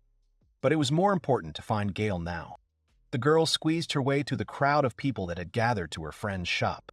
When she managed to enter it, she was just wandering around the display cases in surprise when a mummy on the floor caught her attention. She carefully picked up the figure that had fallen to the floor. With no less effort, the girl carefully held it, remembering how Gale had diligently corrected it. The guy said that this product was special, while Mora was occupied with completely different thoughts. The girl carefully placed the mummy on the table, but suddenly a noise was heard from behind, and a question was asked about what had happened here. It was the blacksmith, Shalina, who had a heavy barrel on her shoulder. The girl had come to celebrate the opening. Mora jerked, realizing that she urgently needed to go and find her friend. Then the blacksmith grabbed her hand before she ran away and demanded an explanation of what had happened here. Gale was missing and needed to be found as soon as possible, although Cash's team clearly couldn't defeat him, but Mora was still worried. She understood that most likely the guy, not wanting to create problems for the residents, was trying to get the enemy out of the city. Then Gimli appeared on the threshold and reported that the boy had gone to the other end of the city, to an abandoned cemetery. The girls were pleasantly surprised to see the master and asked how she knew where Gale was, to which she replied that she found out by accident. And then, looking away, awkwardly noted that the wolf fangs were very strange people. The girl herself came to hand over the materials that she had received. These were animal organs that emitted a simply terrible odor. Gimli said that the Master of Curses was being pursued by some group, clearly more experienced than Cash and his team. Frightened Mora thanked the girl and, despite her outfit, resolutely rushed to help her friend. There was no time to change clothes or take a weapon, and everyone understood this. The blacksmith asked to wait. It seemed she was going to go with Mora. The girls took the weapons from Cash and Norris, cheerfully assuming that it would be better than nothing, after which they proudly set off on a special mission to rescue Gale Hamilton. Gimli volunteered to accompany the girls and then asked, "Now is the situation when every second counts. Probably Shalina is not used to this." In addition, the girl noted that she was experiencing an unpleasant feeling. Mora asked if it was about those who were pursuing Gale, but the master explained that she felt the presence of something inhuman. The tail and horn she brought were part of the hippopotamus, she explained to the girls. And then she added that those who are now chasing Gale came here from the royal capital. They failed to kill the behemoth, and it escaped. But beast-type monsters are quite tenacious, and S-ranked ones are also smart. That's why they can carry out strategic attacks and command the herd. In other words, it's no wonder they followed them so far, relying on their keen sense of smell and waiting for the right opportunity. It turns out that the girls had a chance to run into a hippopotamus, which made the task AA difficulty level. But after the cockatrice, the girls didn't really want to deal with such monsters. Meanwhile, Gale had already reached the abandoned hospital, which was also a cemetery. He was standing on a tree trying to catch his breath after such a run. The guy jumped down and turned around, taking a fighting stance, inviting his opponents to come out and show themselves. Killers slowly emerged from the bushes and asked the guy to wait a bit while they caught their breath. He obeyed them without hesitation. Gale wondered where he had seen these guys before, and suddenly he realized that they were Kasha's comrades, which caused a negative reaction from Liznet. She was angry and upset to hear that she was a comrade of these pseudo-heroes. The girl pointed and asked what his problem was. How could he run so fast? But the guy explained that he was sure that Cash and his gang were chasing him. Then the furious Liznet said that they would never be able to catch up with him. But the girl's throat went dry from screaming. Then Gale said that he understood her, and therefore she could calm down, and offered her a drink. He did not have water, but he did not have time to explain what he had, because the lady greedily snatched the liquid from his hands. She drank it all down to the last drop, and then asked what it was, because it stuck to her throat and smelled strange. The young man replied that it was a prototype of a potion for removing petrification, and then he added that it was the amniotic fluid of a cockatrice, which left Liznet stunned. The girl tried to spit out everything she had drunk, which the young man did not understand at all. She angrily asked why he had given her this to drink, but her assistant pointed out that the girl should first check what she had been given before drinking it. But she did not want to listen to the comments addressed to her. Gale was upset because he didn't understand why she was spitting out the medicine that healed petrification. Despite the fact that these were the bodily fluids of a monster, there is a saying that good medicine tastes bitter in the mouth. And in general, she herself said that she wanted to drink. Liznet raised her head and, taking out her weapon, ordered all the assistants to immediately grab Gale, who was already completely confused about what was happening here. The girl ordered to surround the boy and capture him, alive or dead. The young man raised his hands and apologized, asking if the potion was really that terrible. But it seemed that it didn't matter anymore. The killers rushed to attack the guy, who apparently had not yet figured out how to defend himself. The boy dodged Liznet's well-aimed blow, to which the girl immediately told him that he shouldn't even try to run. When the boy fell, she struck again, but he dodged and kicked the girl. Then 3 blades of the girl's assistants flew at him, but he was able to calmly dodge them with sharp movements. The girl noted that he was dodging all their attacks perfectly. But the young man said that it was not about him, but about what was under their feet. The whole team lowered their heads. The whole ground was strewn with piles of all kinds of bones, and in some places, there were also wooden crosses. The girl clearly didn't like the sight, and Gale noted that there were even more bones hidden underground. Liznat concluded that he was an adventurer accustomed to graveyards, but his legs were definitely fine. The boys reasoned that although there were more of them, there were too many obstacles, and they were separated and could not get together. The young man assumed that they would soon give up. Neither powerful attacks nor well-thought-out joint strikes would help here, and the crunching of bones and other sounds of debris gave away all the team's plans. The girl threw a knife that flew incredibly close to Gale's face. But she was more surprised not by how he dodged, but rather by the fact that the guy was in no hurry, as if he was waiting for an opportunity. All around there were only graves that had been knocked together long ago and obviously in a hurry, and the rain and wind had turned the hospital building into ruins. All this left me wondering what was waiting for Gale in such a terrible place. The guy interrupted his thoughts and said that he didn't want to seem rude, but he would still suggest leaving. It seemed like the team had gotten used to moving around here, but that wasn't why he chose the cemetery. For him, this seemed like an ideal place to ambush cash, because good materials could be collected in this area. And so, he honestly comes here, so he knows the area very well. Something began, which clearly pleased the young man. The Master of Curses really belonged here, with scattered bones and remains and lost souls wandering everywhere. The reason why Liznat's team had to go home was very simple, and it already appeared from the ground. The guy assured that the team was being escorted out, and at that time, all sorts of undead began to rise and crawl out from all sides. The guy, not being afraid of this, joyfully spread his arms out to the sides, foreshadowing his victory. Liznat and her team assumed there was an ambush, but quickly realized from the smell, dirt, and appearance that there were walking dead here. Princess Carla lay in her chambers and admired the leaflet about the search for Gale. She thought about how soon this guy would be brought to her. Vivian asked the high priest to look at the princess's condition because she constantly thinks only about Gale Hamilton. She didn't understand what was happening because he was a man the princess had only seen once. The high priest noted that the guy had saved her life. The priest and his assistant decided that the princess had fallen in love with this young man. Vivian asked, so instead of preparing to die during the attack, the princess had fallen in love? But ignoring the question, the man noted that Carla and Gale, with their special tastes, complemented each other. While they could not meet, the brain itself completed the drawing of the ideal person. The men tried in vain to calm Vivian down.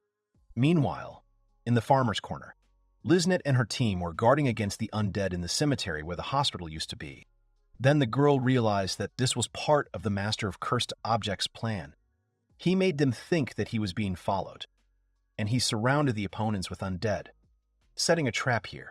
The boys, pressing their backs to each other, noted that it was the first time they had seen so many undead at once. Dodging a flying monster, he replied that if he fought 1 to 4, he would have very little chance of winning. And the 4 people he was talking about were supposed to be Cash and the others. Gale wondered what was wrong with them. Liznat snapped back that they were different from these fools. After all, they are killers who live in the shadows, which means they will never lose in a battle with the undead.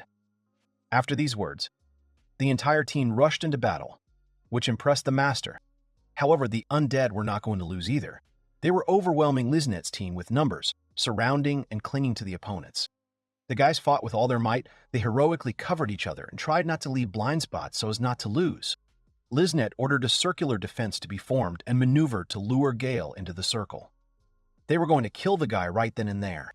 However, a huge monster appeared right in front of him, which was quickly cut down by the girl. She noted with satisfaction that this was clearly the guy's trump card, and he was indeed close to winning. But in any case, Liznat also had a trump card, namely, a trump card called the Heart of the Demon King. However, it had too many restrictions, and it was impossible to simply waste time. Then she realized that the moment when they destroyed all the undead would be the single best chance to use this artifact. Meanwhile, Gale's reinforcements were racing through the night forest. The girls discussed the fact that experienced assassins were targeting Gate, and about 4 of them. Mora noted that they needed to get there as quickly as possible to even the odds. Kuznets, without slowing down, said that only after a person leaves do you truly realize how important he or she is to you. She screamed that Gale was under her protection because they had to create many more cursed items and bring an agricultural revolution to this farming town, and he is her partner. The guildmaster bowed her head and noted that she agreed, because without Gale, she would have much more problems. And Mora thought that the next time they met, she would note that even a master of cursed items, as stupid as he is needed by someone. She promised herself that she would tell him everything exactly like that. Shelina, still running as fast as she could, asked what they would do if a wounded hippopotamus appeared. Mora noted that assassins and a hippopotamus would be too much. While Gimli thought about it, she told that the master of cursed items can acquire unique skills that cannot be compared with a normal profession. Mora asked what kind of skill, and the master told about the change of failure. It is a perfect evasion skill called surprise luck. The girls asked in surprise what kind of surprise luck was this. They noted that reversing bad luck was a very powerful skill, and if it allowed them to avoid death, then everyone would obviously want it. But unfortunately, this is an extremely rare skill that cannot even be activated at will, so girls can only hope for the best. Meanwhile, Liznet and her team had already knocked down a huge pile of undead, still fighting for their mission. The girl noted that they somehow miraculously managed to destroy all the undead, but she did not have the strength to even approach Gale. She raised her hands and admitted that they were giving up, because there were so many undead, and Gale was still effortlessly summoning more. Liznet admitted her defeat. The captain of the assassins extended her hand for a handshake as a sign of acceptance, and Gale, without thinking much, hurried towards her in order to return the outstretched hand. When the boy approached, Liznet said she was just joking and ordered him to throw her the jar. She deftly caught the sealed curse, and then, explaining that this was their trump card, she opened the jar, releasing the creature inside. Taking out this creature, she decided to tell the guy about it, as a gift for his life. She held out the artifact on her palm and explained that it increases physical abilities to the limit by taking away life force in return. It is the most terrible and powerful artifact. However, Gale noticed something behind the girl. She turned around and saw a hippopotamus running straight towards them from the thicket of the forest. The same one, without one horn and one eye. Liznet didn't understand what this monster was doing here, but there was little time to think because it was already flying towards them, and Gale, preparing for the best possible circumstances, decided save the killer. The guy pushed the girl, who hesitated and prepared to take the full force of the blow on himself. The heroine's head snapped around, her eyes widening in surprise. Her lips twitched before she breathed out Gale's name. She was in genuine shock. The huge creature strikes Gale with its horns. The blow sends him flying into the air, and dust rises from the ground. Liznet watches, amazed at the force of the blow. The girl clenched her fists, looking at the clouds of dust that rose from the place of the blow. She whispered that it was with this blow that he ground him into dust, her voice a mixture of fury and cold awareness of the enemy's strength. Among the rubble of the roof destroyed by the body's fall, Liznet clenched her fists as she watched. Despite all his eccentricities and endless chatter, she couldn't deny it now. He was the one who saved her life. Her face still has a gloomy expression. She thinks that the man, despite everything, was quite unlucky. She stands confidently before a massive, horned opponent. Her posture is straight. Her gaze is focused. She is not afraid. The heroine admits that he stubbornly followed them and showed persistence. The ruins and debris emphasize that the situation is extremely dangerous. The girl took out the artifact, carefully turned it over in her hands, and then began to tell her story with intrigue. The artifact in her hand shimmered as if echoing her mood. She didn't even bother with direct threats. Just an icy look and a phrase about how she liked persistence spoke for themselves. Black vortices or streams of energy emanate from the artifact. The heroine, with a mad grin, raises her hand, in which the sinister artifact sparkles. With triumph in her voice, she says for it to absorb her in the heart of the Demon King. The artifact quickly begins to absorb the girl's body, enveloping her in dark magic from head to toe. The artifact's power has clearly gotten out of control, filling the space with chaotic, frightening energy, and Liznet can be seen biting her lips hard. The heroine was enveloped by many dark tentacles. At the same time, various abilities were activated, including instant stun resistance, fatigue resistance, and increased strength. All this demonstrated the increasing enhancement of her combat potential. The tentacles continued to cover her body.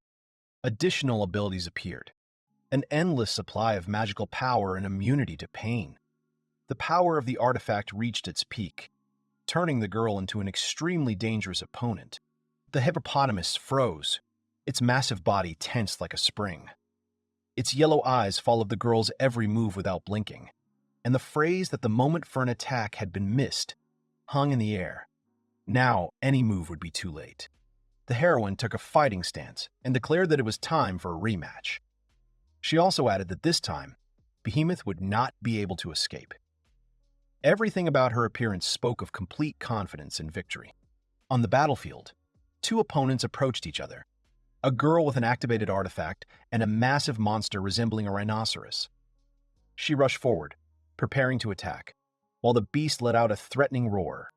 There was a huge hole in the roof of the building, indicating that Gale had landed there after a huge impact. A dark shadow appeared against the night sky, breaking through the foliage. Someone uttered a short exclamation of surprise. Gale lay on his bed, looking stunned. He admitted that he seriously thought he was going to die.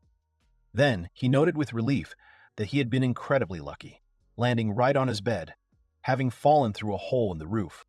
Gale was in a room with many beds. He was sitting on one of them, and there was a big hole in the roof above him. Looking around, he noticed that this could be considered a truly happy place. He thought that if he fell to the ground, he would be seriously injured. Sitting in the semi-dark room, he thinks hard about what happened. Thoughts rush through his head. He is almost sure that he did not get a good look at that monster. However, he remembers how the creature in the form of a beast suddenly pounced on them. With a sudden change in his expression, he remembers the zombie animal. The image of a distorted dog comes to mind. But the next second, he dismisses the thought, realizing that it was something completely different. He continues to ponder, noting that the creature had one broken horn, one eye was missing, and its tail looked ragged and damaged. He realizes with amazement that he has never seen such a creature before. However, despite this, its appearance perfectly matches the description of a zombie animal. With this thought, he falls onto the bed, lying down and trying to comprehend what he saw. He continues to reflect on what happened, recalling Shalina's words about the villagers being alarmed by a creature attacking the fields. It was probably originally a wild boar that later turned into an undead creature. He stood up abruptly, knowing there was not a moment to lose. Gale had said that perhaps this monster could be a danger to Liznit. With a confident smile, he said that as a master of curses, he should do this. He also added that working with the undead was his direct responsibility. Cautiously peering out of the door into the dark room, he said with alarm that he was somewhere far away. It was dark all around, and he didn't know at all where to go. Liznit continued to fight the monster, who had an evil expression on his face. She tried to hold on and not retreat despite the threat. At this time, Gale was quickly approaching to help her, but the question arose whether he would make it to Liznit. Gale walked forward, shown from behind. There was a tense atmosphere around him, and the question arose whether he would meet anyone along the way who could hinder his haste. The furious battle with the monster continues. The monster and the girl met eyes with a determined gaze and simultaneously launched an attack. The three observers watched the battle with anxiety and tension. Fear and concern were visible on their faces. Their eyes widened. The heroine descended swiftly from above, concentrating and preparing to deliver a powerful blow. Her movements were confident and precise, reflecting her determination in this decisive battle. Her sword fell to the ground and broke. It was clear that she had struck the monster's unyielding horn, after which he became angry. An evil rage was reflected on his face. After the blow, the girl fell to the ground, and at that moment a piercing and ferocious roar of the monster was heard. She managed to lean on the monster's horn to keep from falling completely. The observers shouted at Liznit, and thanks to this she managed to catch herself in time and instead of falling, smoothly assumed a fighting pose. She raised her head, gathering her strength and preparing for the next move. She said that she wanted to gouge out the monster's other eye, but even for the Demon King's heart, the artifact she used in battle that enhanced her physical strength, it was too difficult. Observer said Liznit needed a replacement weapon, but she said it was not necessary. She claimed that she had torn off the monster's tail, an important and powerful part of its body, with her own strength. The girl said that this time she would tear the monster's head off, revealing his face and his fist. However, before she could finish speaking, she began to cough. The coughing got worse and the girl lost her strength, falling to the ground. On a dark background, they began to show the girl's heart, as if it was beginning to beat with difficulty. She lay on the ground, raising her head with effort, making a weak wheeze. A dark spot was visible in her heart, as if something black had begun to spread inside. The others anxiously asked what was happening to Mrs. Lisnet, looking at the girl lying on the ground, unable to get up. She lay on the ground, could only lift her head, clenched her fist tightly and bit her lips, trying to hold back the pain. One observer said with alarm that this was impossible. Something black in the girl's heart began to grow, spreading more and causing a noticeable weakness in Lisnet's body. The heroine rolled over onto her back and began to hold her chest in the area of her heart, feeling increasing pain and discomfort. She couldn't breathe and the others quickly approached her, concerned about her condition. Her eyes were wide open. Her breathing became ragged and heavy. She began to choke, unable to cope with the growing internal tension. The artifact's tentacles began to wrap around the girl's body. The effects disappeared one by one. Death resistance, strength enhancement, fatigue ignorance, and infinite magic power. The body quickly lost support. She still lay there with her eyes wide open, unable to breathe, overcome by weakness and a lack of understanding of what was happening. The man who approached, lifting her body, said that the curse had gone out of control for the second time.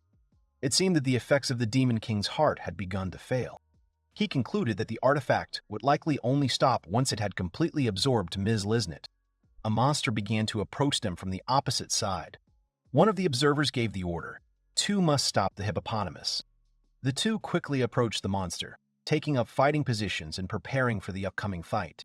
Lisnet tried to stop them, saying that they couldn't handle this monster. The monster's powerful blow sent the two of them flying in different directions, and stones flew up and scattered around them. She was half-sitting, leaning on the arms of one of the observers, and they looked at what had happened with alarm. Her eyes were wide open, and sweat was beading on her forehead, betraying the tension and fear of what she was seeing. Two of them flew off with the stones, spitting blood. Traces of blood were visible from their mouths, which indicated serious injuries. The monster roared ferociously, and Lisna shouted that it was enough. She shouted at one of those present to clear his head. He answered tensely that it didn't work. He cried out in despair that the Divine King's tears were ineffective. This was impossible, as the artifact was considered a top-tier church item. He cursed and dropped the artifact on Lisnet. The drop immediately evaporated without even touching her skin, as if it had been rejected by something inside Lisnet. The girl looked at him with anger and said, "Has this curse really become so strong that it can't even be dispelled?" Lisnet's eyes rolled back in her head and blood began to spurt from her mouth. The man holding her cried out in horror, calling out to her, panic and desperation in his voice. Lisnet, who had undergone extensive training and developed a high tolerance for pain and loss of consciousness, continued to endure. She clenched her teeth tightly, trying her best to hold back the suffering, not allowing herself to lose consciousness. Her body is shown convulsing, her limbs shaking. Death cries are heard from deep within, and the Demon King's cursed heart beats with unnatural fury, as if it were trying to break out. Scattered around were numerous bodies of fallen undead, lying motionless, some in unnatural positions, with distorted faces and remnants of darkness. The battle grew more and more furious, as if attracting not only the hippopotamus, but also another dangerous opponent to this royal battle. A dark creature began to appear, its outlines distorted and sinister. This creature was considered the closest to the underworld. Its very appearance violated the laws of nature. The air around it thickened, filling with oppressive darkness. From a high mound of undead corpses, a dark figure began to rise. The creature emerged from the mass of bones, decaying bodies, and the stench of death. Its presence seemed to be the embodiment of doom. The skull-faced silhouette said it was magnificent and that he could feel the stylish aura of death beginning to unfold. Lisnet heard a dry voice, like that of an old man, and turned her head in that direction to see the source of the sound. She noticed a figure that was even darker than the shadows cast by the dead bodies. The heroine saw a glowing lantern that emitted a dim but noticeable light in the surrounding darkness. The scythe wielded by the dark figure was huge and ominous, with a long, curved blade that reflected the dim light of the lantern. Lizette's eyes widened in doubt, and she thought it couldn't be. Something vague was visible, and the silhouette gradually began to appear. Gradually, the features of the dark figure began to emerge from the darkness. It was gloomy and inescapable. Behind it, the silhouette of her long and sinister braids slowly appeared, which seemed even more threatening. The figure of Shinigami appeared, the god of death, who comes to this world when he senses a strong presence of death. His role was to collect the souls of the living and direct them to the world of the dead. Liznit said the hippo was unexpected, but this creature's appearance was even more unexpected. The figure of Shinigami appeared, an unusual and frightening creature, causing everyone to be surprised and afraid with its mysterious power. This creature belongs to the type of gods or demigods that do not usually appear on the surface of the world. This entity is said to be the ruler of death. Although such creatures are rarely seen, this time it appeared in the world of heroes, causing a sense of horror and inevitability. The creature slowly opened its arms, as if greeting everyone present, or intending to embrace everything around it with its sinister power. Opening his arms, he began to speak in a slow, deep voice. He addressed those present, calling them the children of men who hunt for life in the company of their accomplices. Liznit's eyes widened when she heard the voice. The one holding Liznit in his arms managed to say that he couldn't even move. His voice sounded tense, and his body seemed to be frozen by the powerful pressure coming from the mysterious creature. Liznit and her companions were completely paralyzed. Their bodies did not obey, as if they were pressed to the ground by an invisible weight. All this, because of the terrifying voice of death, awakening a primal fear, suppressing the will to move. The creature chuckled and uttered a short, chilling sound. But the overwhelming effect was not limited to Liznit and her companions. Even the monster, who had been growling ferociously until then, stopped. No one could move. Even Behemoth, an exceptionally powerful, indomitable monster, froze as if he was chained to the ground. The creature tilted its head slightly to the side, as if listening to the silence. After a moment's thought, the creature slowly lowered its gaze downwards. Its empty eye sockets, hidden in the shadow of its skull, settled on Liznit. Half-sitting, her body trembling and barely breathing, Liznit raised her head.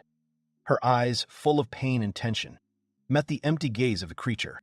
The creature squinted down at Liznit and, as if assessing her will and strength, said with a slight irony and coldness in his voice, as if playing with words, that he was interested in what they had here. The creature let out a low, sinister laugh and, looking at Liznit's chest area, thought of the Demon King's heart, as if hinting at the hidden power or threat emanating from it. Even the Demon King's heart stopped beating, as if it was holding its breath. The Shinigami glanced back and forth between Liznit and the hippopotamus several times, carefully assessing both of them. The Shinigami, raising his eyes to the sky and opening his arms, exclaimed that he could not contain his surprise at such a magnificent spiritual offering, calling it truly wonderful. Liznit held her chest as she thought that her soul would be consumed by that scythe, and even if she managed to dodge its strike, the Demon King's heart would still consume her. She thought that if the Demon King's curse was lifted, the hippopotamus would tear her apart while looking at the monster.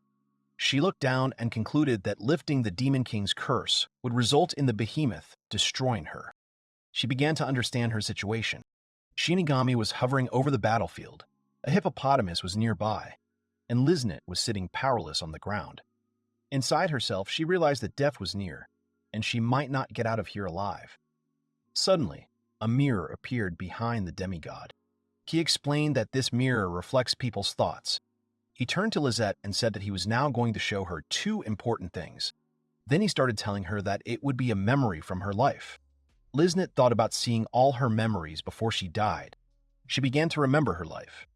Born into a poor family, and sent to work as a servant to reduce the number of mouths to feed. She recalled being treated like an animal, very harshly. She served a noble family. She thought that in that house there was a girl about her age, whom she saw when she was drawing water from the well. Lizette remembered that a girl about her age was looking at her coldly, and it made her feel a little afraid. She recalled that every time she was reminded of her birthplace, the image of that beautifully dressed girl would appear before her eyes. The feeling that a person's birth determines absolutely everything would resurface in her memory over and over again. Lizette's memories flashed to her of losing her patience and taking a step forward, toward freedom, toward a life she could choose for herself. Her feet step on the ground covered in dark liquid.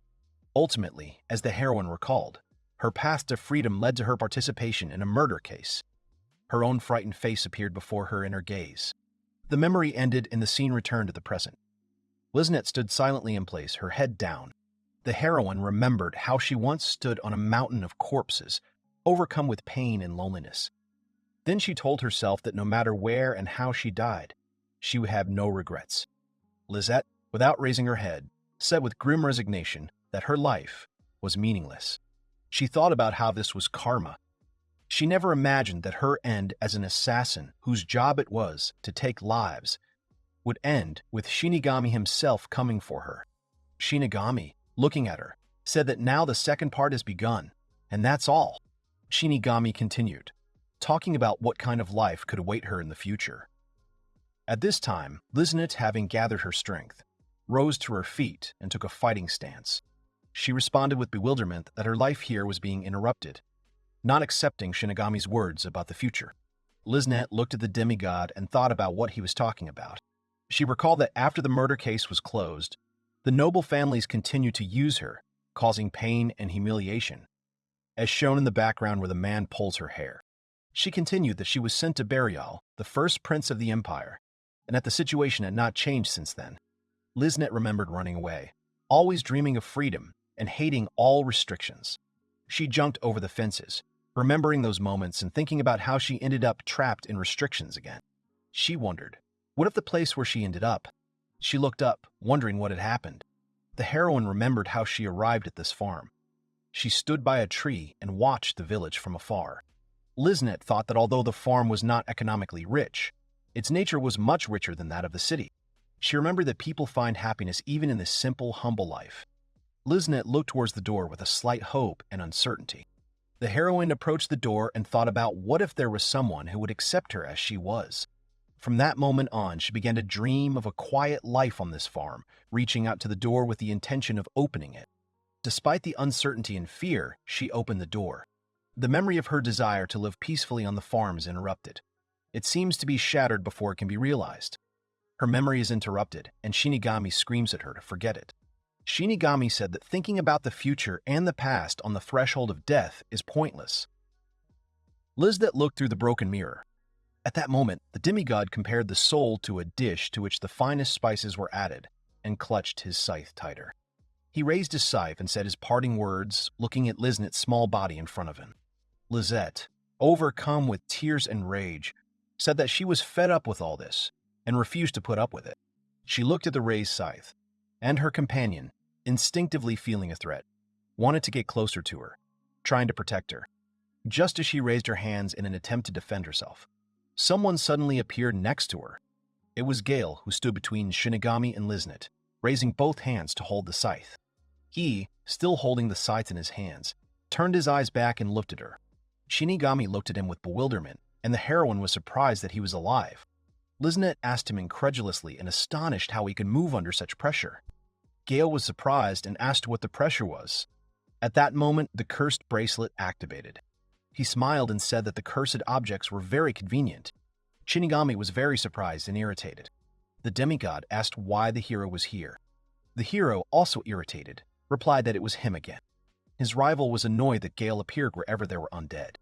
Shinigami raised his scythe and began an attack against Gale. He looked straight at the demigod and raised his hand. The hero used dispersal magic against Shinigami. There was a strong splash. At that moment, the demigod began to disappear. All three looked at the scattering effect. Liznette looked at all this with surprise. The three of them continued to watch Shinigami disappear. The heroine said that he dispelled the demigod in a second. Gale said goodbye to his enemy with a smile. And at that moment, the bright light in the sky could be seen gradually disappearing. The enemy's body fell to the ground along with the scythe. The three of them watched the place where he had fallen, without moving. Liznette looked at the undead body with disdain and was surprised that it was a dead body. She, looking at Shinigami's body, asked Gale if it was possible to kill a demigod despite his status, and noted that he still defeated Shinigami. Gale turned his head towards them and explained that he had simply lifted the spell. He explained that if he killed a demigod, he would not be able to obtain quality materials while still lifting his opponent's scythe. He took the Shinigami's scythe with his bare hands, much to Liznet's surprise. As the hero raised his scythe, a skull with a spine began to appear around him, creating an ominous and frightening aura. Looking at one of the skulls, he said that it always appeared so suddenly. Lizette thought to herself in confusion, asking why he was surprised by this. She noticed that even the Demon King's heart was inactive and silent. At that moment, the heroine began to cough. A guy nearby called out to her, worried, and approached her, and Gale looked at them in surprise. She said that she was fine and needed to defeat the hippopotamus. At that moment, she realized that after Shinigami disappeared, the artifact inside her began to move. Gale looks at Liznet with concern. He is clearly concerned about her condition and has noticed something. He senses or notices something, indicating the presence of a dark force within her.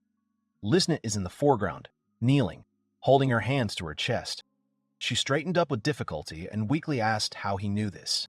The hero sat on the railing, looking at her, and explained that he had not been able to see her curse before. Liznet confirmed with a bitter smile that this curse was indeed unique. She stated that it was the only one of its kind in the entire world.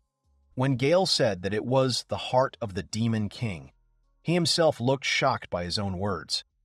Repeating the name to himself, he couldn't believe what he learned. He talks excitedly about the curse, calling it alive and powerful, and Liznet is surprised by his fascination. The church potion lying on the ground, even it couldn't deal with the curse. However, she said that Gale could try. The heroine, with a serious look, warned Gale, if he touched the creature, it could possess him. The hero answered confidently. He was ready to take the risk, but at the same time, he made it clear that he was taking the artifact for himself. At that moment, Liznet was suddenly seized by a fit of coughing, and she could barely stay on her feet. She fell on him. Realizing that time was running out, Gale got straight to the point. He concentrated and began to dispel the artifact attached to Liznet's chest. A dark, smoky substance began to emerge from Liznet's chest. Gale didn't stop, continuing the dispersal until the end. Liznet looked at her chest in surprise and confusion as the dark, swirling energy of the curse slowly emerged from there. Her eyes widened as if she couldn't quite believe that this was actually happening. The curse left the body completely and rose above them. The dark curse, coming out of Liznet's chest, compressed into a dense ball and smoothly moved into Gale's hands. The curse on Gale's hands began to rage, and he smiled, amazed at its agility. This dark gift showed its energy. Gale spoke with interest about his desire to break the curse into small pieces and create objects from them in order to study it in full. Liznet, sitting on the ground, marveled at how quickly the curse dissipated. The heroine, looking at him, thought about how steadfastly he resisted the Demon King's heart. He held a vessel of liquid in his hands and handed it to the heroine, asking her to drink it, while still holding the curse with one hand. She said with irritation that she had spat out the liquid too stupidly. He explained that this liquid increases physical parameters, and its main effect is to remove petrification. He smiled and said that living things contain nutrients. That is something that cannot be ignored. At that moment, something distracted him. At that moment, the hippopotamus monster was looking at them, and Liznet drank what Gale gave her. She began to rise, thanking him for his help. She stood up and warned Gale that he had to run while he was still alive. As she approached the monster, she hoped that it had not yet recovered from the pressure of the Shinigami. She looked at the monster with determination and said that in the end, she was his target. He spoke as a vicious monster was shown in the background, explaining that the animal had taken the body and that it was a miracle that she had survived. Gale enthusiastically called the monster a zombie animal, and Lizette responded with boredom and confusion. She asked him why he thought that, looking over her shoulder. Annoyed. Gale responded enthusiastically that those were the main characteristics of an animal. He was missing body parts or he was a zombie. She wondered to herself if he was out of his mind. Seeing him suddenly start to get up, she loudly warned Gale to run away. Seeing him gradually rise, she decided that the hippopotamus was already beginning to recover from the pressure of the Shinigami. Holding Shinigami's side, Gale said he would handle it himself. The villagers had been complaining about the beasts, and he didn't want any harm to happen to any of them. Taking a fighting stance and raising his scythe, he declared that he would destroy him here and now. He began his attack, while the monster rose to its feet, preparing for battle. Liznet tried to stop him, cautiously, saying that she shouldn't touch the thing with her bare hands, because it might curse her. but Gale calmly replied that it was all right, and began to talk after all. With some pride, he declared that he was the master of damned clients, and Liznette looked at him with wide eyes in surprise. The behemoth approached them as Gale got into a fighting stance, preparing to fight. They looked straight into each other's eyes, and the tension grew. The battle was about to begin. The hero said that Shinigami's scythe was so sharp that it could cut through flames, storms, and even waves. There was nothing it couldn't cut. With these words, he used it in action. He chopped off the hippopotamus's head with one powerful swing, and Liznette watched in shock as it fell to the ground. Looking at the ground where the hippopotamus's body lay, Liznette thought that Gale was a true master of cursed items who was able to defeat even the Shinigami god. She also thought about banishing the Demon King's heart. Looking at the hippopotamus's head, she thought that Gale had defeated him too. Looking at Gale, she thought that she had already saved him 3 times, and loudly called out his name. He looked at her with a smile and turned his head in response. She fell abruptly to her knees. She thought with admiration at how wonderful he was as she looked at him. He approached her with a worried look. The severed head of a monster lay on the ground. At that moment, the head suddenly opened its eyes. He walked up to her and called her. When he called her, she looked at him sharply. He started to lift her up, and she apologized and said that she was okay. She said with admiration that he had defeated the monster, and looked at him through it with her eyes wide open, as if she had noticed something. The headless body of the hippopotamus began to rise up right behind Gale. Liznette screamed a warning at him to look behind her. With a scream, Gale used the scythe again and smashed the hippopotamus's body. The body split into 2 parts. Standing next to the body, he thanked Liznette, saying that the monster had almost caught him off guard. She looked at him in surprise. Liznette, looking at the monster's body, thought to herself about its unwavering strength and determination. Despite being decapitated and dying, it continued to attack with only its torso, maintaining its fighting spirit and relying only on its sense of smell. Looking down at his body, she thought that he was worthy of admiration, even as an enemy. Remembering their fight with the monster, she thought their first encounter ended in a draw, and the second time, Gale saved her. She thought, if they fought 10 times, then he could probably survive 9 of them. Looking into his lifeless eyes, Liznette bid farewell to the fallen beast, calling him a fierce fighter lived to fight, and wished him peace. The heroine thought bitterly that if even one thing had gone wrong, she would have lost her life. Holding her hand, Liznette wondered in confusion what to do next, while Gale calmly handed out the cockatrice liquid and other potions. Watching him laugh with the others, Liznette felt relieved, comforted by the thought that he was alive. Looking at him, she suddenly realized that she had completely forgotten about her mission. After all, she had to kill him. The 3 who had just been helping each other up stood next to each other, and next to them, Gale watched calmly. Liznette looked closely at his smile. The heroine looked at the 4 and informed them that Prince Burial's mission had failed. Gale's eyes widened as he looked at her, and she said they were giving up. After these words, 3 people bowed before the hero.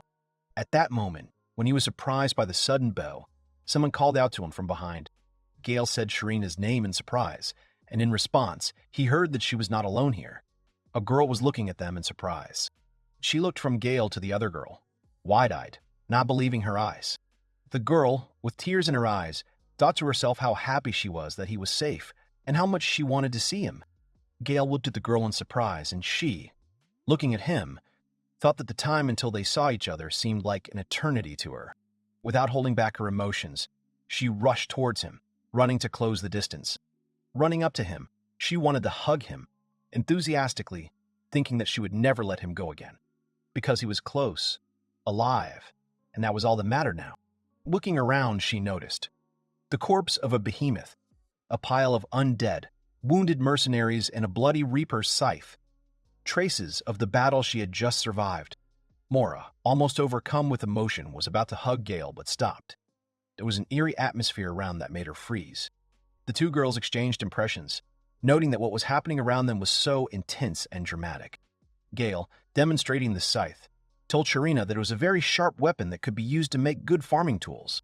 The girl with the sword, looking at the chopped-up body of the monster, thought that everything has its own limit of sharpness. Gale continued to explain to Sharina, adding new details to his story. He started talking about Sharina's store, and she listened to him attentively. Gale revealed that his former teammates destroyed the girl's shop. Although he managed to prevent further damage to the area, he was unable to avoid the consequences completely. He said he was sorry. The girl replied with a smile that she would just take something from her workshop. The hero calmed down after hearing the girl's answer, and she smiled in response, confirming her words. Sharina and the girl with the sword congratulated Gale, noting that he was able to bring back the creepy style and were surprised at how quickly he dealt with such a scary look, while encouraging him with pats on the back. The craftswoman watched Gale, who couldn't tell whether he was being criticized or praised. Then the two girls explained that it was actually both criticism and praise at the same time. She turned to Lizette, noting that they had met again, calling her Miss Killer. She replied that her journey was already over. The girl began to tell that recently an event had happened that had completely changed her outlook on life. At that moment, her three comrades noticeably lowered their heads, as if they felt the weight of what was happening. While Lizette acknowledged that her outlook on life had changed, she added, head down, that it didn't mean she had any new perspectives or plans for the future. The craftswoman listened to her attentively, showing genuine interest and understanding. The girl informed the guild master that they would not be staying there for long.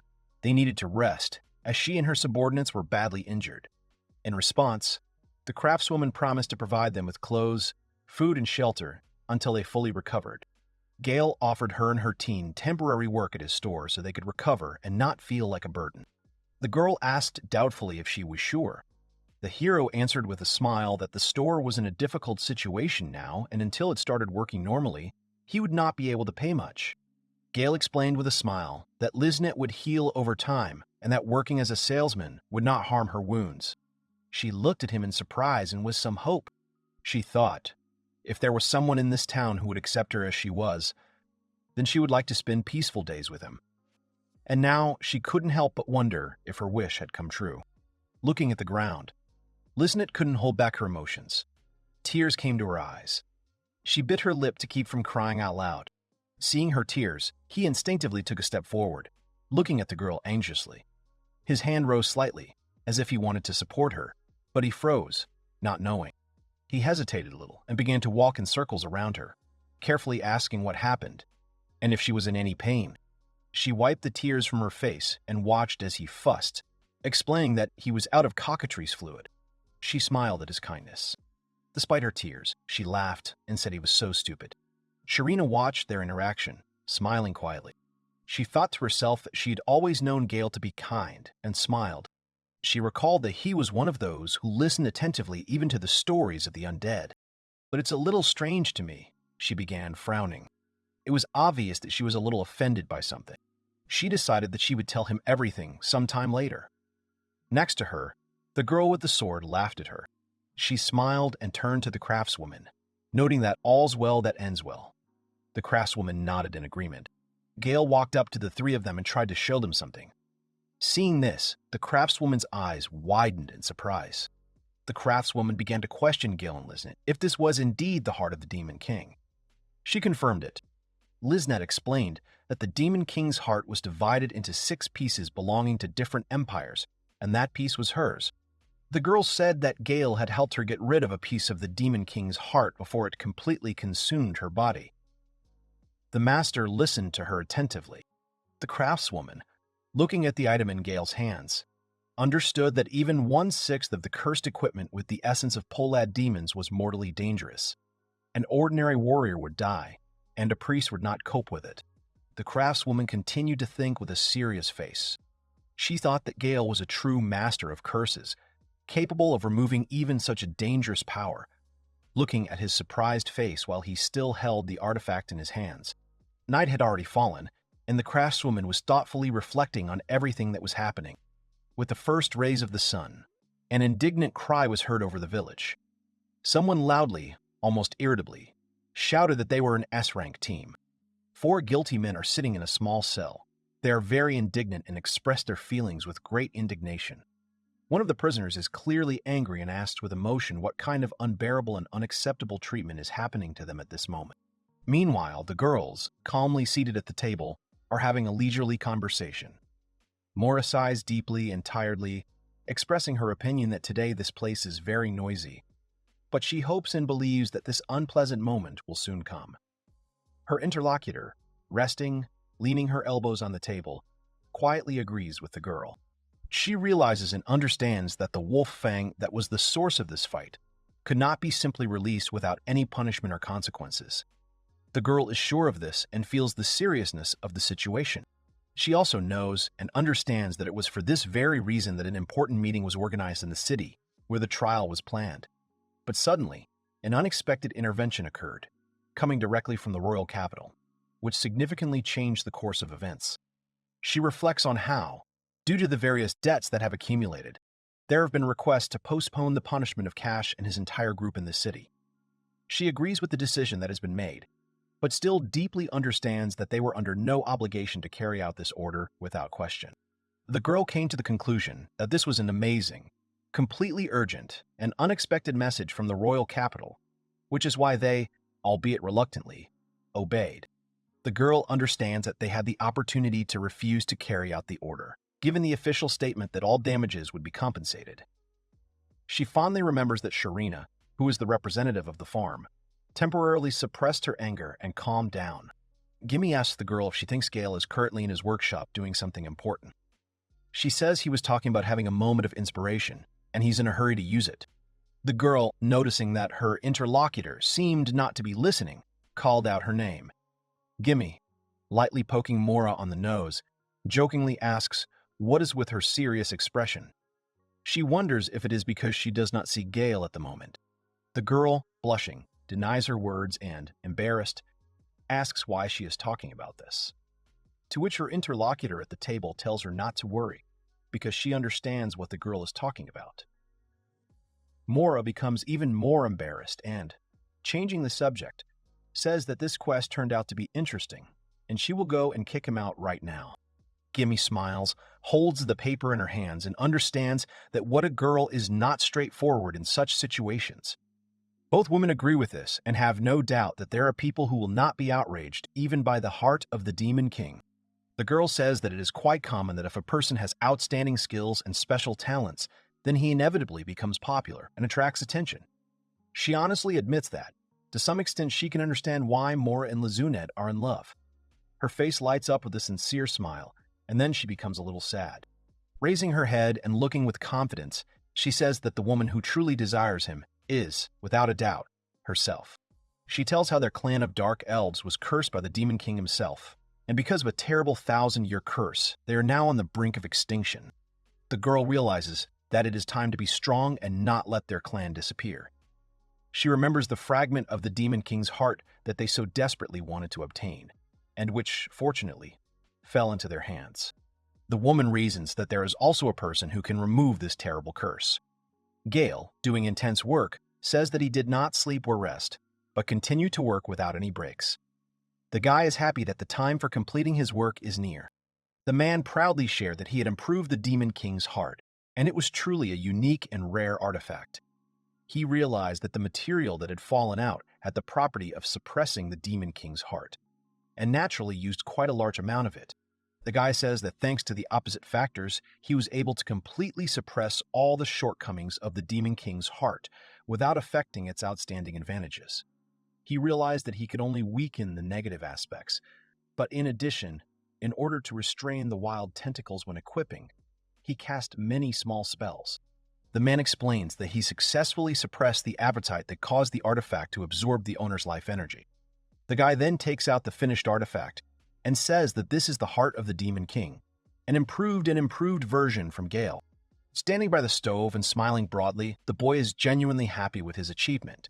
He says that this is the newest and greatest creation he has ever made. The man brought a letter for the man sitting at the table.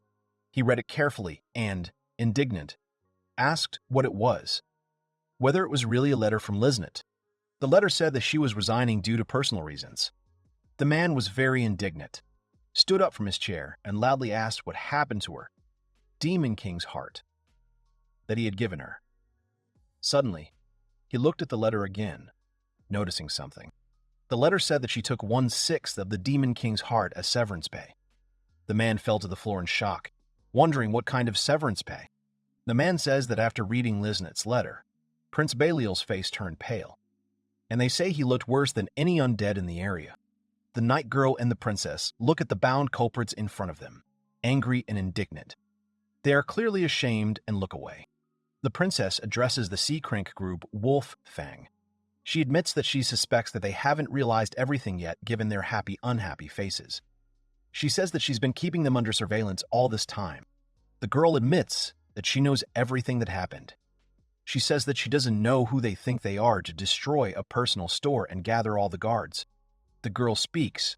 The knight is indignant and says that it was an official order and what they did on the farm is a matter of the kingdom's incompetence. The girl says that she has already settled all the issues on the farm side, and it has been decided to consider the issue resolved and grant information. The guys look at them in surprise. She says that she doesn't need to consider their feelings because she can't allow such a disgrace to tarnish the history of their glorious kingdom. The boys are indignant, saying that they did nothing wrong. They admit that they were only trying to break the cursed objects that look like trash displayed in the store. The girl looks at them in surprise. She covers her face with her hands, pitying Gale's wonderful creations. She asks him to hold on. Suddenly, she turns with a stern look and says that if they follow such logic, she wonders what kind of punishment they deserve. The guys were scared by what they heard. The guy, worried, asks if they have been pardoned. He asks with hope if they will be released, to which the girl knight silently approaches and, waving a stack of papers, gives the guy a strong slap. The girl says that they open an account in the name of Princess Carla, buying everything from the shops. The princess replies that after calculating their expenses and payments to the farm, they must pay 2,310 gold coins and 82 silver coins. She says that their expenses are for their stay and meals at the hotel and dinners at exclusive restaurants, as well as the bill for various items and equipment. But suddenly, she asks what happened to their equipment that they bought. The girl admits that they covered all these expenses from the state treasury, but they will pay for them in full. She says that she knows that they will not be able to pay because they have spent all their money and have no savings. To which the man replies that it was all an expense. The woman starts to get angry and, screaming, asks where it is written on the paper that the expenses are covered, because besides, this was investigative cooperation. The girl predicts that they will be taken away, to which the guy gets indignant and asks where they are taking them. The girl replies that if they cannot pay, they will work off the debt with their own hands. She says that they will do unpaid work to the extent of their extravagance. The woman says it's a tough environment, but considering their bad behavior, they are lucky to have found a place that will hire them. The man looks at them in shock, realizing they will be forced to work unpaid. The guy is indignant and, standing up, asks how much they need to pay for everything. The girl, thinking with a cold book, answers that they will need about a decade. The boys are frightened by the verdict, realizing that it sounds like a life sentence. They are forcibly taken away from the place, while the girl watches what is happening. Suddenly, a man comes up to her and says that starting today, this task will be for them too. The man is indignant and asks what kind of task this is. He is interested in what kind of work they will be doing. To which the girl, smiling, says that for a start, she will give them some peace and quiet until they start working. She assures them that they do not need to worry about work. The boys are frightened by the girl's face and behavior, to which the girl replies that they should not pay attention to her kindness, and the guards take the culprits further away. At this point, the princess peeks out from behind the door, asking the girl if they have left, to which the knight agrees. And the princess turns her head and sighs in displeasure. She sits down by the window, and I turn to the girl, saying that these guys did terrible things.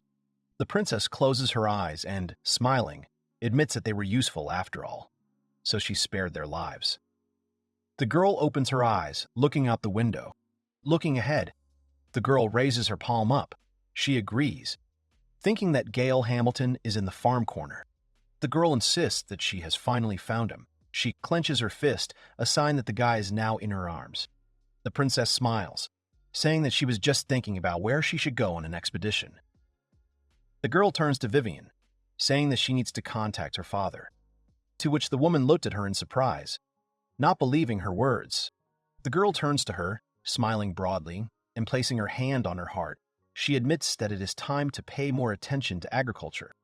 Gale is on the farm, in his workshop, busily making something. Suddenly, something happens to the guy. He lifts his glasses, worried. The man looks towards the door, calling Liznit. The girl peeks out from the other room, asking what happened. The guy apologizes, saying that he got carried away with his work and didn't notice that it was time for her to change. He thanks her for her work, to which the girl replies that there is no need to apologize, because it is better this way if she does not interfere with his work on the artifacts. The guy wipes away his sweat. He is very grateful to the girl, saying that she helps him a lot when she is on duty at the store. The guy understands that she meets clients when he doesn't have the opportunity and, smiling, admits that he even managed to make a laughing turtle during this time. The guy looks at the skull, which is an interior element made of a lich's skull, grinning creepily at the guests. The man turns to the girl asking if there is anything wrong with this. The guy looks at his beautiful new girlfriend in uniform and admits that it's still better when guests are greeted by a person.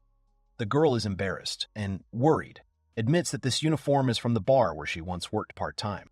She says that when it was deducted from her salary, she was angry because the salary was already small, and then there was the uniform, which would never be needed again. In the end, she had to buy a uniform. The girl admits that she was very angry then because of the violation of labor laws. But who thought that she would still need the uniform? The girl smiles widely, looking at the guy, saying that then she will take the offer and go first. Liznette says goodbye to her friend, saying that they will see each other tomorrow. Gale stands up, breathing a sigh of relief. He raises his hands, exclaiming that the artifact is finally complete, and it's amazing. He says that now he improves all abilities without debuffs because, in addition, the tentacles that previously caused harm to the human body are now aimed at improved stimulation of points. The man cuddles up to his work, admiring it. The man admits that the most important thing about it is the cool design, because the idea with the tentacles is brilliant.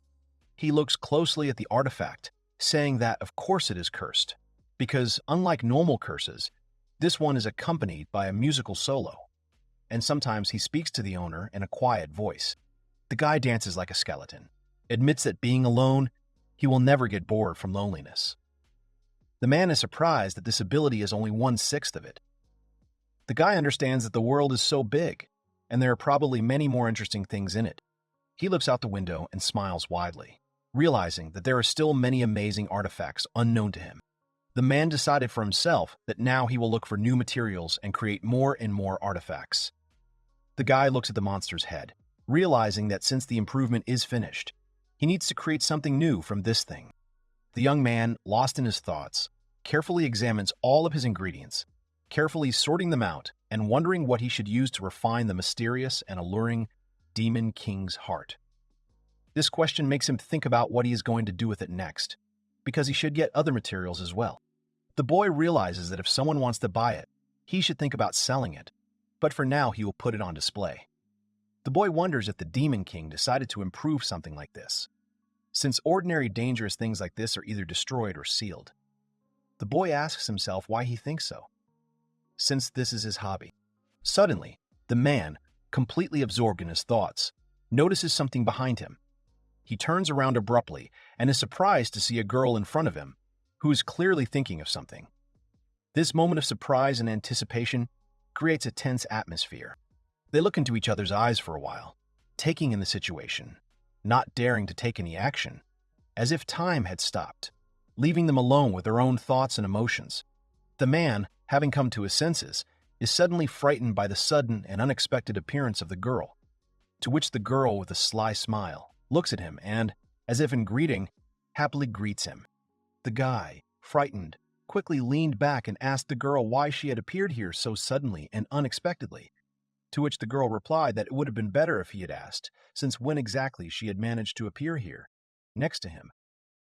She began to list all the words he had said earlier, and heard. Well, the guy, embarrassed, covered his face with his hands, surprised to say that she had really listened to everything he had said. The girl, with a slight smile, admits that she actually heard his conversation and decided that there was someone else here. And then, seeing what was happening, she hesitated a little before speaking, waiting for the right moment. The man becomes even more embarrassed, admitting that her words seem terrible to him. Suddenly, the guy came to his senses and, getting up, asked the girl how she got here at all, because all the doors were securely locked, and he wondered if Liznette had forgotten to close the door. But deep down, the guy understood that this, of course, could not be. The girl, laughing and with a slight hint of playfulness, hands the artifact back to the guy, admitting that she came here without asking, and even decided to steal the heart of the Demon King himself. To which the man, embarrassed and smiling, takes the artifact back and says that he understood everything without further ado. To which the elf girl closes her beautiful eyes, smiling slyly, and the guy, in turn, replies that she shouldn't grin so widely, because he understands that in reality, everything that is happening is an illegal entry into someone else's property. Gale, slightly perplexed, asks Gimli why she came here, and wonders if she would probably like to buy his artifacts, since she couldn't come during the day because of her work as a guildmaster. He looks at the slyly smiling girl and asks what exactly she is interested in. The girl, embarrassed and a little shy, admits that she doesn't need the artifacts at all. After all, she only needs him, Gale himself. The guy, surprised, turns in her direction and asks what she means, and suddenly notices how the girl bowed before him. The man looks at the girl's actions in bewilderment and confusion, not understanding what exactly she means, but the girl, in response, only remains silent and looks down at the ground, as if trying to find the right words. Gimli, formally addressing the boy, says that he greatly appreciates his skill as the greatest creator of artifacts, and therefore she boldly asks him to listen to her. The boy looks at the girl's actions in surprise, not fully understanding what exactly she wants from him now. The girl begs him to hear the plea of her people, the Dark Elves. She slowly, as if gathering courage, approaches the guy, asking if he will refuse her this important request. The man, perplexed, reflects on how she, without her usual arrogance, with a sincere expression on her face, uttered such touching words that touched him to the quick. The girls, leaving the bar, cheerful and drunk, one of them, staggering, turns to Gale, to which her friend, holding her by the shoulder, says that his shop is still very far away. The girl, with a slight smile, replies that she met Mora by chance in a tavern, and they never celebrated the opening of a shop. The girl, humming to herself, says that then they simply must have a drink with Mora in his wonderful artifact shop. She confidently says that Mora's modest heart will not allow her to show herself to Liznit, as she believes that this stupid creator of artifacts is to blame for everything. To which her friend quickly and firmly agrees with her, saying that with the help of alcohol, she is not afraid of anything and is ready to take any risky steps. The girls approach the door of Gale's shop, knocking and asking for the door to be opened for them. Suddenly, one of the girls pushes the door slightly, and they realize that the door is not locked at all. The friends, embarrassed by their actions, begin to giggle stupidly, not believing their luck. Mora, still laughing, confidently declares that she is definitely going inside then, and with all her heart she loudly exclaims, asking if he is home. She happily asks if they can have a drink and chat about life, to which her friend in the background happily and proudly supports her. Frozen by the girl's actions, Gale appears before them, standing and hugging Gimli, who are warmly and tenderly pressed against each other. The guy, still not understanding what is happening, asks in bewilderment what is really going on, to which Gimli slyly looks at the girls who entered the room, and Mora, in turn, is dumbfounded by surprise and embarrassment, not knowing how to react to such behavior. Beginning of form, Mora, with obvious surprise and not understanding the whole complex situation that is now happening around, with some anxiety, turns to the guy to clarify what is really going on here. To which the man, clearly worried and slightly nervous, replies that he himself would like to know. The boys, having gathered together, sat down at the table to have dinner and discuss all the really important and exciting things that were happening. The boy, looking around, noticed that the room where they were was very heavy, literally tense. Gimli, having collected his thoughts, begins to speak, addressing the boys. She says that they, the Dark Elves, are under a 1,000-year curse from the Demon King. And then the girl interrupts, saying that the wine they bought for the celebration might become tasteless because of this conversation. But not daring to delay, she tells her to continue her story. The girl continues her story. She says that the creature that was defeated by brave heroes 1,000 years ago was almost immortal and unbearably strong. The girl, collecting her thoughts, says that in the last battle they were unable to completely destroy him, so the ancient heroes divided his body and turned it into artifacts scattered throughout the world, and now no one knows where exactly they are. Mora, having understood the whole gist of the story, asks if the heart of the Demon Queen was not just a name, but actually the real heart of a demon. The guy, not hiding his surprise at what he heard, reacts in amazement, to which the girl smiles warmly and confidently confirms her words. She tells that the Demon King wants to be reborn, gradually restoring his powers to his former form. But to do this, he needs to collect the scattered fragments of his body, parts of the Demon King, over the course of long and difficult years, which have now become artifacts. The girl, collecting her thoughts, admits that for this dangerous mission he used them, the Dark Elves, who were once close to the demon race and did not have much choice. She tells them that although they are sealed, they still have enormous magical power, which they received from the Demon King. So he forced them to choose, cooperate with him, or be destroyed. The guys, sitting at the table, are surprised by the girl's words. Gimli, hanging his head and admitting his inner turmoil, says that this is why they could not refuse this fateful choice. Because when the parts of the Demon King are collected, there is a chance that he will be reborn again, as in ancient times. The boy admits that this is indeed a serious problem. He asks if it would not be better to turn to those who call themselves heroes, as they did 1,000 years ago. The girl denies, saying that a significant part of the artifacts has already been collected in the village of the Dark Elves. But because of this, the village is subject to a strong curse emanating from these parts. She looks at the man, believing that this is why, in addition to searching for the parts, they were also looking for someone who could remove this powerful curse to save them. The girl continues to say that it was then that Gale Hamilton, the master of cursed items who could remove the curse of the Demon King's heart, appeared, bringing a sense of hope to the conversation. The guy listens to her attentively. The girls, paying attention to the guy, look at him, not believing what they heard. The man first thoughtfully, then looks at the sad Millie and tries to understand what to do next, and asks what they should do next. She, realizing that Gale has looked very thoughtful since their meeting, goes into her own thoughts, wondering if it was the right decision to reveal this important information to him, or if it was completely in vain. The girl thinks that something that is feared and avoided, because even the Empire treated the heart of the Demon King as a weapon of self-destruction. She wonders if it was reckless and crazy, and if there will be someone who will fulfill this request. The girl becomes disappointed, thinking that there is apparently no hope. Suddenly, the guy, unable to contain his emotions, shouts out and loudly asks Gimli that, in the village of the Dark Elves, there are artifacts that, according to rumors, are not inferior to the heart of the Demon King in strength and power.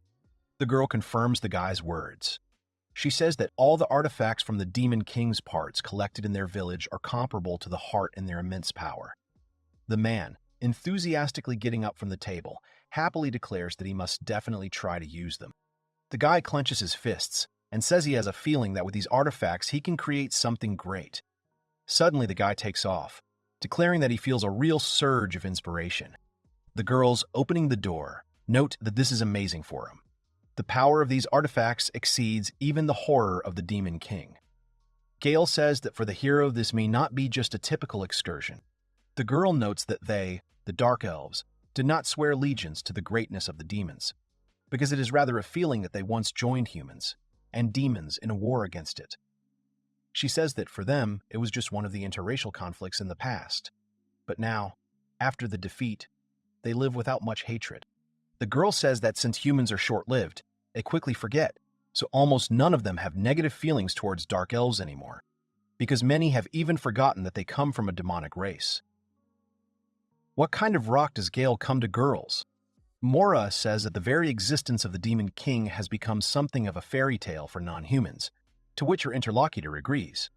The elf says that therefore her relatives will be glad to have him, when suddenly a guy approaches, happily agreeing with her. Suddenly the girl asks to wait for them for a minute. She stands up and, angry, says that she doesn't like this story at all. The guys look at her in surprise.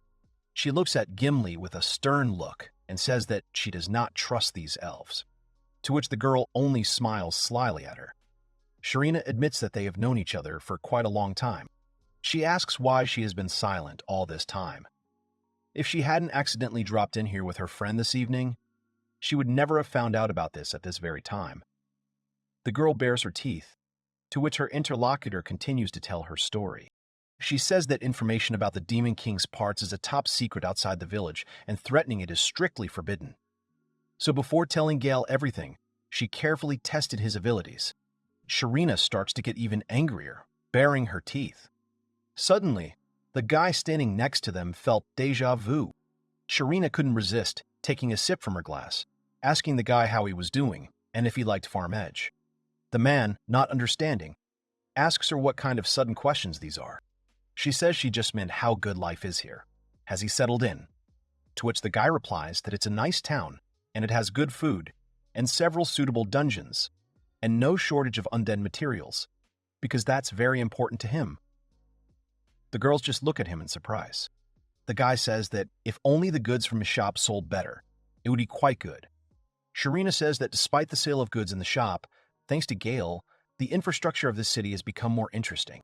She admits that she has seen many masters over time, and has no doubts about the guy's work, which confuses the man, asking if it is true. The girl continues to say that they have worked together for some time, but he is the first master of cursed items whose items she has ever faced. Gale says that this profession is usually not given much attention, because those who have talent, as a rule, having reached a certain level of skills, quickly change it to another profession. The guy admits that there is no craft that would be so worth bringing to perfection, to which the girl, looking at him, agrees with him. She says she doesn't think she's useless, because all professions have their place and deserve respect. Mora says maybe she means that when you see them among the adventurers, you realize how hard it really is for her. The guy gets it and says that it should be acknowledged that this profession is simply useless, because in fact the master of cursed items plays a support role, but is not capable of fighting alone, to which the girl says that the guy fights in battle. The man looks down and says that Cash and the others constantly told him this. Gale recalls the man saying that he is completely incapable of combat, as he is just a craftsman, nothing more. The most he can do is throw knives without debuffs from behind his back. The man says he was told not to push forward and not to act like an advisor. Mora says that when they said that, all she could do was silently put stat buffs into their gear, to which the guy replies that he doesn't think he should have left before he was kicked out. Gale began to feel sad, saying that he had become so withdrawn that his outlook had become very limited. Suddenly, Sharina came up behind him. She patted the immunologist on the head with her palm, encouraging him and telling him that he shouldn't listen to such idiots. She says that it is understandable that one's self-esteem is broken. It is not easy to restore it. But now that he is a resident of Farm Edge, he should stay here forever. The girl smiles widely and says that if he wants, she will take care of him. The boy is confused by the girl's words, when suddenly Gimli says that she thinks Sharina also sees potential in Gale. When suddenly the girl says that they should return to their conversation. The girl says that the boy is not only needed by Gimli, because she also does not want him to leave, The girl asks if it is not better to turn to the church in such cases, to which the interlocutor denies, saying that ordinary priests cannot cope, because they also had to turn to churches for help, despite the shame. She admits that they kidnapped and forced famous priests to try to remove the curse, but everything was in vain. Mora asks if this is not a violation of the law, and the guy asks if they really let this man in alive. The girl asks why it is absolutely necessary to take Gale to the village of the Dark Elves, to which Gimli replies that there is no other way.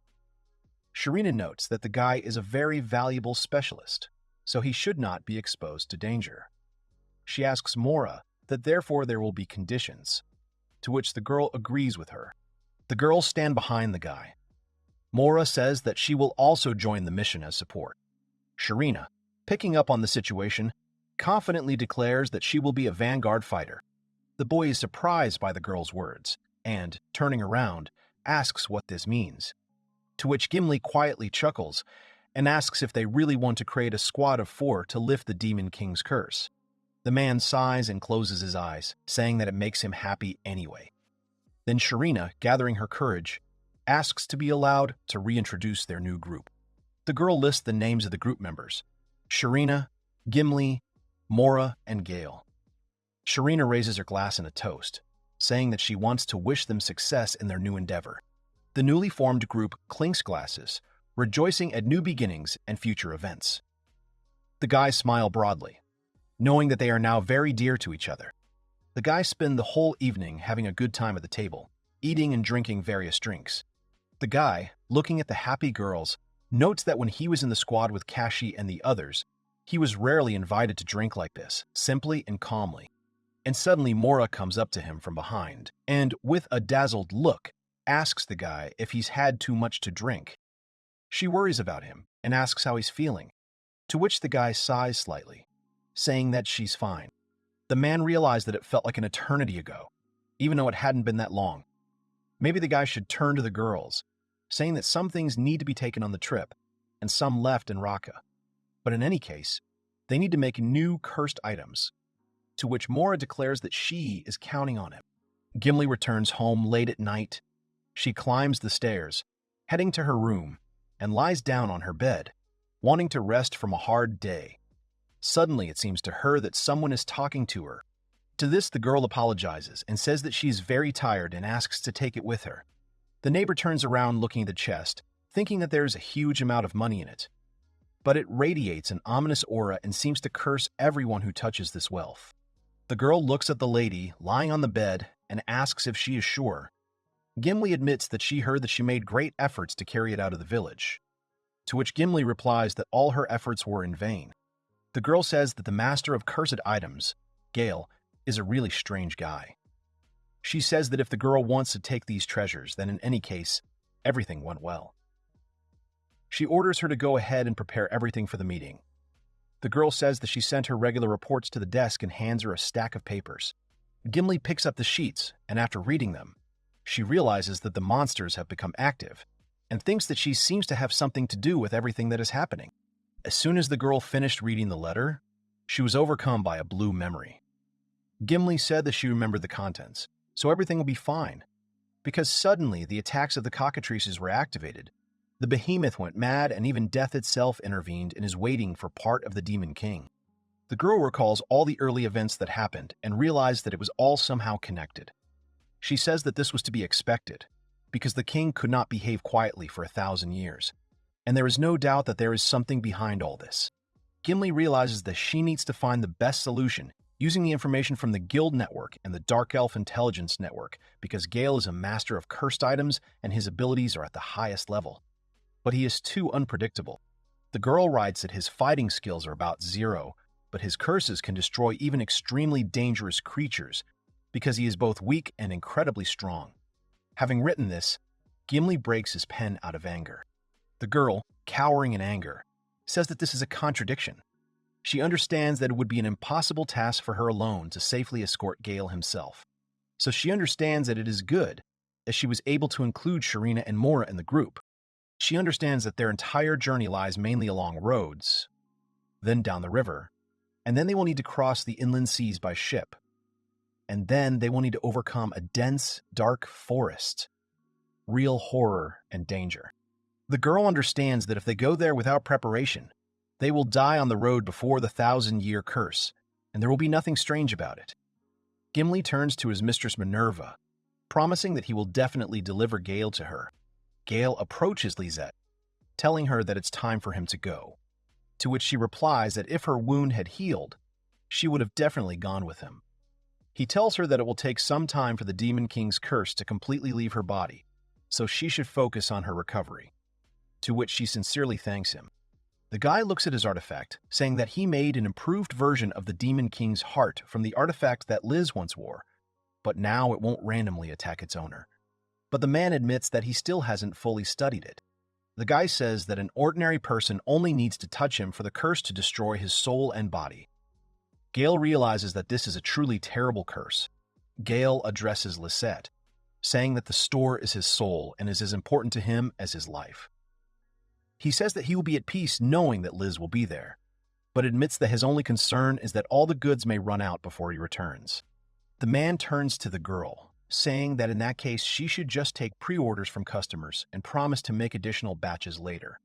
The girl agrees, but thinks to herself that since she started working here, sales have dropped sharply, so such a situation is unlikely to happen.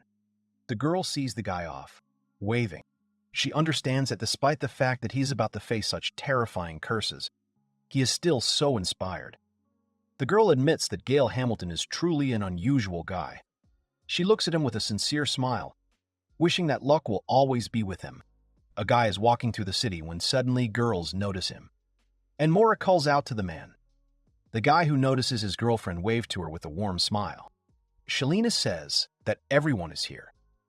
The guy asks if she is really the master of the blacksmith's guild. He wonders if she can really lead the department for that long.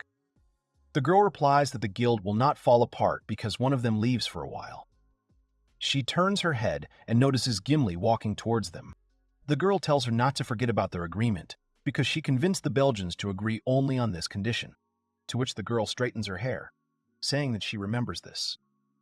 The guy, not understanding, asks what they are talking about, to which Gimli replies that she decided to supply ore from her village to Shalina's forge. She says that usually its export is prohibited, to which the guys are surprised. Shalina gets angry and says that the girl can also lie, so it is better for her to check it herself. Mora asks if this ore is so valuable that even Shalina wanted to go. The guy is also interested and asks what kind of ore it is. Gimli says that since they are both going, then they can tell. She looks at them with a sly smile, to which the guys do not understand what is happening. The girl shrugs and says with a smile that it is orichalcum. Gale asks again what kind of orichalcum it is. Mora thinks for a few seconds and then asks menacingly if it is really orichalcum. The man is surprised by the girl's reaction, asks why she is so surprised, to which the girl asks why he is so calm. She understands that Gale knows nothing at all about rare materials that cannot be used to make magical items. Mora looks at the man with fascination, about to explain what orichalcum is. She tells that this legendary ore, from which a sword can be forged, is so valuable that it is enough to build a castle. And if you equip yourself with such armor, you will not be afraid of any battle, because the ore has an unbearable hardness. The guy realized that this is for Gimli, and he will receive a valuable magical item. Shalina. Valuable ore. Gale says that it would be great if Mora got something valuable too. The girl, having listened to the guy, turns away and says with a smile that then she will also definitely try to get something. She asks him not to worry. Gale was surprised by the girl's courage, but suddenly Shalina says that it's time for them to go. The guys get into the cart, to which Mora says that she hasn't ridden in a cart for a long time. The guy looks at the girl, realizing that for him, it is more valuable than orichalcum. The boys got into the carriage. Mora, looking carefully at Gale, understands that it is time to travel with him. The wheels creak along the road from Farm Edge.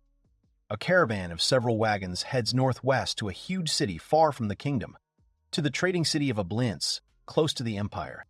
Gale and Mara are bored on the road. The girl asks why this measured shaking makes her so sleepy, to which her friend says that the drink, on the contrary, always tastes better. Mara replies that for some reason she is not surprised by her behavior. The guy says it's okay because they've taken up the entire cart. Shalina replies that it's true that half of it is occupied by cargo, so you can't say it's very comfortable here. The guy looks at her and says that he asks if she really doesn't know the norm, because the journey is still long, to which the girl replies, that's why she's drinking because there's nothing else to do anyway. Gale is curious and asks the girl where her village is. The girl says that it is in a dark forest. Mora sighs, realizing that it is still a long way away, and says that even if they hurry, it will still take several days. Suddenly, she stops and asks if this is the dark forest. Gimli agrees, saying he doesn't know what forest the girl means, but she only knows one with that name, so it must be that one. Mora grabs her head, bending over. The boy, worried, asks if she knows about this forest.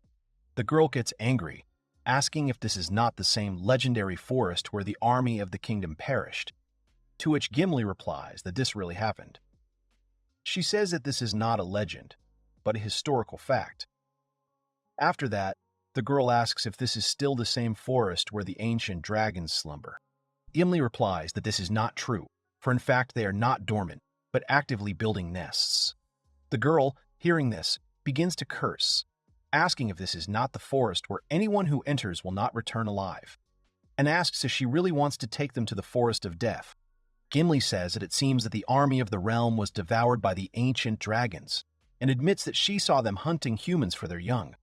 Mora is frightened and asks if she really saw it all with her own eyes. She asks hesitantly what difficulty level this actually is for adventurers. Shanli explains that adventurer ranks can understand the level of danger. Gimli replies that it is at least a sea crank quest, maybe higher. The girls realize that this was their end. Gimli replied that they would not be going the route where the ancient dragons nested, so they should not worry, because as far as she knew, they were taking the safest route to the Dark Elves' village. The girls still looked at her with distrust. The girls get angry and say that they will go to bed to rest, but suddenly the guy comes to his senses, asking them to wait. Shenlina asks him if he remembered something.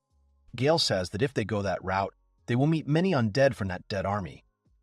Shelina starts to get even more angry, to which Mora calms her down, saying that the guy should meet them in a dream. After some time, the boys fell asleep. Gimli says that of course she will lead them along the safest route she knows. She knows that relative safety does not guarantee absolute safety, so she asks them to be on guard, and this applies to everyone. And so the first stage of the journey ended.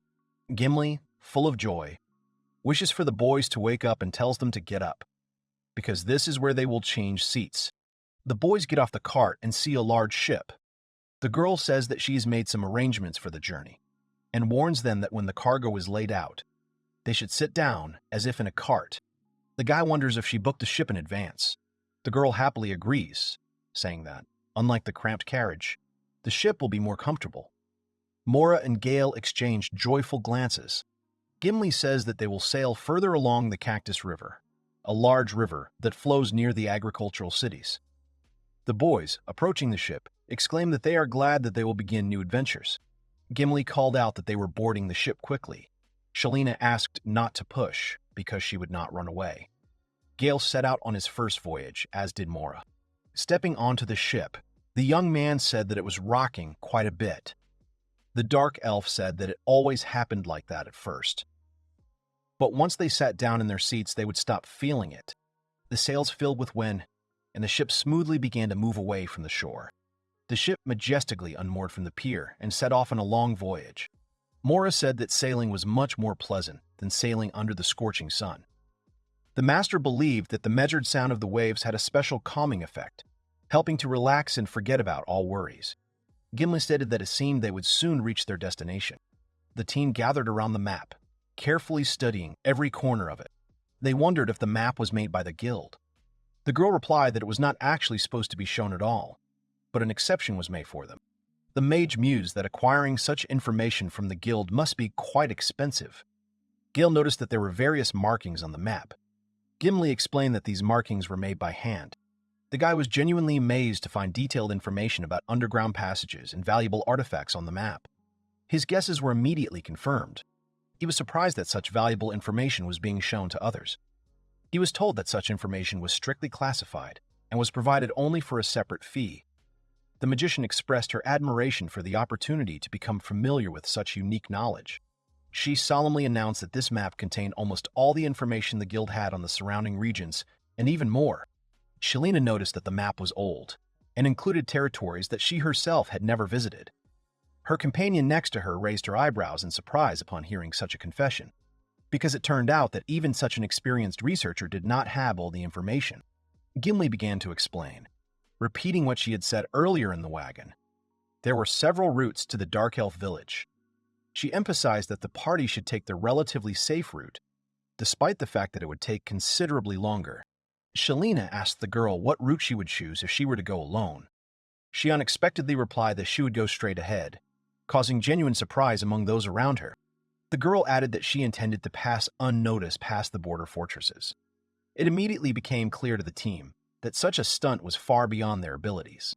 Mora pointed on the map with her finger, saying that they would sail down the river to its mouth, then transfer to another ship, cross the bay, and disembark at the port. After that, they would go into the dark forest. Shelina added that there are difficult places there, so they will have to go around. They will get into the village of Dark Elves through the back door. For the mage, the chosen path turned out to be a truly difficult test. Gimli calmly noted that this is exactly how it will turn out. Mora continued to explain that after entering the dark forest, The boys would have to dismount, since the main transport, carts and ships, would be left behind. In fact, they would have to walk only a short distance, since most of the route ran along water and roads. The girl also mentioned that they were now comfortably moving along the route calculated in advance by the Dark Elf.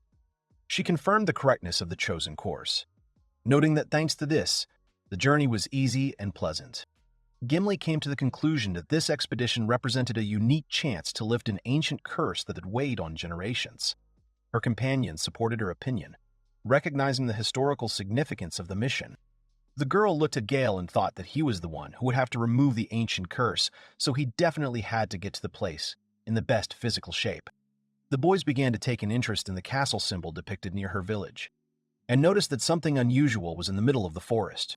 The Dark Elf replied that it was the Demon King's castle, and a heavy silence fell on the ship. Everyone began to look at each other anxiously, realizing the seriousness of the situation. Gimli hastened to calm those present, saying that the castle was now destroyed and only ruins remained. According to her, the builders used the building's materials to erect new buildings. The boys were surprised and called this an incredibly brave act.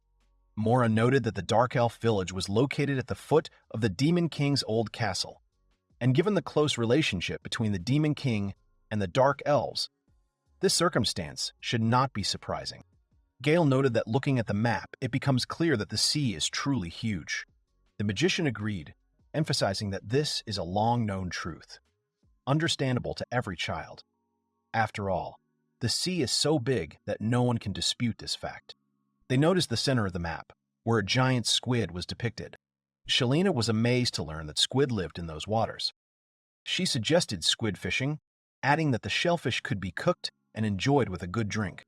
The young man wisely assumed that a sharp knife could be useful in everyday affairs, so he prudently took it with him, relying on his ingenuity.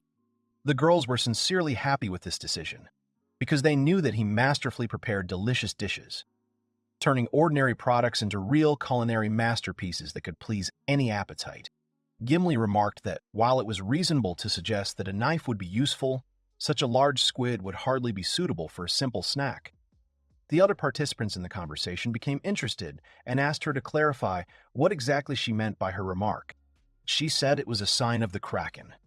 Mora feared that this sea demon was capable of sinking ships. Shalira asked if she had made a dossier on all the sea monsters. The Kraken is a giant squid that often attacks, and those who stand in its way are doomed to die.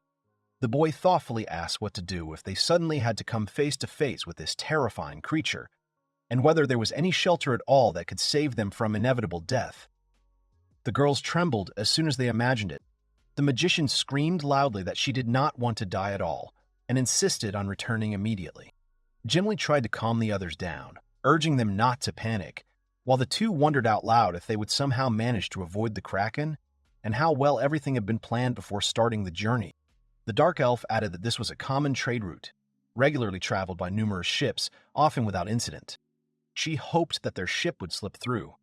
Gale noted that this was just an attempt to escape from reality. Mora dreamed of returning home, but the Dark Elf emphasized that it was impossible to just get off the ship. The others cried out that she had taken into account absolutely every possible circumstance. Gimli knew that an encounter with the Kraken would leave them with little chance of escape. However, their crew would have no other way to reach the Dark Elves' village except by sea. In addition, they have a curse master with the ability Stunning Luck, and if the enemy cannot be defeated, it is better to avoid meeting him at all. She placed great hopes on the Master of Curses, believing that his abilities would be the key to the success of the expedition.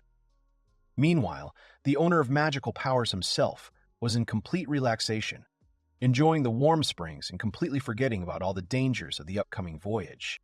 The girls warned Gale not to try to spy on them in the women's bathhouse.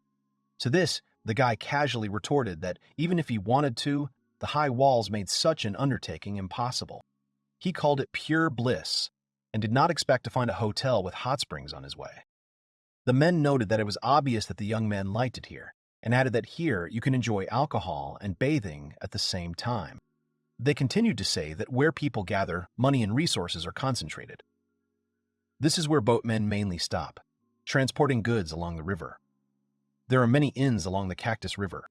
He was asked his name and where he was from. Gale replied that he was from the agricultural town of Farm Edge. The men explained that they were traveling merchants, traveling around cities and selling various goods. The young man responded by saying that he had recently opened his own store under his own name, noting that trading was not easy. His shop displays rare items that are hard to find in other stores. However, things are not going well so far. Sales leave much to be desired.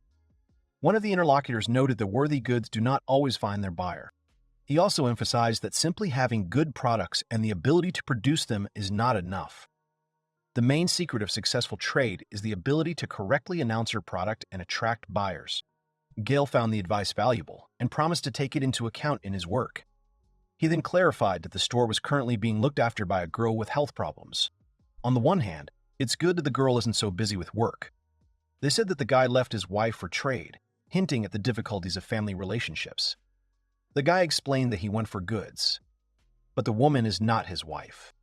He thanked them for their helpful advice and asked their names. The men replied that they were just ordinary people and that he did not need this information. The young man confidently declared that they were free to do as they saw fit. The others, hearing this, began to whisper animatedly among themselves, discussing the goods and admiring this wonderful place. They headed off resolutely to look at the stock in the young salesman's shop on Farm Edge. Gale did not yet understand that at that moment he had met brothers robbers who traveled to different places under the guise of merchants and engaged in robberies. The men decided to make the shop that Liznette was looking after their next target. Shalina admitted that she has serious doubts about Gale and Mora's relationship, also causing her companions indignation. She added that discussing romantic stories late at night in a hotel room is a real classic of women's conversation. Even back then, when the girl first saw them together, she thought that in front of her was a couple in love who had secretly escaped from the capital. But she was told that all this was just a coincidence of circumstances. Mara proceeded to explain that Gale had simply transferred to a new team because the old one was so bad that he had decided to leave in search of a better life. They had, quite by chance, ended up in the same carriage and had arrived at Farm Edge by chance. A friend called such events too many suspicious coincidences, and she added that it seemed like they really did run away together. But Mag stubbornly denied this assumption, claiming that the guy turned out to be a decent person and repeatedly came to her aid. Gimli stated that they had survived mortal danger together, and a genuine affection had inevitably arisen between them. However, Mora was extremely indignant at such assumptions, insisting that her friend was talking nonsense.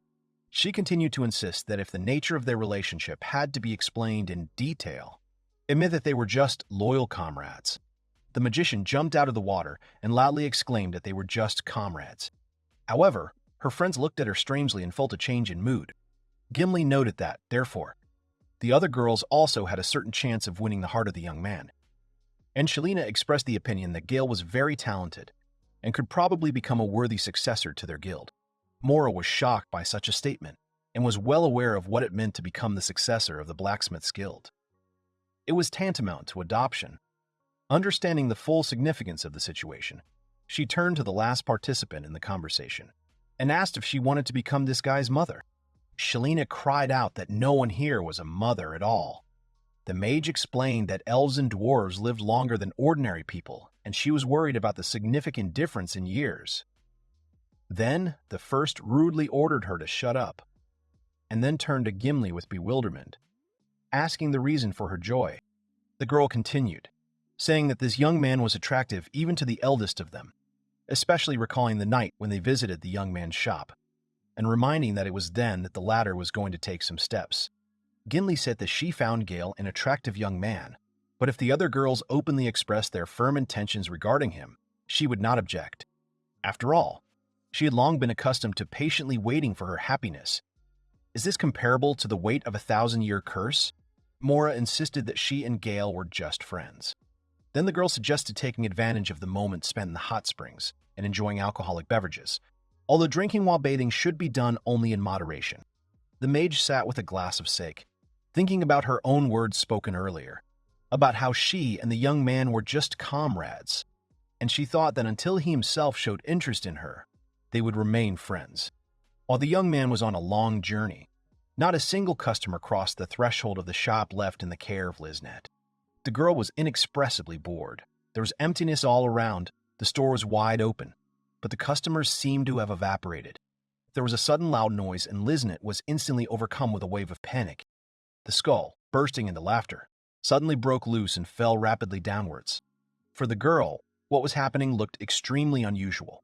It was unclear why the figurine fell on its own, and, on top of everything else, was damaged. Her heart told her that the situation was going badly and that unpleasant events were coming. She was worried about whether something bad would happen either to Gale himself or to herself, or perhaps disaster will befall them both. The crew on board the ship was actively engaged in fishing. Shalina complained that after 3 whole days of sailing, the young man was unable to catch a single fish. Then he added that the misfortune had affected everyone. No one had been bitten more than 0 times. Gimli reassured them, saying that there was nothing to worry about in such a situation. The main thing was that they had avoided meeting the Kraken, which meant that fate was clearly in their favor. Mora added that there was sufficient food supply. The Dark Elf asked Shalin if she was not hungry at all. She proudly replied that catching a fish yourself, cutting it up, cooking it and eating it with your own hands was a very special pleasure that you couldn't miss out on. Gale admitted that he too had dreamed of trying out the new knife in action, if only he could catch a single fish. Upon hearing this confession, the entire team froze in amazement, their eyes wide open and staring at the blade. Shalina stated that it was easy to handle even a huge fish with such a knife, and then asked a rhetorical question about whether this tool was an artifact. Mora confirmed that she had a strong sense of déjà vu, as if she had encountered something similar before. Those gathered were puzzled by the question of whether this unique thing belonged to the legendary weapon, the Side of Death. The young man calmly explained that he had converted it into a regular agricultural tool and turned the remaining parts into a handy knife. Gimli was genuinely glad that no one had managed to catch the fish, because with such a powerful tool they could have accidentally cut through even the hull of the ship. Shalina noted with disdain that such adventures seemed absolutely incredible, and said that she noticed something in the distance. She was interested in exactly when the small river managed to expand to the size of a full flowing river. Mora noted that the shores were almost invisible, and Gale added that the landscape now resembled a real sea. Gimli agreed, adding that one could feel the salty sea breeze and hear the quiet murmur of the waves. The team was treated to a majestic view of the endless expanse of water, stretching far beyond the horizon. Shalina felt the gentle breath of the sea breeze, and Mora enjoyed the pleasant aroma and emphasized how close they had become to the real sea element. The girls felt joy from the light, refreshing smell of the wind, filling the air with pleasant notes of freedom and adventure. But soon the pleasant impression was marred by the unpleasant smell of rotting flesh emanating from the box where the mysterious object was kept. Gale guessed that the foul smell was coming from the material obtained from the slain undead he had recently delivered. He was immediately asked to close the lid immediately and to stop talking as if it were wine, creating false associations. From somewhere far away came the melodic ringing of a ship's bell, announcing the imminent departure of the vessel. Amidst the usual bustle of the city, the measured rustling of the sea waves, slowly running up to the shore, was clearly audible. The intermittent cries of the fresh fish sellers drowned out the disorderly and rough cries of the sailors who had been out for a stroll the day before. Gimli asked to take a closer look at the vast river harbor, where numerous ships lay quietly at anchor, waiting to load goods and passengers. Their final destination, the river port, was already very close. The boys looked at the huge ocean liners sailing past with delighted amazement, amazed by the size of the ships. Meanwhile, Gimli, laughing merrily, asked the boys to pay attention to their own facial expressions, reflecting genuine surprise and shock. She asked the boys to wait for her for a while, deftly jumped off and said that she would go look for a suitable merchant ship to which they could move, asking her friends to stay near the pier. The boys were unhappy that she left them alone in an unfamiliar place. This place, filled with the clean sea breath and the sounds of numerous screaming seagulls, is called Nan Port. It is here that the huge inland bay connects with other countries, forming an important trading hub. Returning to her friends, Gimli happily announced that she'd been fortunate to find a merchant ship that was about to set sail, and that fortune seemed to be on their side. She also had some pleasant information that her friends demanded she reveal. She continued by saying that there were rumors of a recent Kraken attack on a warship of one of the countries. Shalina wondered what positive side could be seen in such an event. Gimli added that the captain of the merchant ship claimed that the Kraken rarely attacked, destroying one ship and then disappearing from sight for a while.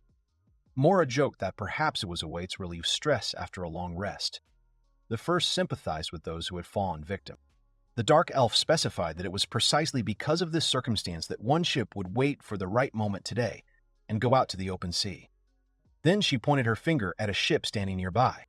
The ship looked very worn and battered by time. People hurriedly loaded the ship with heavy bales and boxes. Each bag was carefully placed, as if it determined the fate of the upcoming voyage. Captain Nick sat smoking a cigar with a cheeky grin on his face, causing obvious irritation and hostility among the crew members. Mora sarcastically noted that it was clear as day that the captain intended to enrich himself at the expense of desperate passengers, taking advantage of the convenient opportunity to cross the sea before the Kraken appeared. Shalina added philosophically that any crisis situation is a chance to prove oneself and benefit. Gale intervened in the conversation, offering to first load things on board the merchant ship and offering to help carry the luggage. Shalina suggested stopping the pointless bickering and moving on to a constructive discussion of further actions. After all, despite everything, the sea route remained the only available option, and, as a guildmaster, she had an idea of the principles of organizing transportation. Mora frankly admitted that she still didn't see the full picture of what was happening, and Shalina decided that she would have to go over the details of the recent discussion again. She explained that no one in their right mind would have crossed the border if not for Gimli's persuasion. Even if they had officially applied for permission to cross the border, it was unlikely that it would be approved, especially considering that the final destination was listed as the Dark Forest. The kingdom's army has noticeably increased recently. There are rumors that the soldiers' behavior has become unusual, as they are preparing for major military operations. Mora nervously asked what the consequences of such tension were, but her friend tried to calm her down, emphasizing that for now these were just whispered rumors with no reliable evidence. The guildmaster added that there were rumors of several failed assassination attempts on high-ranking people in the capital. Apparently, a serious political conflict is growing between the Empire and the kingdom. Shalina finished her story by mentioning that at the very center of political intrigue there is some powerful artifact that has the ability to overturn the foundations of the state. It is hard to imagine that such an object actually exists and is capable of exerting such a huge influence. Mora excitedly asked her friend to speak more simply and directly. That it was true that this unprecedented artifact was now being passed on to other people. She asked her to shut up. Shalina added that the kingdom and the empire were said to have had a huge fight. Gimli concluded that the sunken warships were strong evidence. Mora was worried that the situation was so serious that the navy had intervened. The Dark Elf noted that both sides were trying to avoid the dissemination of any information at all costs. The girls explained that this is why they have increased security at the border. These are the security measures taken, and now the task of the fleet is to prevent the possible leakage of valuable artifacts. Mora stressed that the problem is real, as the use of land routes at the border has become impossible. That is why this merchant ship is the ideal solution for the upcoming journey. Shalina explained the situation in detail, emphasizing that in the current circumstances, the only possible solution is to go by sea. The girl also said that on the way to the Dark Forest, the borders of several countries will have to be crossed. According to her, there should be no obstacles to the movement of ordinary citizens. Otherwise, the situation will inevitably stop the exchange of goods between the countries. Mora, deep in thought, stated her position, finding it very strange. After all, she had heard that the relationship between the kingdom and the empire had remained quite stable until recently. Gimli agreed that her friend's arguments sounded convincing. Perhaps the states really were playing secret political games, hiding their true intentions from their own subjects. From the outside, such actions could be perceived as an attempt to maintain the balance of power. She continued the thought, arguing that once the balance was upset, valuable artifacts suddenly appeared on the market. Even the military potential of both powers, previously equal, is now capable of tilting in either direction, which dramatically changes the strategic situation. Now we can safely say that two powerful beings are fighting for a dominant position in the world, and one of the key players becomes the Demon King, eager to regain his lost influence and establish complete control over all nations and territories. Another key player is a mysterious being who is actively distributing artifacts among the peoples of the world. Shalina was at a loss as to the identity of the unknown player and his motives. Mora categorically refused to be drawn into a conflict between states. and Gimli confidently stated that all three were interested in only one character, the formidable Demon King. Even these three, who had personally experienced the power of Gale's magical items, could not believe that such a person could seize power. They could not possibly compare a global threat with a magic caster known for his utter worthlessness and failure. It turns out that the hero of the discussion mentioned by the girls turned out to be Gale. Gimli realized it was time to pack his things. Shalina said it was wrong to make the boy run back and forth. Moria added that they had to load all their belongings before the ship sailed and asked them to wait a little. They stood in complete amazement, looking at the young man loaded with an incredible number of huge bags. The two companions were puzzled as to how the guy managed to carry the luggage of 4 people at once and generally withstand such a weight. Mora explained that the young man was wearing a homemade bracelet artifact, designed specifically to make it easier to carry the load. She continued, noting that Gale had gradually become less of a human transport and more of a literal mobile storage unit. Each new flight brought with it more and more luggage, and the process was constantly expanding. Shalina noticed that the journey lasted continuously, from early morning until late evening, and jokes about the young man were beginning to tire her. The boy was indignant, seeing how his friends laughed at him. Then Gimli noticed how impressive even the most ordinary artifacts were. She knew that the guy who seemed like a funny weirdo to those around him might be the one who would be able to turn the whole world upside down with his cursed objects. Gale asked worriedly what had happened. The girl was deeply confused, not believing her own thoughts. She jumped to the conclusion that her imagination was running wild and tried to get rid of these disturbing thoughts as quickly as possible. Gimli quickly apologized, admitting that she had been lost in thought, and assured him that she was already on her way after him. The soldiers complained that they had gone too far the day before, and standing at the post under the scorching sun turned out to be a real test. The warriors asked the crew to carefully inspect the baggage again before the ship departed. Gimli complained irritably that she would have to go through another inspection, although this was the last thing she wanted to do. Shalina suggested that the soldiers begin their inspection with her. The warrior appreciated her profession as a blacksmith and sincerely expressed gratitude for her understanding. The young man was checked next. Gale surprised them with a warehouse of corpses. The soldiers wondered whether Gale was a master of creating terrifying curses or a dangerous serial killer. But soon the anxiety subsided, because the young man's unusual artifacts were safely placed on board the ship. From now on, the well-being of the entire team depended solely on the power of those very mysterious and dangerous artifacts created by Gale's hands. The rest of the crew expressed dissatisfaction, asking to remove the dangerous objects. But the guy himself perceived such a demand as rudeness and was offended. Gimli greeted her politely and noted that they had not had a chance to communicate before. The stranger identified himself as the boatswain of this very vessel. The boatswain explained that the merchant vessel had been in service for a long time, but it was a real veteran, having managed to travel many sea routes. Although the sails are noticeably worn and have seen a lot, they still cope well with the task of catching a tailwind. Moreover, by skillfully adjusting the tension, the team successfully copes with crosswinds. In addition, there is plenty of space for transporting goods, and the very presence of cargo helps to significantly increase the stability of the vessel even in stormy weather. The young man showed the girl an impressive crossbow, expressing the hope that they would not have to use the weapon on their journey. He was urgently called, and he excused himself and left, and Gimli came to the conclusion that the ship looked much better than it had seemed at first. Mora and Shalina began to feel seasick. The girls complained that the seaways rocked them much more than the usual riverways, and they frankly missed the calm of their native riverboat. The girlfriend worriedly asked the young man if he felt okay in the middle of the sea. Gale explained that he was wearing a special choker that had a magical effect of preventing seasickness. It seemed to her that the decoration resembled thin, bony female fingers, as if trying to squeeze the throat with an invisible grip. The guy said that the accessory was made from the bones of the hands of the wife of a sailor who became a legendary hero. According to legend, the wife stood on the shore of the Cape every day, despite the bad weather, and fervently prayed for the safety of her husband. Mora instantly realized that the decoration was made from the remains of the worshipper. He added that his girlfriend had been right from the start and the story had a sequel. This sailor had been gambling away his earnings in every port, accumulating huge debts. The girl assumed that he had set sail only for the opportunity to gamble again. Gale continued the story, adding that the sailor, among other things, had a passion for starting romances in every port he visited.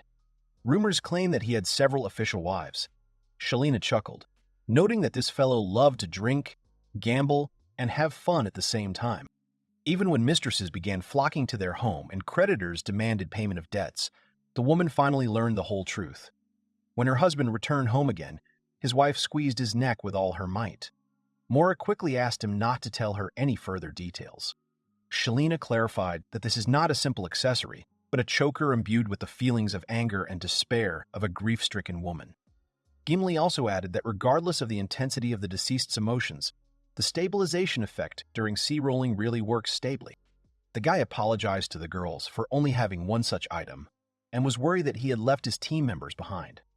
However, his girlfriends reassured him, saying that they did not want to experience the sensations that come with putting on such an ornament, preferring to endure the motion sickness.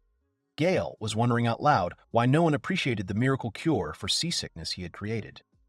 His thoughts were interrupted by an unexpected noise. Chaos broke out on deck. The sailors rushed about the deck in panicked disarray, shouting incomprehensible orders at each other and trying to figure out what was happening. Shalina asked if they had arrived yet. Gimli replied that it was impossible, as there were at least 3 more days of sailing to the designated point. Meanwhile, the first quietly remarked that she saw something suspicious. Suddenly, a small mound appeared from under the water. Gimli didn't understand what was happening and said that they couldn't see anything yet, but it looked like a ship. Mora, remembering the ships, added that it wasn't surprising, since it was a trade route and other ships often met there. Gale smiled and suggested that it was probably a pirate ship, a play on words. One of the girls laughed, noting that the likelihood of meeting real pirates was negligible. A loud alarm siren suddenly sounded on the ship, and Shalina impatiently asked for the signal to be stopped because the noise was giving her a severe headache. One of the sailors loudly announced that a huge suspicious body had been spotted and decisively gave the order to immediately take up combat positions. The people on board immediately rushed to arm themselves, seized by the growing panic. Shalina shouted that something was definitely wrong with that sailor. Mora asked if a giant kraken had sunk a warship and that pirates were now operating nearby. Gale insistently demanded not to joke like that, warning that they would definitely not be able to handle the pirates. Gimli was in a state of complete shock from what she saw and the dark suspicions that overwhelmed her. She recalled the recent news that monsters were becoming more active than usual. This information caused her great concern, since such events rarely boded well. A sailor armed with binoculars spotted a suspicious object ahead. Looking more closely, he realized that this monster was the famous giant kraken. A moment later, doubts disappeared completely. Giant tentacles rose from the depths, confirming terrible fears. It was the kraken. The sailor continued to scream shrilly, warning the crew that a terrible kraken, which had recently destroyed an entire warship, was heading straight for them. Gale knew that such an attack did not fit into the planned scenario. Mora was excitedly shouting that the plans were clearly going awry. Shalina, in turn, was tensely watching the rapidly approaching threat. Noting that the monster was moving incredibly fast, the team froze in fear, watching in fascination as the colossal monster tore apart the surface of the sea with a powerful movement. The crew stood, paralyzed with fear, watching as the giant kraken ripped open the surface of the water, shaking the hull of the ship with the mighty blows of its tentacles. The crew shouted that the kraken was astonishing in size. It was not just big, but almost equal in size to their own ship. It is speculated that the influence of the returning Demon King extends not only to land creatures, but also to the inhabitants of the deep sea. The sailor strictly ordered everyone to gather together. Then the young man commanded in a commanding voice to raise the sails and prepare to leave the danger zone as quickly as possible. Captain Nick screams nervously in a trembling voice, asking himself painful questions about why the monster's attacks had become more frequent lately, and why exactly the kraken had started hunting ships again. Gimli irritably said that now was not the time to build theories. It was important to survive in the current critical situation. The girl emphasized that fruitless discussions were pointless and could cost the lives of each crew member. Instead, they should have concentrated on developing an action plan that could stop the deadly monster. The sailor told the captain with conviction that running was the only reasonable way out. Otherwise, there was no chance of salvation. The captain accepted his subordinate's opinion and loudly gave the order to move forward at full speed. The ship picked up speed and tried to distance itself from the terrifying monster. The Kraken suddenly dove back into the depths of the sea, disappearing into the dark waters. The Kraken rushed straight towards the ship. The sailor screamed shrilly that the monster had not only caught up with the ship, but had also gone around it. The captain realized with horror that the monster was moving too fast. Gimli reminded herself that octopuses were among the fastest sea creatures. This animal is able to hang motionless in the water thanks to its developed fins, which allow it to instantly brake and accelerate sharply in any direction. A huge kraken appeared right in front of the merchant ship, causing wild terror among the passengers and crew. Looking at the nightmarish size and terrifying appearance of the sea monster, everyone felt helpless and despairing. This monster pulled its gigantic tentacles out of the depths of the sea, menacingly extending them towards the ship. It seemed that there would be no limit to this endless movement of flexible limbs. The monster began to destroy the ship with powerful movements of its tentacles, causing rage and indignation in Gimli. First, the Kraken crushed the mainmast and tore the sails, depriving the ship of the ability to maneuver and maintain movement. The sailor cried out in despair that there was no more hope. Then the captain called for someone to come to help. Shalina cried out that the captain must continue to perform his duties no matter what. Mora, in turn, reminded that the crew was armed specifically to repel threats and must engage in battle to drive out the enemy. The sailor responded emotionally that the idea was crazy. The ship's equipment was designed exclusively to protect against small predators like sharks. It is unimaginable that a merchant ship would be equipped with means to fight such a giant as the Kraken. Gale pointed out to the others warily that someone was fearlessly jumping straight into the choppy waters of the sea. Shalina desperately tried to hold the man back, arguing that he would certainly die of hypothermia in the cold water. Gimli sadly admitted that the unfortunate man had gone mad with terror and was no longer able to adequately perceive reality. Apparently, the poor guy preferred to die himself rather than face the Kraken's cruelty. Now the friends had to rely solely on their own strength. The whole team united in a desperate fight with the monster. Gimli announced that she would take up an observation position at the top of the mast, from where she would transmit information on the Kraken's activities. Shalina approved of her friend's initiative and gave the signal to the monster to prepare for an attack. She felt the monster's heavy gaze fixed directly on her, and her heart began to pound wildly from a feeling of inexplicable horror and anxiety. The girl screamed hysterically, struck by the sight of the monster's huge and terrifying eyes, inspiring mortal terror. Gimli quickly informed her friend that the monster was ready to strike from the flank. Moria immediately activated a special strengthening skill, transferring energy to her companion. The guildmaster used a rare double activation skill, causing the rest of the party to express genuine admiration and surprise. Mora realized that she had used a new ability granted to her by a special quest, the evolutionary enhancement magic. Its effect doubled, giving her friend enormous power. But at the same time, her energy consumption increased. Believing in the success of the operation, the girl put her whole soul into supporting her friend. Shalina turned to her friend, inspiring her to remember the glorious feat of defeating the cockatrice. Trusting her experience, she activated the enhancing effects of her weapon and used the combat skill Scorching Heat. The girl militantly proclaimed that together they would burn the hated octopus out of the ocean by bringing down the fire of her burning hammer on it. She shouted triumphantly that the Kraken was making a mistake in underestimating their strength. Initially, Shalina set a goal to deal with the annoying tentacles that were hindering her progress. However, the attempt failed, encountering the extraordinary strength of the skin, leaving the girl in extreme disappointment and bewilderment. The rest of the battle participants froze in amazement, seeing that the powerful blow was unable to cause any harm to the enemy.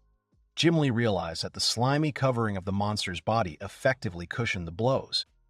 She was shocked to think that any attacks would be useless against such an opponent. Shalina vented her irritation at the monster, loudly uttering angry speeches. However, the reaction was immediate. The Kraken instantly wrapped a tentacle around the girl's hammer, lifting her high into the air. Gimli called out to her friend with concern, urging her to release the weapon. Otherwise, the next tentacle would easily capture the owner of the hammer herself. She added that the Kraken's attacks are not limited to physical grabs and blows. According to rumors, it is capable of swallowing its prey whole. Shalina cheerfully encouraged herself by stating that she was too muscular and tasteless, so she asked the Kraken to refrain from trying to eat her. Realizing the inevitability, the girl made up her mind and released the handle of the hammer, allowing herself to fly down freely. She realized that she was in a very difficult situation. and her comrades screamed with tension as they watched her rapidly descend. Shalina was intercepted in time by a sailor and a captain who kept her from falling. The girl realized that she had been saved by an old, long-damaged safety rope. The young man sighed with relief, glad that even such a trifle could provide real help. Gimli admitted that although she had heard stories of such behavior by sea monsters, this was the first time she had seen such a confrontation with her own eyes. The dark elf realized that the main danger lay in the kraken's long, flexible limbs, with which it deftly captures its victim, subjecting it to destruction and death. The monster's tentacles act with lightning speed, instantly crushing its victim. The victim then turns into fine dust, dispersing into the air and becoming part of the sea foam. The girl understood that falling into the embrace of the monster meant an inevitable end and passionately urged her companions to stay away and avoid contact with its tentacles. Mora's legs shook with a slight tremor, barely holding up under the weight of her body, gripped by panic fear. She was clearly aware that the enemy in front of her was much larger and more dangerous than the giant cockatrice they had defeated earlier. Shalina's hammer, which defeated the adult cockatrice, could not overcome. The monster possessed enormous attack power, capable of turning any opponent into a cloud of dust. Moreover, they are in the open sea, where the monster feels complete freedom of movement, possessing an absolute advantage, and defeating it seems almost impossible. The kraken stared with its massive saucer-like eyes at the girl, frozen in horror, her figure petrified with fear. Gimli knew that in addition to their many unique physical abilities, squids were highly intelligent and had a unique ability to learn new things. She also understood that the destruction of the mast and sails was not an accident, but the result of a deliberate strategy based on the high level of intelligence of the monster. Moreover, judging by the fact that he met them for the first time, Kraken had already figured out that Mora played a key role in the group of guys. The dark elf cried out in alarm, urging her companion to exercise utmost caution. The Kraken's tentacles closed around the girl's fragile figure with lightning speed. Shalina was well aware that her trusty hammer was no longer in her hands, and now she had to rely only on her own ingenuity. Besides, she understood that any aggressive action taken by her unarmed would lead to only one outcome. She herself would end up captured by tenacious tentacles. The girl frantically tried to think of what decision to make next. Suddenly, Gale materialized nearby, imperiously demanding that the monster immediately release the captive girl. Gimli noticed the blade of the knife and realized that even the cunning Kraken had failed to predict the actions of the most unpredictable member of their squad. Gale cut the tentacles with a quick and precise movement of his sword, instantly freeing the girl from the monster's deadly grip. Mora was extremely surprised. Small particles of Kraken's flesh were slowly circling around her, creating a strange, ominous dance in the air. The girl's heart was pounding wildly, mixing fear and relief. She was still alive, but now she had to fight on. The guy returned her gaze and noted that this blade, made by him personally for himself, turned out to be very convenient to use, even against such a giant. The Kraken, accustomed to reigning in the depths of the sea, was shocked and confused by the pain of losing a tentacle. Facing resistance for the first time, it felt weak and its dominance threatened. The young man quickly ran up to the girl, carefully looking into her face, and excitedly asked if everything was okay with her after the attack. She looked warmly at her savior and sincerely expressed gratitude for his courage and quick reaction, thanks to which she remained unharmed. Mora couldn't believe that she had lost her head in the middle of a battle, but when the monster grabbed her with its powerful tentacle, adrenaline rushed in, returning clarity of thought. Moreover, it was at that critical moment that she unexpectedly discovered the enemy's weak point, which could become the key to victory. She explained that this knife is the blade of the world's most powerful Reaper of Death. In battle, it must cut through absolutely everything, and even the massive tentacle of the Kraken, invulnerable to all previous attacks, was easily and quickly cut off with a single graceful blow of the magic blade, demonstrating the true power of the legendary weapon. However, there was a major drawback.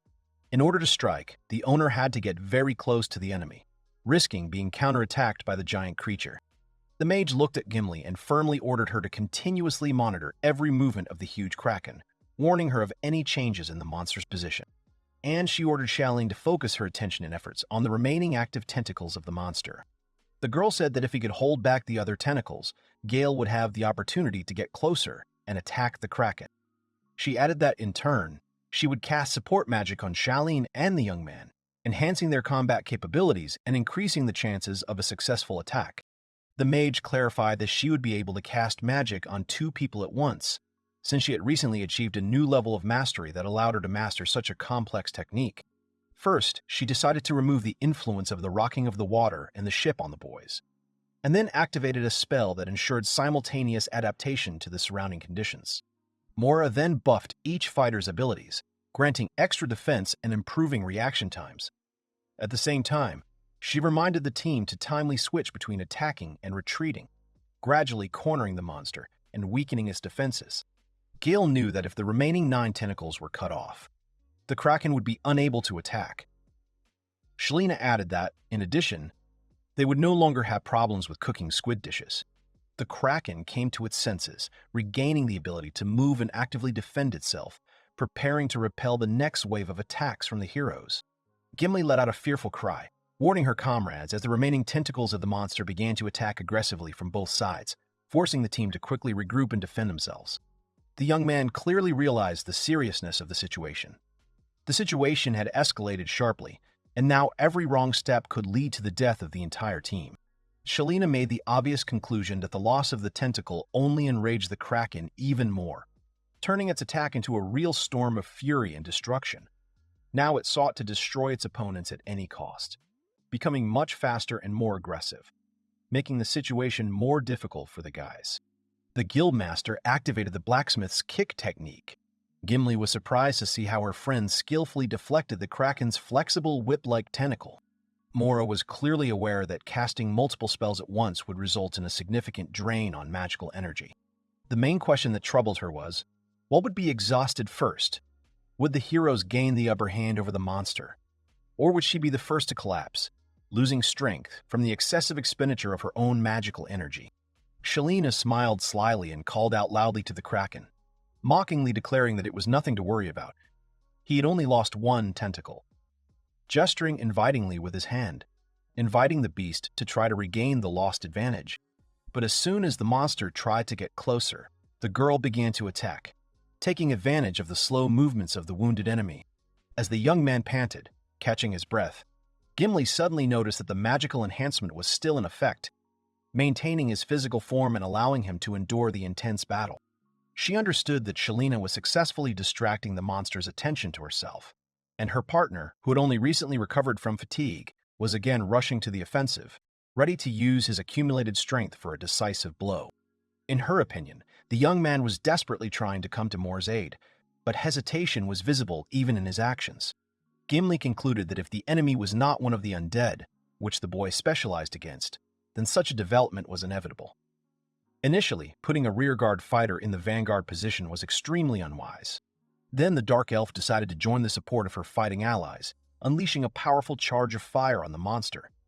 An expression of hatred was visible on her face as she looked at the terrible bulging eyes of the Kraken, causing a feeling of disgust and a desire to end this nightmare as soon as possible. However, the large, bulging eyes proved to be an easy target, and Gimli took advantage of this, attempting to disable the enemy's vision, making them less dangerous and effective in battle. Despite the failure, the girl knew in advance that such a method would hardly cause significant damage to the monster, because his body turned out to be much stronger than it initially seemed. In addition, she had the foresight to activate a special smoke grenade, which created a thick cloud of smoke upon impact, providing temporary cover and the ability to maneuver. Gale rushed to the attack. Gimli's loud call, confident that now was the right moment to strike the decisive blow. The guy used a special skill. He activated the grinding mode, which allowed him to deliver powerful cutting blows that could literally saw the monster's flesh into pieces. The Dark Elf realized that for the young man to be successful in his attack, it was necessary to completely deprive the enemy of his sight with a fixed smokescreen. Otherwise, an accurate strike would be impossible due to the Kraken's quick reaction. Moreover, Gale was a paradoxical combination of weakness and strength at the same time. His fragility made him easy prey for powerful enemies, but his mastery of weapons allowed him to deliver decisive blows that changed the course of the battle. Huge chunks of shredded tentacle flesh rained down from above, filling the space with the foul smell of blood and entrails, creating a terrifying picture of chaos and destruction. Shalina exclaimed happily, proud of the successful series of strikes that Gale had delivered.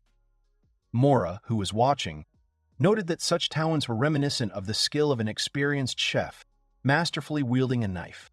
Gimli counted the remaining number of tentacles and noted with satisfaction that the monster was deprived of half of its limbs. Only 5 dangerous appendages remained, which significantly simplified the detachment's further actions.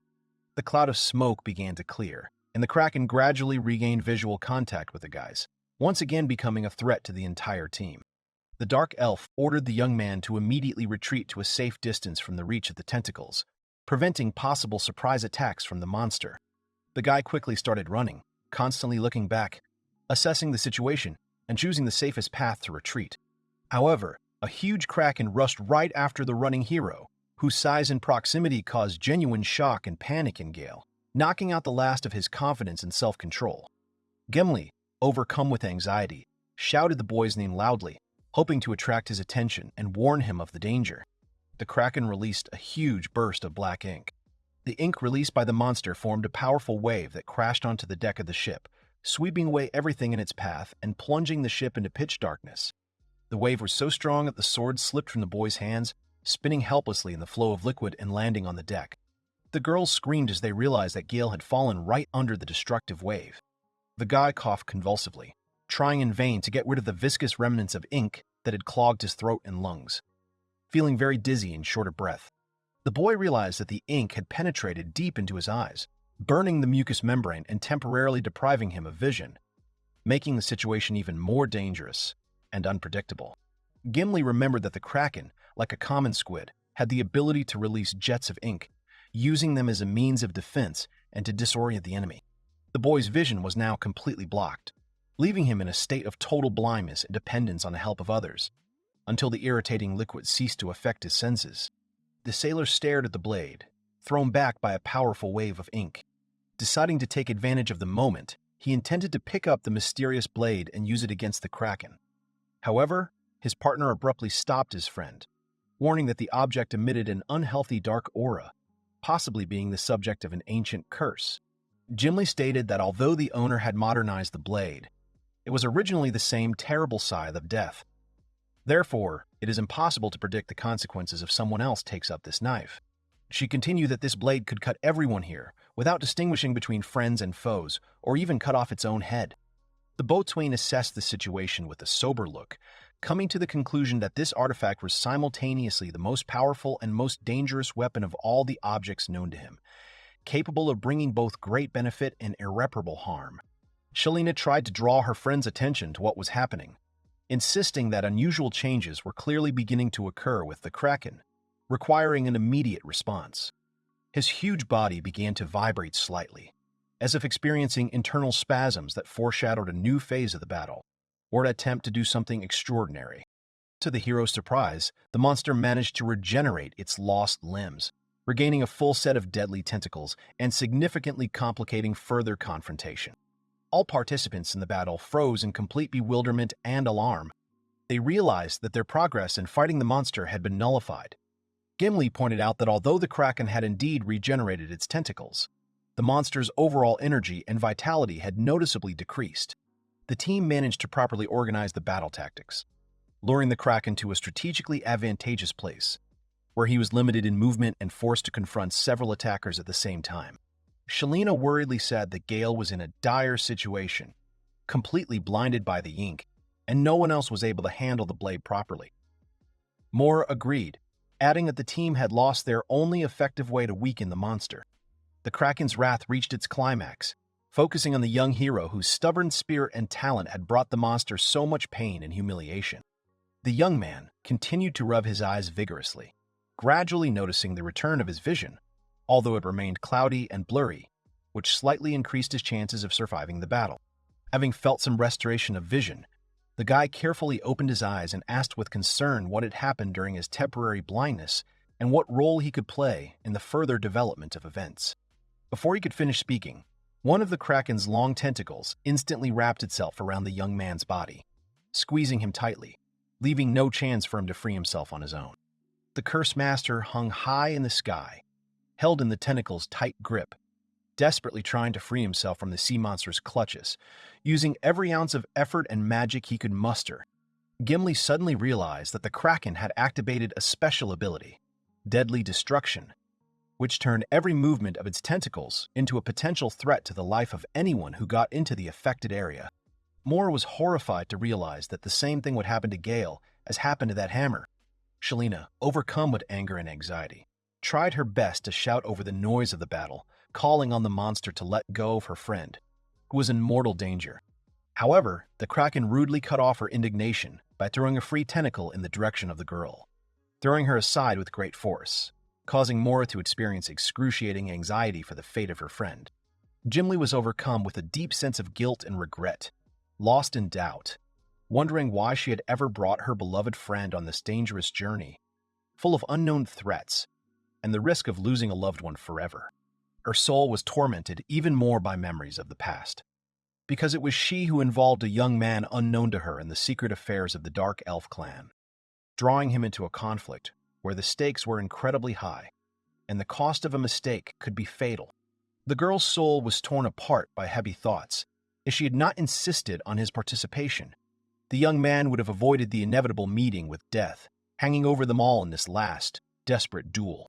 I would continue to lead a quiet, measured life, spending my days in a cozy little shop, doing what I love and enjoying simple human joys, far from bloody battles and the constant threat of death.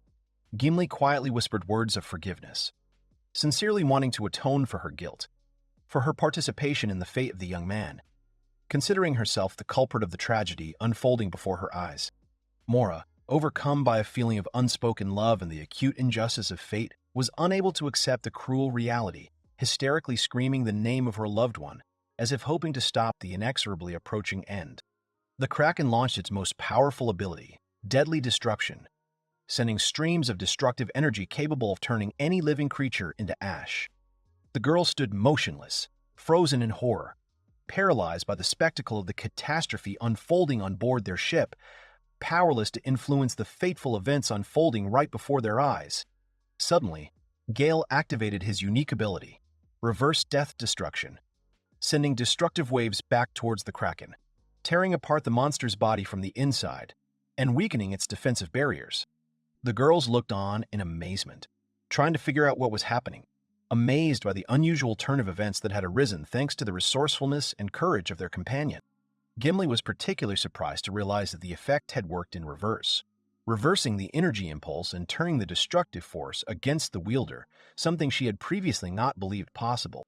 Mora was shocked to see the Kraken instantly disintegrate into countless pieces, while Shalina was confused as to what phenomenon caused such an effect, and what consequences awaited their group further.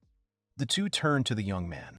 The guy slowly turned around, meeting the girls' curious glances and giving them a slight smile, filled with confidence and the inner calm of a winner. Gale explained to them that the whole thing was caused by the artifact hanging around his neck. Carefully removing the jewelry, he gently placed it on his palm. But as soon as he finished the sentence, the necklace shattered into small pieces with a crash, scattering across the deck of the ship. Moore suddenly realized that the destroyed artifact was the very same legendary cursed necklace. Gale detailed that when receiving a crushing blow, the damage is doubled and then returned back to the offender, causing a special effect called White's Revenge that multiplies the effect of the first blow many times over. Shalina called the unusual amulet a symbol of great justice and revenge, repaying any aggressor 100-fold for the evil caused. The guy continued his explanation, noting that the Kraken first regenerated its lost limbs, depleting its own strength, and then received its own deadly technique back, doubled, which quite naturally led to its instant destruction. Regardless of the number of sunken ships for which this sea predator was famous, fate decreed that it ended its life as food for small fish, clearly illustrating the capriciousness of life cycles and the laws of nature. Shalina asked the young man whether he had expected such a development of events, and received a negative answer, emphasizing the randomness of success and luck during the struggle. Gale clarified that he was fully engaged in the execution of his mission, focusing on saving the lives of his comrades and achieving the common goal, completely not expecting such an unusual outcome of the conflict. At the same time, he emphasized that if the Kraken's technique had been different, for example, a direct blow or sucking the victim in, then there would have been no special effect from activating the artifact. and the fight would have ended completely differently. Mora could not hide her joy and relief, convinced that all her friends were alive and well, and the threat had passed, giving hope for a happy future. Coming closer, she tenderly embraced the young man, expressing in words and actions her deep affection and joy at the successful completion of the test. The young man reminded her that she risked getting stained by the ink left on him, hinting at the need for caution. But for Mora, this circumstance turned out to be unimportant, because the happiness of being next to a loved one outweighed any trifles and inconveniences. She passionately confessed to Gale that the feelings of discomfort and anxiety caused by the unpleasant grip of the tentacles made her replace the unpleasant sensations with warm and pleasant embraces that gave her peace and confidence. By touching the man's shoulder, the girl caused genuine bewilderment in her partner, who was embarrassed by the frank displays of feelings and tenderness, especially in the presence of outside witnesses. The young man took the initiative carefully, gently running his fingers through Mora's hair, trying to calm her down and express his own concern and sympathy. Gimli cheerfully announced that the destruction of the leader meant ridding the trade route of the threat of other members of the species. It appears that Gale's luck and unique skills will play a major role in ensuring the safety of future travel along this route, helping to avoid many potential dangers and ensuring the steady development of trade. One of the crew members expressed bewilderment as to the cause of the Kraken's explosion, but his colleagues unanimously raised a fuss, declaring that the main thing was victory, and no one was particularly interested in the details.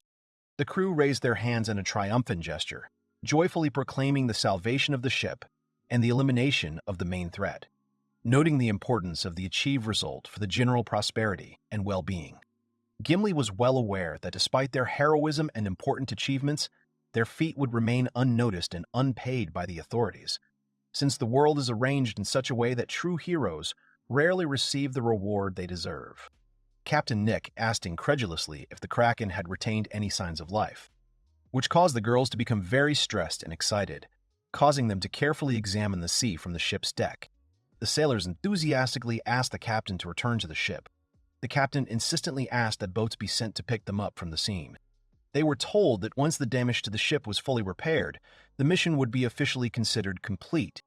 However, the boatswain hastened to make a correction, apologized, and informed those present that he had an unpleasant surprise. The blade that had cut the Kraken remained lost, and the crew was forced to leave it on deck, fearing the possible consequences of the curse associated with using the weapon. During the powerful explosion, it was probably blown into the depths of the sea. The disappointed sailor added to the story by mentioning that even the huge mast, broken by the monster, disappeared without a trace, as if it had dissolved into the ocean, emphasizing the scale of the disaster and the depth of the losses. However, the man admitted that the loss of property was incommensurate with the lives saved, and he resigned himself to the loss, believing that the main thing was to stay alive and healthy. The guy agreed with this. Gale reassured the boatswain, convincing him that no apology was necessary, since the materials for making a similar blade were easy to obtain, and soon, upon returning home, he would create a new weapon that was in no way inferior to the previous example. In addition, most of the negative effects of the material, about 99%, were eliminated, making the item safe to use without the risk of negative consequences. The boy was too busy concentrating on clearing the sticky ink stains from his eyes to pay attention to the discussion, remaining deaf to the important details of the conversation. The girls were in utter amazement when they heard the guy's statement about the availability of rare components for creating a new blade and almost complete neutralization of the curse associated with these materials, not believing their own ears and suspecting a prank. Shalina pulled the guy to her, asking him to stop joking because his nerves were already on edge. The young man said that he was not trying to joke at all, but was telling the truth. Meanwhile, Gimli came to the conclusion that this man really was capable of surprising her with the most incredible possibilities and discoveries. She leaned tiredly on the ship's railing, immersed in deep thoughts about the events of the past day and her impressions from meeting the young master who managed to win her heart. The girl was about to return home soon, anticipating the moment of introducing this man to Madame Minerva. This is how Gimli imagined Gale Hamilton's unique talent and ingenuity, proud to introduce him to her loved ones and show the world his outstanding abilities. The woman sat down to rest on a large gray stone located nearby, exposing her face to the rays of the warm sun and enjoying the silence of the forest. It was Minerva, the wise and majestic ruler of the Dark Elf clan, who foresaw the coming events. Besides, as the folk wisdom says, troubles rarely come alone, And even such an experienced and insightful person as Gimli could not imagine what trials awaited her and the team ahead. This was a new maritime threat.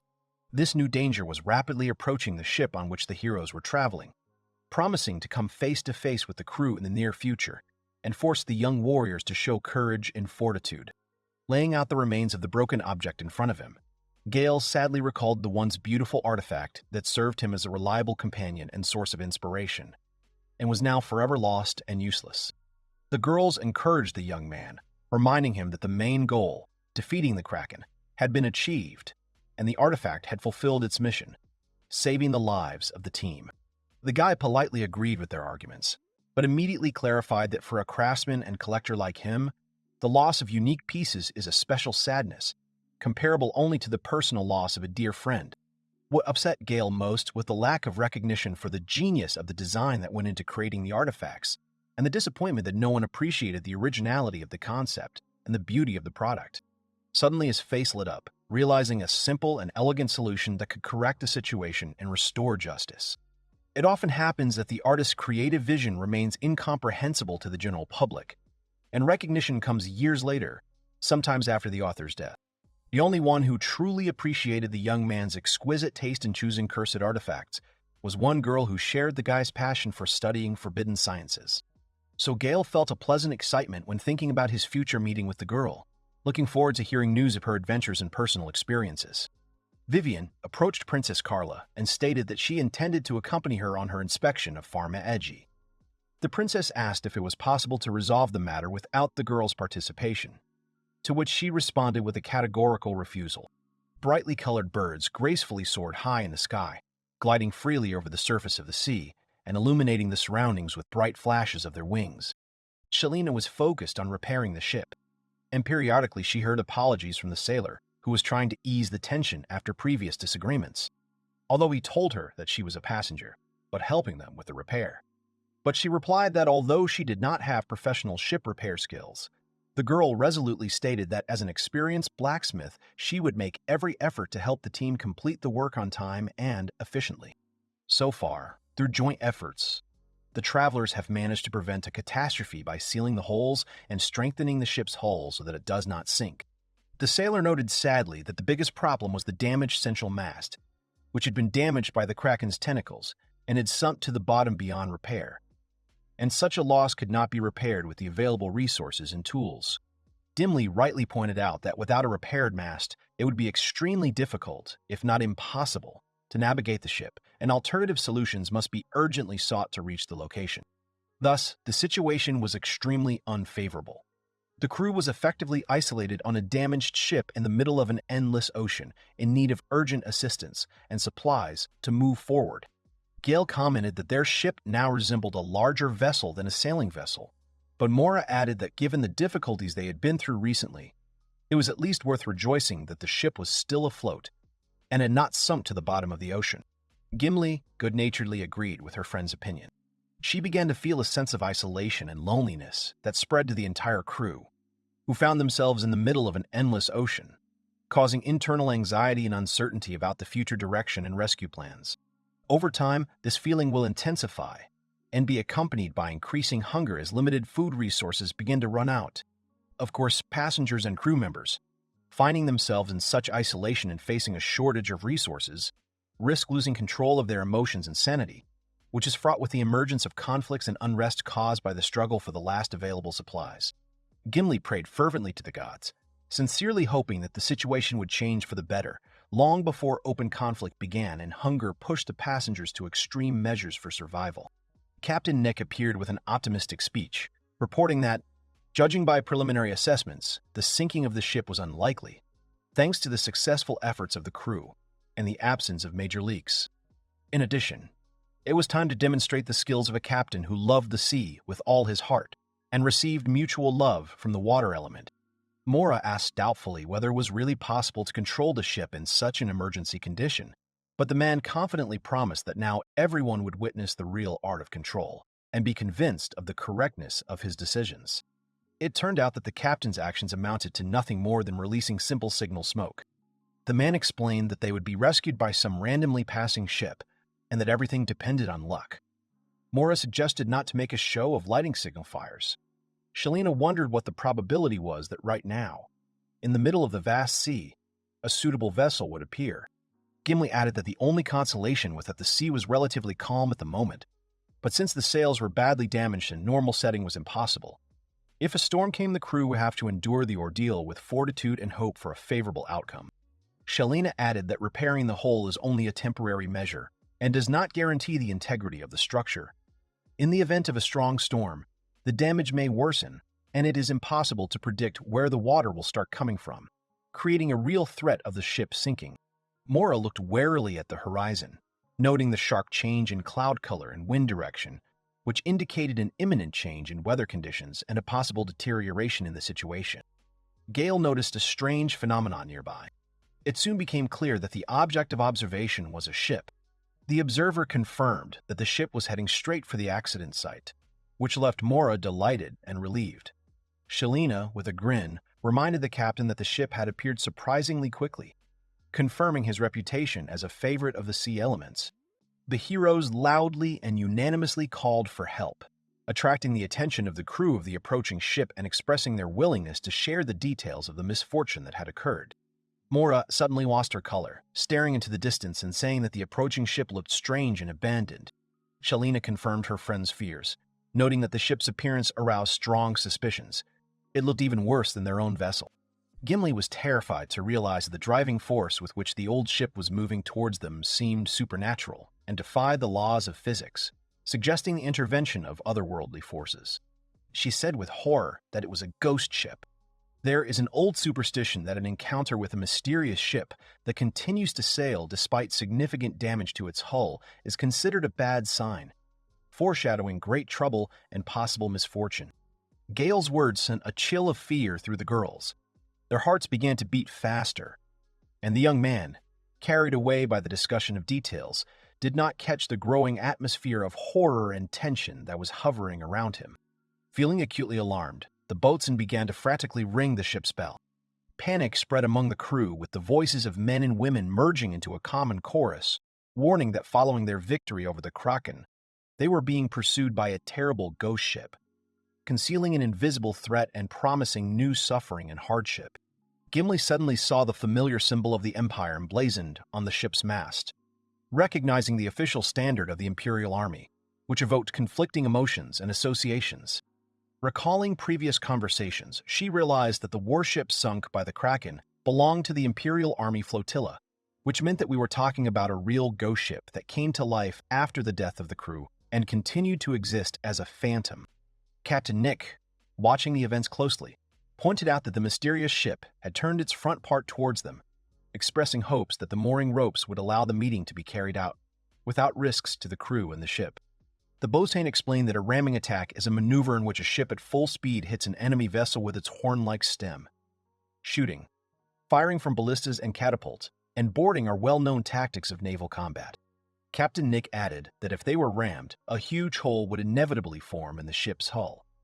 Gimli realized that now the ghost ship wanted to ram their merchant ship, and remembered the saying about being hit from all sides without being given a breather.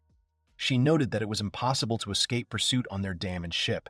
There were no forces left for defense after the battle with the Kraken, and the only way out would be to try to negotiate with the attackers so that they would stop the attack. The Dark Elf suggested that the ghost ship contained the souls of those who had been sunk by the Kraken. Therefore, they had already taken revenge, and there was no reason for a new attack. The captain asked her not to talk nonsense, as it was impossible to communicate with ghosts. He suggested that she take a closer look at the figures on the deck of the ghostly ship, arguing that it was necessary to verify the reality of what was happening, and to understand the nature of their supposed opponents. The captain explained that the consciousness of these people had completely disappeared as a result of the horror they had experienced. These creatures are satisfied only by bringing grief, sorrow, and failure to other people. They are not living people, but the incarnate form of death, disembodied spirits of drowned people, who retain only the desire to sow destruction and chaos. The man could not even imagine that one day he would meet the undead in the middle of the sea. The boatswain declared that the time before the collision was the last minute granted by God, and decided to write a letter to his wife and daughter, who remained in the port, put it in the bottle and throw it into the sea, praying that the message would reach its addressees safely. Overwhelmed with fear and stress, the man could barely hold his pen, writing uneven lines that were almost illegible. Seeing his despair, Shalina dryly noted that since there was no way out, they had to have one last drink. Gimli mentally addressed Lady Minerva, complaining about the hopelessness of the situation, and Mora, agreeing with her, understood that the drowned were driven only by envy of the living and the desire to punish them for their existence. Suddenly, an epiphany came to her. The girl said that they had someone who could talk to the undead. Gale expressed surprise, saying that no one expected to meet the undead in the middle of the sea. The dark elf sighed theatrically, emphasizing that everyone was repeating the same phrases, but only one person looked at the problem differently. Shalina, surprised, turned to the young man with the question whether it was true that he was able to enter into a dialogue even with representatives of the world of the dead. It was raining heavily. The girl called out to the guy in the black raincoat. She looked worried and seemed not to notice the rain at all. The girl suggested that the boy talk to the crew members on the ghost ship and lift the curse if everyone there is undead. She recalls how the boy had done something similar before. She pressed her lips together, watching his expression closely. She waited impatiently for his answer. Gale quickly said that it was a good idea. He looked too happy for the situation they were in. The girl thoughtfully said that at sea, battles with so many enemies would look completely different from those in the dungeon. Gale was asked if he had a plan, to which the boy immediately replied that he did. Luckily, he still had time to install the magical artifacts. The young man, working with concentration, installed 3 amulets on different parts of the ship, which had an unusual appearance and resembled an inverted slingshot with a skull. Once he had completed this important task, Gale, with a slight smile on his face, walked towards the captain of the ship. The captain was standing on the deck at that time, watching with horror and alarm the ominous ghost ship that was approaching them. The man in the hat, realizing the seriousness of the situation, said that when a ramming attack is carried out, not only the attacked ship suffers damage, but the attacker is also subjected to considerable damage, which can lead to serious consequences. In the worst case, he noted, their own ship could sink along with the enemy ship, which would be a real disaster for the entire crew. His gaze was fixed, his pupils narrowed. He went on to say that this crude way of seeing combat had gradually fallen out of use because ships were very expensive things. However, the ghost ship that was moving swiftly towards them did not pay attention to such trifles. It confidently cut through the waves, and its tattered sails fluttered in the wind. Gale tried to calm the captain, whose thoughts were preoccupied with the ramming attack, by saying that he needed to be on hand if the ship made contact. It is at this moment that the young man will be able to transmit the most enhanced effect of magical artifacts. Once the guy finished, the girl asked if he really wanted to do the same thing he always does with the undead, but this time with an entire ship. Without holding back a smile, Gale stated that this is exactly what he was going to do to lift the curse from the entire ship and its crew members. The long-eared girl did not immediately believe the young man, so she asked again if this was really possible. The guy answered that theoretically it was, but they would not be able to know for sure unless they tried it in practice. The elf, lost in her thoughts, thoughtfully looked up at the bottomless sky. There was a note of alarm in her voice when she said that if their bold plan was not crowned with success, then this place would inevitably become their nameless grave, which no one would ever remember. So they were faced with a choice. Either certain death awaited them all, or perhaps they could lift the curse that hung over them like a dark shadow. The ships were rapidly approaching each moment, bringing them closer to the inevitable outcome. The entire team, gathered in a circle, repeated this alarming phrase, creating an atmosphere of unity and determination. Then the girl with glasses on her head, looking closely at the spellcaster, said words of encouragement that they could only rely on him, because their fate depended on his strength. The long-haired girl, feeling the need to act, called Gale over to her. She held her hands on her chest, as if she was about to do something important and significant, and her eyes showed the desire to help and support him at this crucial moment. A moment later, the girl cast a spell adaptation to the environment, and a glowing magic circle appeared between them. The guy was surprised by this. Mora said that when the ghost ship approached, even if their merchant vessel was rocking on the waves, she would be able to keep the boy's balance. Gale thanked her with a good-natured smile. The girl exclaimed enthusiastically that between death and the lifting of the curse, she was betting on the latter. Her words, full of confidence and hope, spread throughout the ship. Mora thought that she still had too little time with Gale, but she did not say it out loud. The guy agreed with her words and confidently walked towards the ghost ship. The hero looked up as the ship approached them. It was very old. The planks in most of the ship were worn out. The weapons were rusty. A whole crew of dead men looked at the boy from the ship. Their skin was rotted. Most had no eyes. And despite this, all the crew members were dressed in uniform. As expected of an imperial ship, it was much larger than a merchant vessel. The crew was talking amongst themselves, saying that if they were hit, it would be the end. And also that apparently the crew was as difficult to communicate with as a giant squid. The captain, holding on to a part of the ship, ordered everyone to prepare for the impact, because now there would be a collision. Everyone obeyed him and grabbed onto something that could help them survive it. The magic caster spread his arms and looked at the ship seriously, his gaze filled with confidence. Gale cast the spell Great Curse Removal, causing huge magic circles to appear under both ships, illuminating the sea. The young man was straining himself to use his strength. It was obvious that he was tired and worried about all those whose lives were in his hands. Mora, with wide eyes, looked at Gale and mentally prayed to him to save the people from their ship, as well as the people from their ghost ship, Everything around was bright and empty. Only flickers appeared in the air. Gale stood in front of the captain of the ghost ship. Behind the leader, there were several dozen sailors who lined up in one line. The dead man in the captain's hat stared at the young man with his half-empty eye sockets, silently and intently. The boy, not expecting such a meeting, also stared back at him in surprise, as if trying to comprehend what exactly was happening. Then, the magic caster smiled warmly, his lips stretching into a soft and friendly smile. He nodded his head slightly, as if confirming something important. His gaze was gentle and full of understanding, without any fear or contempt, which was quite unusual when meeting a dead man. The huge ship, which had almost rammed the small merchant vessel, began to turn around just before reaching it. The girls, who were holding tightly to the side of their vessel, watched the scene with bewilderment. One of them, unable to contain her interest and surprise, asked in a loud voice what all this was. The two ships were side by side, and it seemed as if one could easily jump from one to the other without any safety net or extra precautions. This created a sense of closeness and tension between them.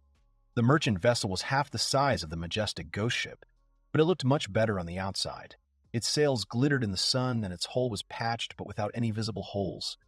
The wind had died down and the waves had calmed, creating an atmosphere of strange calm in this unusual place. The dark-haired elf said that the ship stopped as soon as it touched their transport. The captain said that it looked as if the ship had carefully moored side by side. They looked at each other with a bit of bewilderment and began to simultaneously say what it meant. The whole crew was happy that they managed to avoid the ram attack at the last moment and escape. The sailors even began to cry with happiness. Mora looked at the sky and decided that this was not the only thing that had happened. The squall wind that had previously raged with incredible force gradually began to weaken and turned into a light, almost weightless breeze. The flag that had proudly fluttered on top of the ship now gently swayed under the influence of this gentle wind, as if greeting the surrounding world. The girl, with glasses on her head, looked closely at the surface of the water and was surprised to notice that the storm waves that had previously raged with fury had now turned into ordinary ripples. This change was so abrupt that she could not resist sharing her observations. Raising her gaze to the high sky, she also added with calmness in her voice that the gloomy sky began to gradually clear up before their eyes, as if the weather itself had decided to give them a little light and clarity. Meanwhile, the man in the striped shirt, leaning against the table and kneeling in one of the cabins, felt that everything around him had become quiet and calm. Realizing that the storm outside had finally died down, he raises his head and began to listen carefully to the sounds. Nevertheless, having overcome his inner doubts and having decided to leave the cabin, he carefully opened the door and stepped outside, looking around the ship's deck. His eyes swept across the space, and he looked at the giant ship, realizing what had happened as a result of their strange journey. On the ghost ship, the captain and his sailors watched the people below, their faces emotionless, as if they were waiting for the next order. Meeting the gaze of the dead man in the captain's hat, Gale called the attention of the entire crew of the merchant ship to himself. He continued to stand on the wooden beam and put his hand to his head, saluting. He told all his men to do the same. They looked at each other uncertainly. However, the next moment, everyone on the small ship repeated after the guy and also saluted the ghost ship and its crew. The souls of the dead began to be released and dissolve in the sky. The dead captain's intangible form suddenly appeared above his body, clad in light, saluting the young man's gestures. His face was lit by a soft smile, his eyes closed. The magic caster smiled back, feeling a mutual understanding and connection between them. The spirit, as if it were entirely real and tangible, carefully and with majestic grace, drew its sword from its scabbard. The gesture was so light and sure that it seemed as if it were actually holding a physical object in its hands, despite the fact that its form was only a memory of the distant past. The captain, showing respect and gratitude, drew a figure in the air that resembled a symbol or sign, and bowed slightly, as if expressing his sincere gratitude to the young man for all that he had done for him. Gale then watched with bated breath as the silhouette of a liberated soul gradually dissolved into thin air, disappearing into the vast expanses. The sun's rays began to filter through the clouds, softly illuminating the space around, creating an atmosphere of a new beginning. A girl with long ears and dark skin asked if it was an incredible sight. Mora replied with a smile that she still couldn't believe her eyes. Gale was asked if it was true that these were the souls of all the undead from the ghost ship, to which the boy answered in the negative, closing his eyes. The girls instantly stood with their backs to each other and looked around in fear when they asked the caster if there were any more dead people left. The guy stood at a distance with a calm but tired look. He scratched his head as if apologizing and said that, on the contrary, the impulse was so strong that even the lost souls from the bottom of the sea were freed. Both girls thought that such a force was too much. The dark-skinned elf boarded the ship, wondering what they should do next. She said that even though the undead had been driven out, this merchant ship still couldn't move, so in her opinion, the situation remained a dead end. The girl looked thoughtfully at the sky. Mora, talking to a seagull that had landed on the ship, laughed a little sadly, and said that she envied birds and their ability to fly. Seeing the crew's mood and not losing optimism, Gale confidently offered a solution to their common problem that could help them all. With a wide and good-natured smile on his face, he suggested that they simply transfer to another ship. The girls, having heard his proposal, asked again with apprehension what exactly he meant by his strange proposal. Mora, confused, did not quite understand what kind of transport the guy meant. The elf, realizing that the guy was talking about a ghost ship, at first began to deny this idea, but then, realizing the seriousness of the situation, said that there really was no other way out. Gale pointed cheerfully at the ghost ship that had almost sunk their own vessel just moments ago, his eyes shining with enthusiasm. The girls looked at the guy and his proposal with disdain and obvious disapproval, not understanding how one could seriously consider such a risky idea. Smiling even wider, the young man cheerfully said that if they moved to the ghost ship, they would be able to continue sailing. The ship creaked gloomily from old age. The half-rotten boards did not inspire confidence, as did the torn sails. It seemed that the vessel was about to fall apart, but the sorcerer seriously suggested moving. Before the crew boarded their new transport, Gale told them what the dead men had told him. The ship's previous crew was grateful to the heroes for defeating the Kraken and, as a gift for that, decided to give them their precious ship. The girls were shocked by this story. The sailors were not sure how right this decision was, and discussed with each other whether they would really have to transfer to this terrible ship. The girl with glasses on her head was saying to herself to make the ghosts disappear. Gale suddenly called her. Shalina said that despite the repairs, the damage to the merchant ship was too serious and it would soon inevitably sink. The guy understood her perfectly. One of the sailors said that there was no choice and ordered everyone to immediately reload the things. At this time, the captain of the merchant ship was lying on the deck trying to hug his ship. He was annoyed and cried because he would have to part with his precious friend. The torn sails of the giant ship, which once proudly fluttered in the wind, were now filled with powerful gusts, and they fluttered majestically, as if emphasizing the strength and power of this vessel. The next day, the team managed to carry all the necessary things, and they were ready to move on. The girls looked sadly at the merchant ship that had traveled many miles with them. The ship was slowly sinking, as if to say that its service here was complete. The good-natured sailor with a smile on his face said that the weight of the cargo had increased the ship's draft, which also helped to ensure its stability in the rough waters. Mora loudly thanked the ship for all the help and support it had given them during this difficult time. The girls looked at their previous transport for literally another moment, with slight smiles on their faces, enjoying the last moments of its grandeur. The next moment they heard the sounds of their new ship again, and their expressions instantly changed to gloomy and full of anxiety. Realizing all the risks that awaited them ahead, they both looked down at the side of the ship, which was covered with various mollusks that had grown to the tree.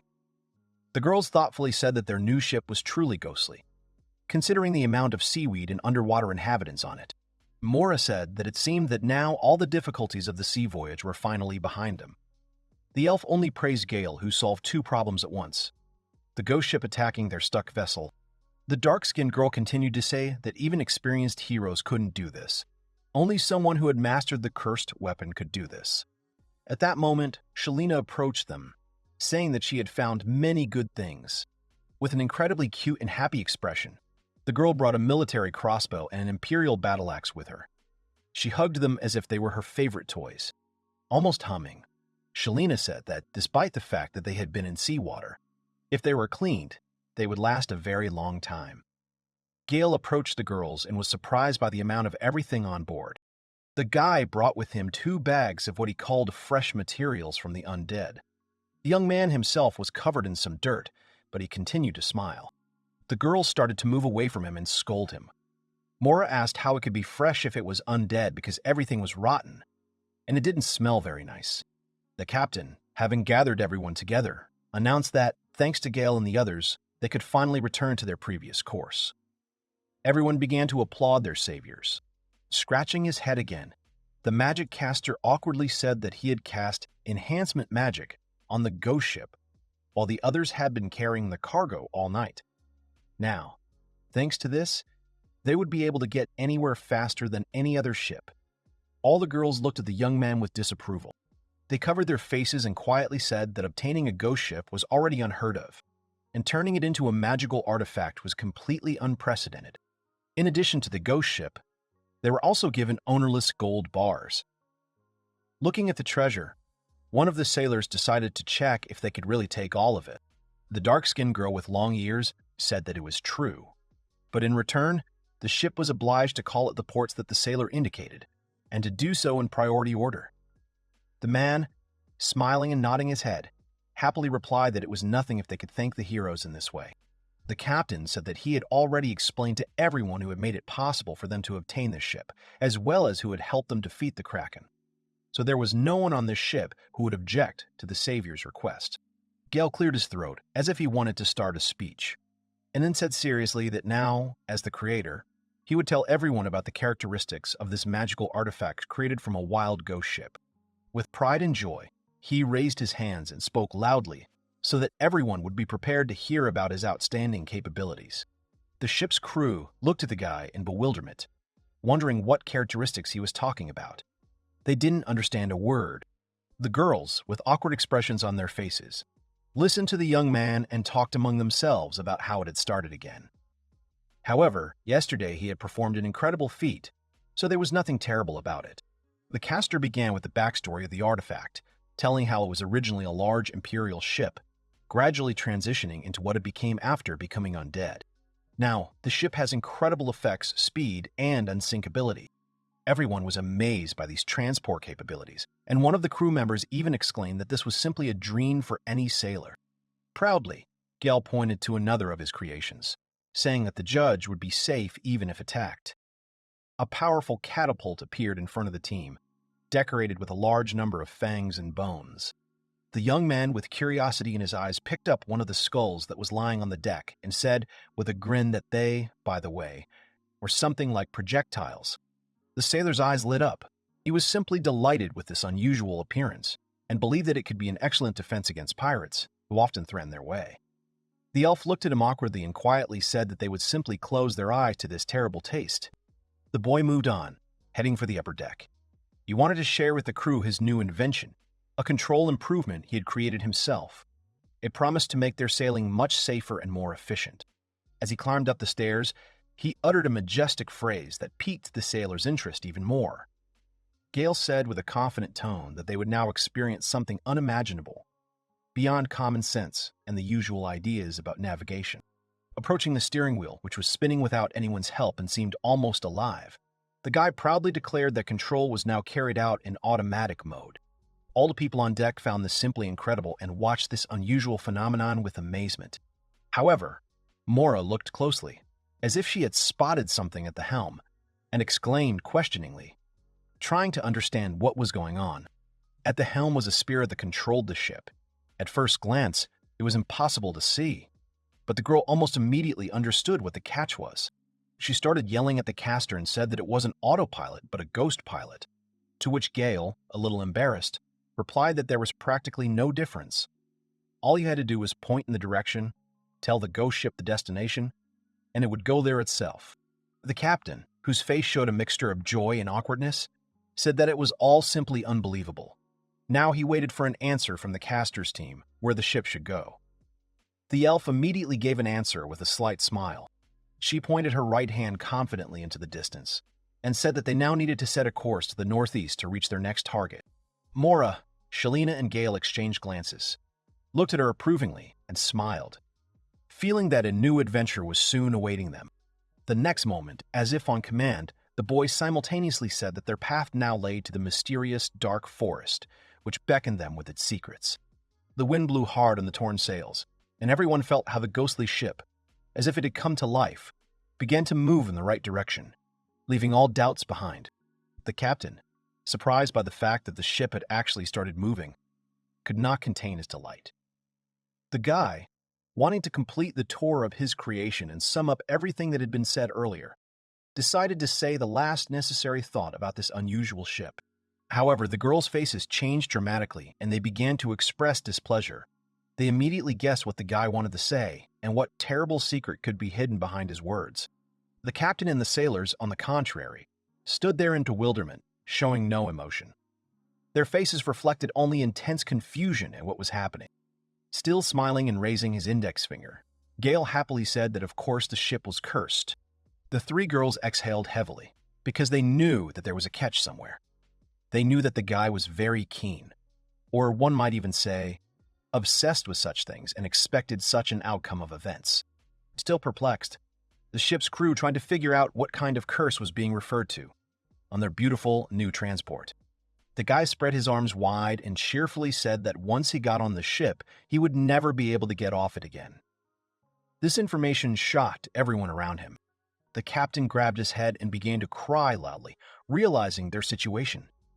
The long-eared girl, covering part of her face with her right hand, asked what they should do when they reached their destination, since they would not be able to get off the ship in that case. Gale cheerfully replied that it could be solved by simply lifting the curse. Mora pointed out to the young man that only he could do this. At this time, one of the sailors, like the captain, was holding his bandage and sobbing. The girl accused the guy of arrogance, as if he was offering the poor to eat cakes instead of bread. His words sounded just as arrogant. At this time, the young man took out several talismans for removing the curse and handed them to the captain and the sailor. Gale also added that if they needed any more amulets, they could always stop by Gale's magic item shop in Farm Edge. The caster also clarified that the skulls for the catapult are consumables. The crew took the talismans, then said they couldn't do without them. They looked confused, as if they'd just been tricked. The girl with the glasses on her head just told the guy that he seemed to be starting to understand the trade. The elf lowered her gaze, and a shadow of sadness appeared in her eyes. The mention of the magic item shop made her plunge into deep thought. She decided to gather her comrades, Gale, Mora, and Shalina. All three, hearing her call, immediately turned their gaze towards the elf, full of anticipation and interest in what she was going to say. In a slightly timid and trembling voice, Gimli said that all this time she could not find the strength to express what had long tormented her. But now she sincerely asks for forgiveness from her friends. The guy, hearing such words from her, was surprised by the suddenness and seriousness of her appeal.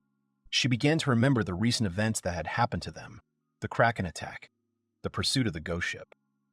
The girl sadly noted that they were again and again faced with situations where they had to face death. She realized that she had endangered not only herself, but all her friends. Gimli blamed herself for everything that had happened, believing that things could have turned out differently if she had not dragged her comrades into the troubles of the Dark Elf clan. She tried to apologize again for her actions, but was cut off mid-sentence. Moore and Gale tried their best to calm her down, assuring her that nothing more needed to be said, because everything had been resolved successfully, and they all remained alive. Besides, everyone here unanimously agreed to follow the elf in her further adventures, and in general, controlling a ghost ship is something that could not be done while staying on land, and without experiencing such unusual emotions.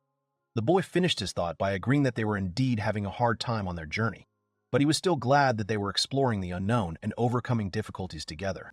Shalina scratched her head thoughtfully and also joined the conversation. She believes that if the Demon Lord is completely reborn, it will be a problem not only for the Dark Elf clan. She immediately laughed and said that she didn't want to get into a situation where she couldn't even drink in peace. Gimli looked at her friend awkwardly. Gale, Mora, and Shalina looked at the elf with a smile. She smiled too and began to wipe away the tears that had come to her eyes with her hand, but said that it was the salty wind that was stinging her eyes. While the heroes were calmly moving on, the elf with long ears and dark skin called out to Mora as if she remembered something. She asked if the girl had said anything to Gale and if she had forgotten her promise. The long-haired girl became embarrassed and tried to evade the answer. Mora said that she didn't have a single good moment to say anything to this insensitive guy. The elf asked with distrust whether the girl would continue to remain silent. A sly smile appeared on her face, and the blonde said that Mora had simply deceived everyone and suggested that she retrain as a swindler. In response, the girl made a cute but dissatisfied face and asked not to mock her. She tried to justify herself by saying that the guy was constantly collecting materials from the undead, then conjuring over artifacts all night long, and it looked like mania. Mora continued to say that the young man would never be the first to say either "I love" or "I hate," because he was only interested in obsessions and curses. The elf caustically added that this was the girl's skill, avoiding love, to which Mora again asked not to mock her. Resting her head on her hands and closing her eyes, the long-haired girl seemed to have come to terms with her difficult situation and decided that she would no longer justify her actions and feelings, which amazed her friend, who watched her with surprise. Mora quietly admitted that she was simply afraid of being rejected. The long-eared elf looked at her attentively and listened without interrupting. Mora said that now, just being around Gale, she feels truly happier than ever before.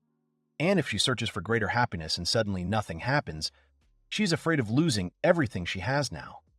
She watched the guy who was actively discussing materials and what they could be used for at that moment. Mora continued her confession by saying that they might become so awkward in the future that she would no longer be able to be on the same team with him, which would be a real tragedy for her. The elf thought about what her friend had said with a serious expression, realizing the depth of her feelings. Then she said that every person thinks in their own way, because they perceive the world through the prism of their own emotions and fears. She also added that while Mora was thinking like that, some other woman might win Gale's heart. The long-haired girl puffed out her cheeks and tears welled up in her eyes. The elf made a cute and funny face again and pointed at herself, saying that she was one of those women. Mora exclaimed that all she did was tease the girl. As Gale and his cruise voyage drew to a close, something was happening on land as well. Two men wearing cloaks and masks over the lower part of their faces reached the agricultural town of Farm Edge. One of them read the sign on the artifact shop. It said, "Master of Cursed Items, Gale." He said that they had not heard anything about it and asked his brother what they should do. The second man replied that since they had come this far, they had no choice but to act. The brothers entered the shop one after another. At the entrance, they were met by a pleasant maid who greeted the guests. The men did not even look up. The girl's expression changed in an instant. Her gaze began to express contempt, and she said dryly that these two were clearly not clients. The men began to talk, realizing that she had noticed their equipment, so they had only one option. Glad that there were no witnesses in this place, one of them said that they would calmly arrange a small inspection of goods after they got rid of the girl. At the last phrase, the man sharply threw a dagger in the direction of the maid. She dodged and exhaled. Then, in an instant, she saw a hail of throwing knives heading her way. Reacting instantly, she raised the stand she was standing behind and used it to block the sudden attack. The men asked in surprise how she could use the countertop as a shield against their brotherly combination. The girl called them dirty robbers and said that she had prepared traps for such a case. She looked at them sideways, as if she did not take them seriously. She put the tabletop back. The brothers praised her reaction and speed, saying that a normal person would have been reduced to a sieve. The maid's face lit up with a sinister smile. She said that, unfortunately, she was not an ordinary person. The dark-haired girl said that she was a person from the darkness. These words frightened the men. It was evident from their tense faces. The maid called them pathetic, and added that if she had been in shape, she would have caught at least one knife and thrown it back, ending their lives. One of the men exclaimed that she shouldn't get cocky because there were two of them and she was alone. The girl cracked her fingers and said that so be it. The brother said that in such a painful state she had no chance of winning and moved towards the girl, trying to jump on and grab her. However, in response to this, the girl smiled and said that close combat was her element. Having masterfully thrown herself over the line of attackers and made several blows, Liznit gracefully turned on one leg. The other one, she hit one of the men with all her might, spending a minimal amount of time on it. She took the other man by the head and looked at him with disdain. A moment later, the maid jumped up and delivered a flying knee strike that knocked the attacker out of breath and caused red liquid to leak out of his mouth through his mask.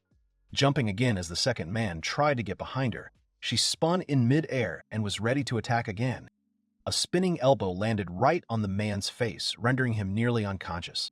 Continuing the fight, the girl said that knees and elbows are strong parts of the body, regardless of physical shape or build. They can be called the natural weapons of the living body. So attacking her, a martial artist, with bare hands is ridiculous. As soon as the two brothers were sitting on the floor, the maid, mocking them, asked what had happened. Did they really have no more weapons? She clarified that she meant those throwing knives with their meager trajectory. She continued to say that no matter how many times they threw them, it wouldn't even touch the girl. At that moment, one of the attacker's eyes fell on an interestingly shaped sword hanging on the wall. The man grabbed the blade and laughed, because there it was, the weapon, right in his hands. The second man supported him. Suddenly, one of the brothers glanced at the other, who had no weapon. The sword turned black, and it seemed as if someone's souls were visible on its blade. The unarmed man told his brother to stop and exclaimed that the sword might be cursed. However, it was too late. The man, under the influence of the curse, attacked his comrade in the blink of an eye. The second, not having time to react quickly, was wounded in the arm. He was surprised by what had just happened. His eyes were filled with horror.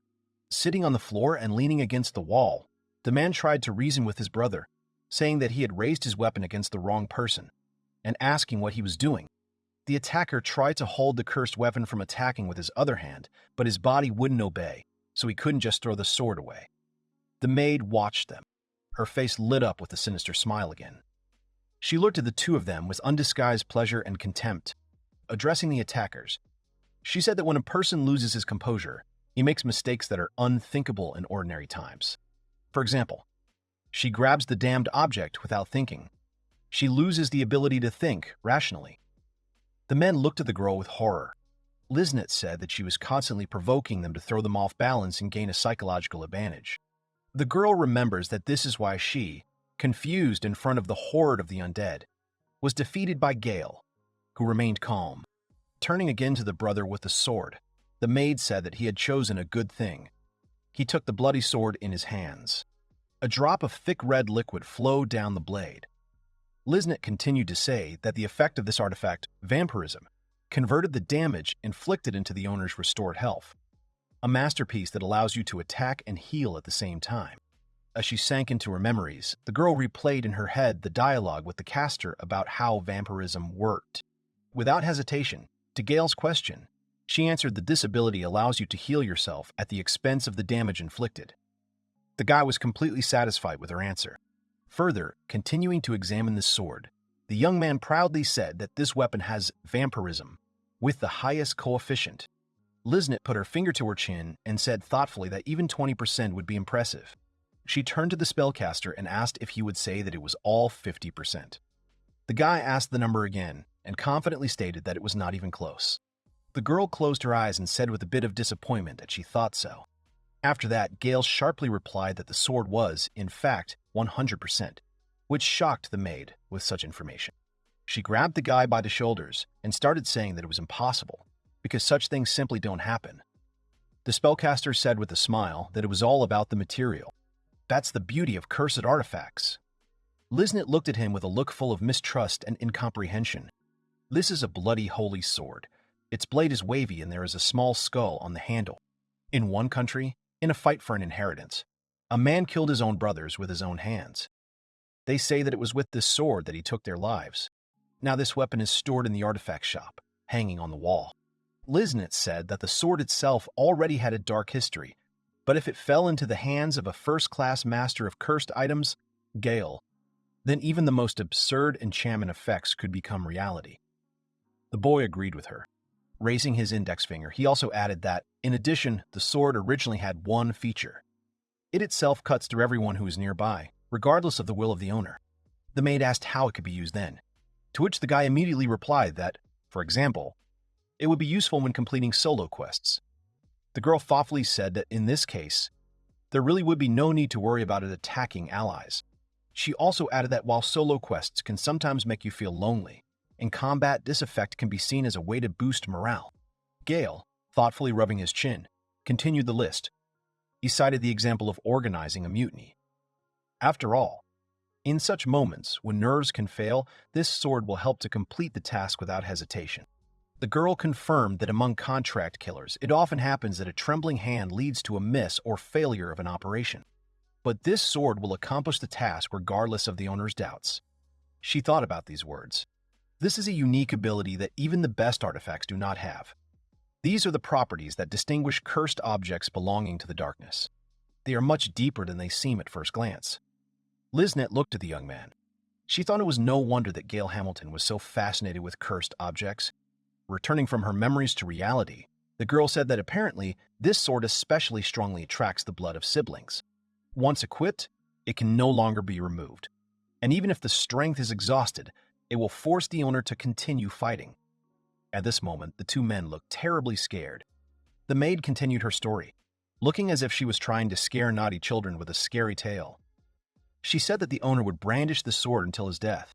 The brothers, with tears in their eyes, screamed in fear like little children. The girl could have continued to watch this spectacle calmly, but declared that cleaning the blood from the floor was too much trouble. At that moment, Liznit switched from the killer's face to the maid's. The brothers tried to take their eyes off her. The girl threw a piece of paper with symbols on the forehead of the man with the sword, after which a magic circle appeared above him. The maid said that, as a bonus for his first visit, she would give him an amulet to remove the curse. The sword finally fell from his bandaged hand. Liznit scratched her head and said that if they hurried with the treatment, then perhaps he would be able to survive. The next moment, her gaze became murderous again, and she sharply ordered them to get lost. Cursing and apologizing, the brothers flew out of the artifact shop at great speed. Liznit stood in the shop, proudly alone, watching the men run away. She chuckled and said that she would not flinch before the pathetic robbers. After all, the girl had been through many deadly battles in the past, and her heart had long since hardened. And what's more, the power of the Demon King himself flows within him. She placed her palm on her chest. The maid looked down at the cursed sword lying there. She said that even if he wasn't here, Gale Hamilton could take down bad guys. He was just incredible. The girl circled around with tenderness and warmth and hugged herself, saying that the spellcaster protects his home even from a distance. Thinking about Gale, Liznit made a vow to herself that she would protect his shop until the boy returned. Meanwhile, the young man's team was approaching their goal, having transferred from the ship to a small boat. In complete silence, the boat moved forward with one of Gale's summoned ghosts at the oars. The girls shared their thoughts. That automatic control is of course convenient, but still a bit scary. The elf, slightly lowering her ears, was the first to notice the forest appearing on the horizon. She warned the others that they were almost there. The spellcaster asked their driving force to stop, which made all the girls think he was a little creepy again, since the guy was talking to a ghost. The boat slowly stopped. The dark-skinned girl stepped cheerfully into the water and declared that she would go first. The others followed her out of the boat. The heroes talked about how they had finally reached this creepy, dark forest. Once they entered it, it would be a completely different world. They headed from the shore to the trees. The team made their way through a dense forest. The tree canopies were so large that the sun only reached the ground in certain places. As the heroes walked through the tall grass, Gale said that this forest was thick with thickets wherever you looked.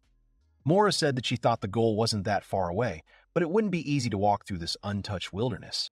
The girl with the glasses on her head sighed, and then said that she would clear the way for them. She took out her new axe, which she was very proud of, and advised Gale and Mora to keep up, and Ghibli to lead the way. They moved forward at a faster pace than before, and with the axe, they were able to cut down most of the interfering grass. Shalina heard sounds that came from different directions from the grass every now and then. The girl warned the others, said this, to which Mora replied that they couldn't relax. Shalina exhaled and closed her eyes. She said in a drawn-out voice that it was very good that she had obtained a first-class battle axe from the ghost ship. She suddenly opened her eyes wide at the unexpected sound and looked up. Dragon-like creatures flew over the forest, occasionally flapping their wings. The girls looked up. Shalina asked if they were wyverns. Then came the loud sound of giant footsteps.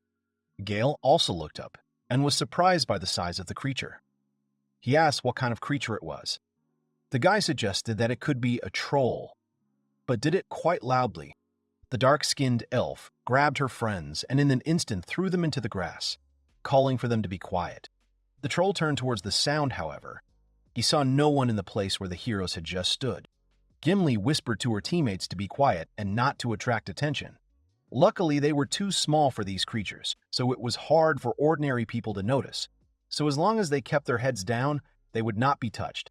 The troll lingered in this place for literally a few more seconds, after which he moved on along his previous route. Frightened, Mora said that, compared to the sea, where there was nowhere to run, the forest was safer. At least, she thought so. Still lying on the grass, the elf reminded that vigilance should not be lost. She began to talk about how moving in a straight line through the forest or mountains seemed like such a simple thing, but people unconsciously choose the most convenient route. Due to the shift in the center of gravity, the leading leg, or other individual habits. As a result, you can start moving in circles without noticing it. You think you're going straight to the goal, but in reality, you're just wandering around the same area. The elf's words scared Mora even more. After finishing her story, she smiled sweetly, raised her finger, and said that this phenomenon is called ring wandering. The long-haired girl sat on the ground in horror and did not dare move. Mora hesitated, then said that she should not have been so careless about this forest. But Gimli tried to reassure her after all. Everyone makes mistakes. Taking out an old map of the area and spreading it out in front of her, the elf said that even she does this. Shalina asked what the dark-skinned girl was getting at. Gimli looked at her friend with a grin. After a short silence, the girl admitted that she was lost. This information scared the rest of the group, and the girls asked again if they had understood the elf correctly. Gimli immediately shut their mouths, so as not to attract the attention of the monsters. Shalina and Mora said that the elf should know these places, because she was local and lived here. Gimli only recently said that she had not been here for a long time. The girl with glasses on her hair asked what they should do in this case, because the forest was already plunging into complete darkness. The dark elf replied that it was getting dark earlier in the dark forest, so she suggested setting up camp there.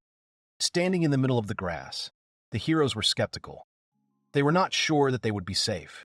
Shalina approached Gimli and asked in a trembling voice if everything was all right with the forest. Because the girl did not like it at all. The elf pouted a little theatrically and asked in response if the girl trusted her. At this point, Gale entered the dialogue and called for an end to this dispute, since it was necessary to find a place for the camp as soon as possible. This, of course, was immediately agreed to. The boy took the first step, stepping on the long forest grass. The spellcaster said he would go first and advised the girls to follow him. Shalina jokingly asked him if he knew the way, to which the guy answered negatively, but specified that he was used to the darkness. He walked forward actively, making his way through the tall sedge.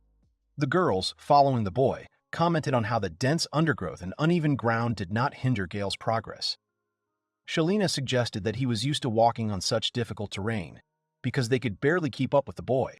Mora confirmed her friend's guess, saying that Gale is an expert in exploring ruins, cemeteries, and other places that are teeming with the undead.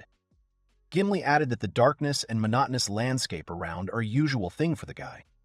In such places, bones are scattered everywhere.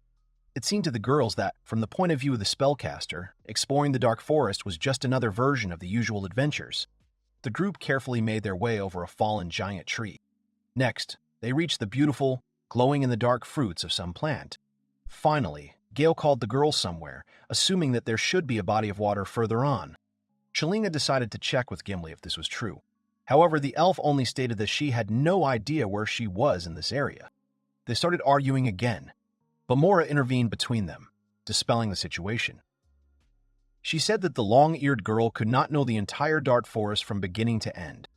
Gimli confirmed that if they had gone out to some place familiar to her, she would have immediately understood where the boys were. An awkward silence followed, broken only by the sounds of the forest. Shalina, with a displeased expression on her face, said sarcastically that they got lost precisely because they couldn't find such a place. Gimli apologized sadly. Teammates' conversations again when he noticed something. He called them over and advised them to listen. The girls immediately listened to him.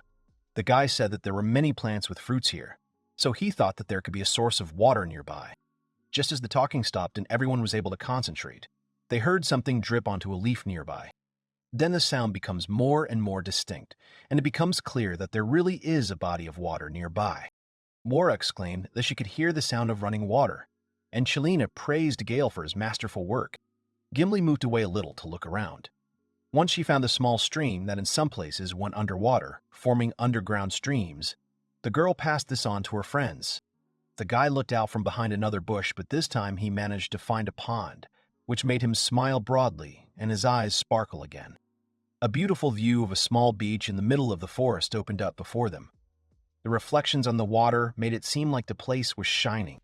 The guy, standing with a large hiking backpack on his back, smiled and looked around the area. There were both large and small trees here, among which one could set up a camp. The girls exclaimed with delight. The place was truly unusually beautiful. Above the water, the treetops parted, letting light onto the land. The water was clear and easy to approach. There were even mushrooms growing on the trees nearby. Gale asked his companions if they liked the place. They all said in turn that it would be perfect for a camp. The guy asked if it was a unanimous decision. He had his trademark good-natured smile on his face. Raising his right fist up, he exclaimed that they were setting up camp here. The girls simultaneously agreed. Everyone acted as agreed. At Shalina's signal, everyone dropped their things. Gimli began to look around the area to find familiar landmarks, but not going too far to avoid getting lost. The owner of the new axe was busy collecting firewood. Meanwhile, Mora and Gale went to look for food nearby. The girls said that it was a matter of life and death, because they did not know how long they would have to stay here. The guy looked at the pond where the fish were splashing and said that there was a lot of stuff here. Clean water is always a good sign. So, taking the necessary parts out of his backpack, the young man suggested making a simple fishing rod. Mora asked how he wanted to do it. Gale started to say that the forest was full of insects that would be suitable for bait. The girl confirmed his words, and as a hook, the guy wanted to use a bone, to which Mora said that only he carries bones around with him. He offered the girl to watch his actions. The guy took one of the bones and with one movement, broke it over his knee. He picked up one of the fragments and said that if you take a dried thick bone, inside it is fibrous bone marrow. If you take it out, it is so strong and sharp that it can replace a fish hook. Showing off his skills, Gale tied him a line and bait, then hid the hook, which was bent. He also spoke it to Mora, so she would understand what was happening. Next, the guy cast his line into the quiet lake, hoping to catch dinner. The bait fell into the water with a splash. The guy and the girl watched the line carefully, and after a short period of time, the bite began. The young man jerked the rod upward, trying to hook the fish. Iridescent scales emerged from the water, and then a whole fish. Gale asked the girl how his catch was. Mora was surprised that it worked at all, especially considering that only a few seconds passed between throwing the bait and getting a bite. The boy began to explain that deep in the forest, the fish were much larger than in the sea or river. The girl continued to be amazed by the boy's survival skills. Mora believed that Gale really went beyond all the limits inherent in a person. After another cast of bait, they soon had a second fish. The girl continued to exclaim in shock at what she saw and rejoice at her catch. She watched the guy's actions so closely that he noticed her ambitious look, full of sparks and desires. Gale asked if Mora wanted to try fishing. To his surprise, the girl became embarrassed and asked if she could, just in case. The guy handed the girl a fishing rod, but she asked how to do it. The young man said that you just need to cast a worm, and if there is a bite, wait a little. The hook is fragile, so it is better for the fish to swallow it. That way it will be pulled out better. Mora cast the bait and began to wait. Almost immediately, something was caught on the hook. Gale ordered to wait a little bit first, then commanded that the catch could be pulled out. The girl exclaimed and pulled the bait out of the water. There was a broken hook hanging at the end of the line. Mora began to shake with indignation. She was very upset, despite the fact that for the first time it was a good result. Tears welled up in the girl's eyes, so Gale handed her the new, prepared bait. The girl asked if she could really continue, since she was only getting in the way. The guy calmed her down, asking her not to worry. The bait splashed into the water again. The young man suggested trying to pull the fish out again. This time, with a little effort, Mora managed to catch a beautiful fish. The girl's eyes were filled with happiness from her first catch. Gale was surprised and praised Mora for being able to catch such a big fish. The girl began to say something quietly. The guy, holding the fish in his arms and trying not to let go, looked questioningly at his girlfriend. The girl joyfully hugged Gale and started shouting that she had managed to catch it. The guy almost let go of the fish. Shelina, hearing a loud scream, thought that something had happened, so she immediately ran towards them. She found Gale and Mora hugging. As it turned out, these two were just enjoying a regular fishing trip. So, with a sly smile, the girl hurried to leave the couple. After some time, having made a fire, the heroes began to cook their freshly caught. The fried fish gave off an appetizing smell, which Mora immediately noticed. The guy suggested that they start eating. A smacking sound was heard. Gimli and Shelina are happy to eat the dish, discussing how simple baked fish is delicious. The guy added that there is still a lot of meat left and the girls can eat without being embarrassed.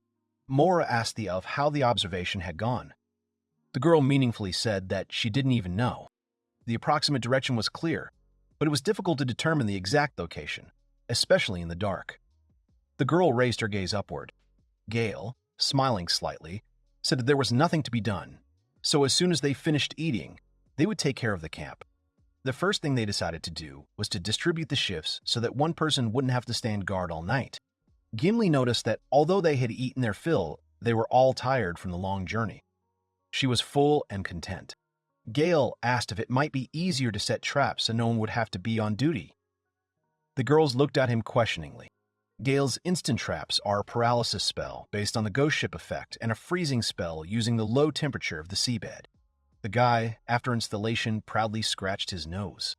There were many skeletons standing around the camp, wearing hats and cloaks with spells cast on them. The girls were shocked by what they saw and stood with their mouths open. The guy explained that if these traps detect hostile monsters when they approach, they will immediately activate and paralyze them. The young man admitted that he had enchanted them hastily so the traps would only last for one night. So thanks to Gale, they were able to spend the night without being attacked by monsters. But, finding themselves among the creepy stuffed skulls, the night passed strangely.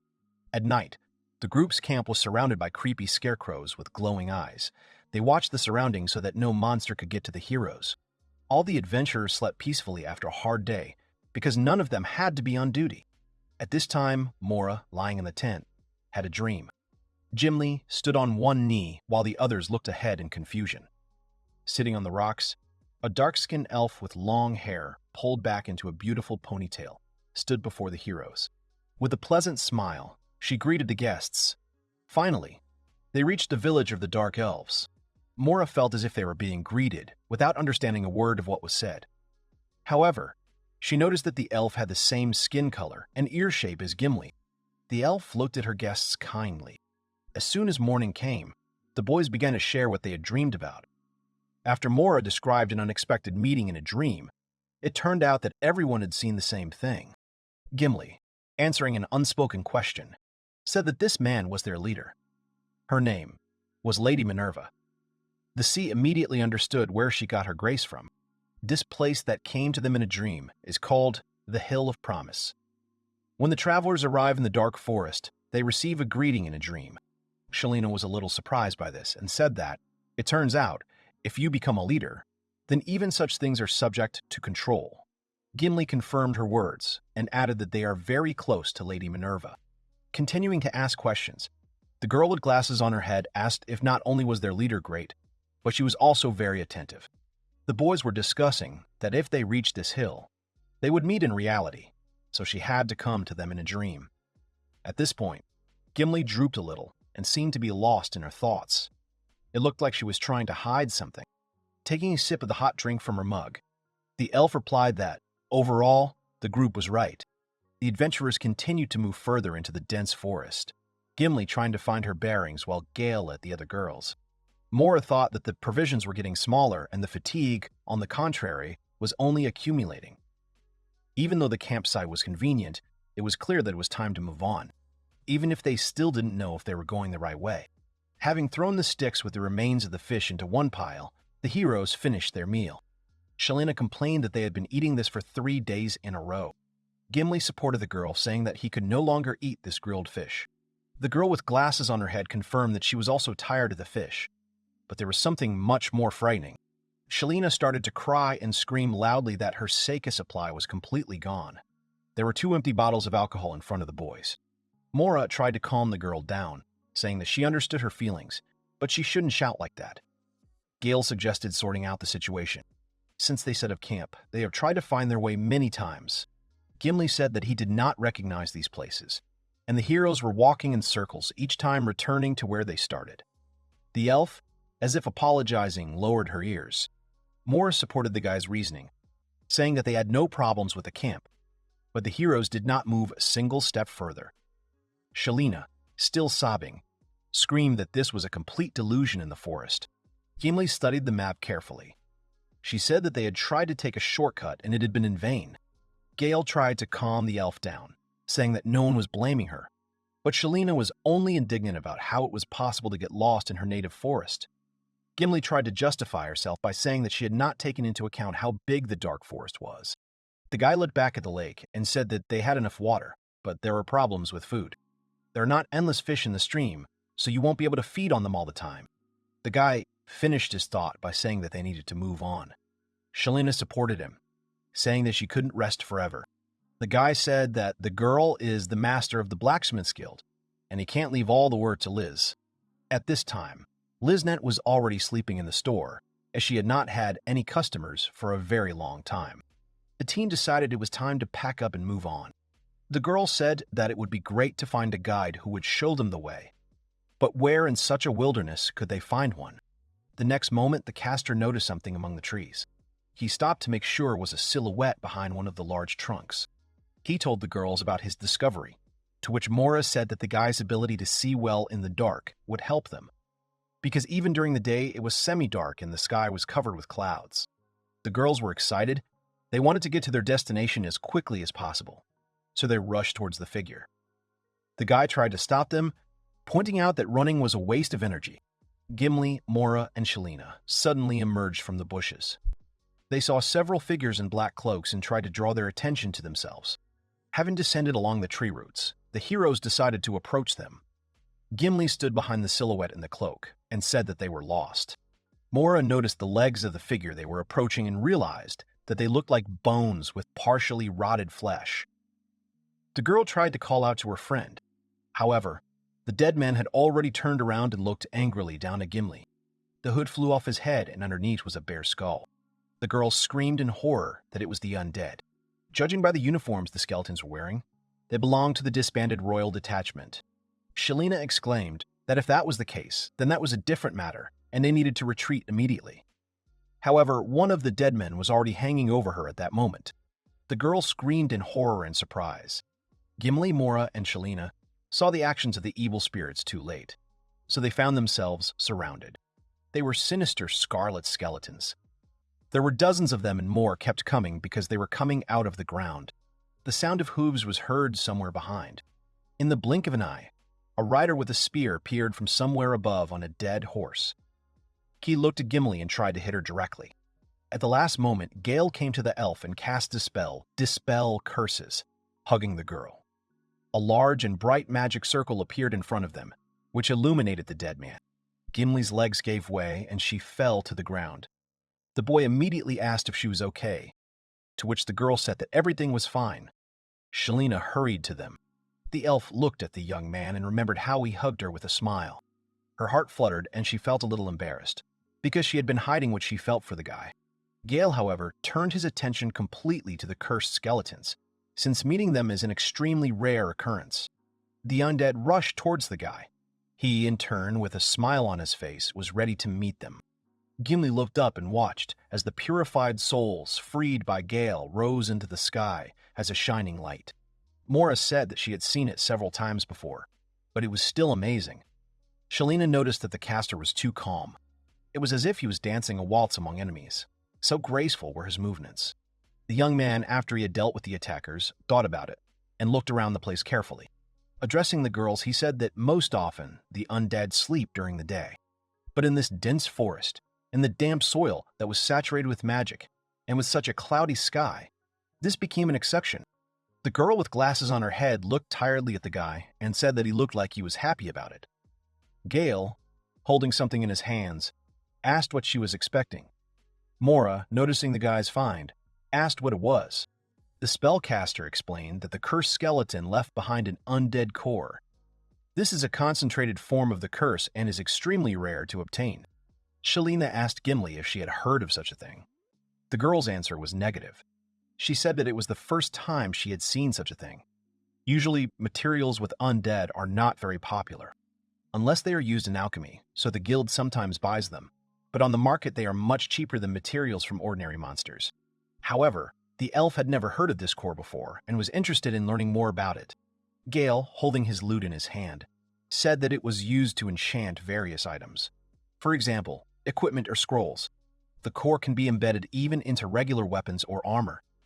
It allows you to strengthen the item, turning it into a magical artifact.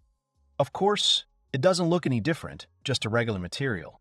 But with it, the guy can then enhance the girl's equipment. Mora asked if the core was cursed. She was sure it was, but she decided to ask. The boy began to stutter a little. She said yes, but also proudly declared that she could control the curse. The girls looked at him disapprovingly.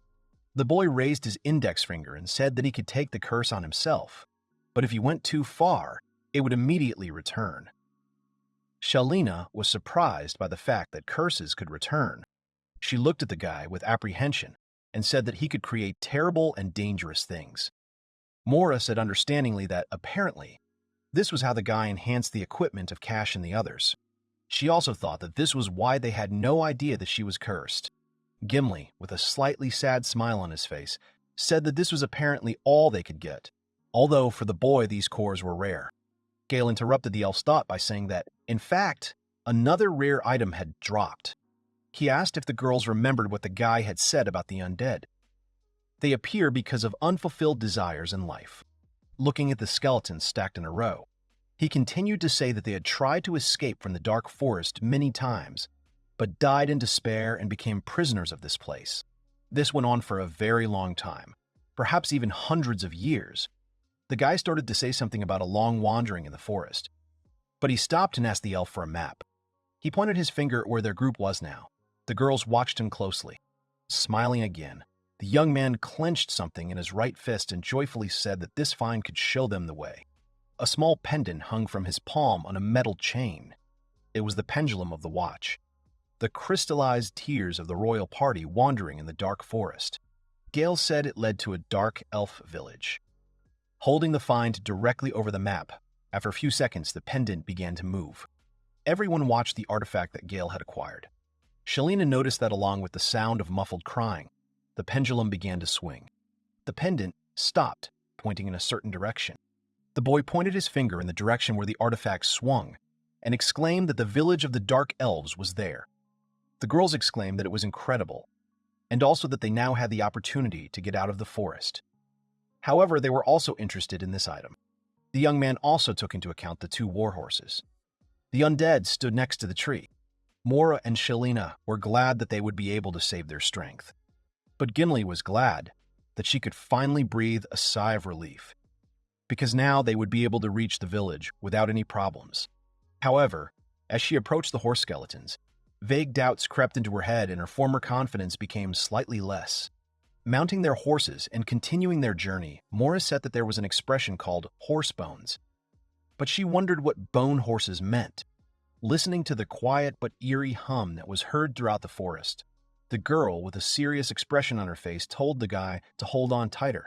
Then, they both looked towards the trees where the sound was coming from. The next moment, the ground beneath their feet shook. The boys did not expect such a strong shaking and were not prepared for it. After some time, the earthquake stopped and the group decided to move on. The heroes discussed why the royal army ended up in such a remote place. As it turned out, after the demon seal was destroyed, the kingdom tried to take control of the Forest of Darkness and sent out troops. But they were attacked by an ancient dragon and became its prey. Gimli reminded them that they had already discussed this in the carriage. The next moment, it seemed as if the most unpleasant thought that she tried to convey to her friend had reached Shalina.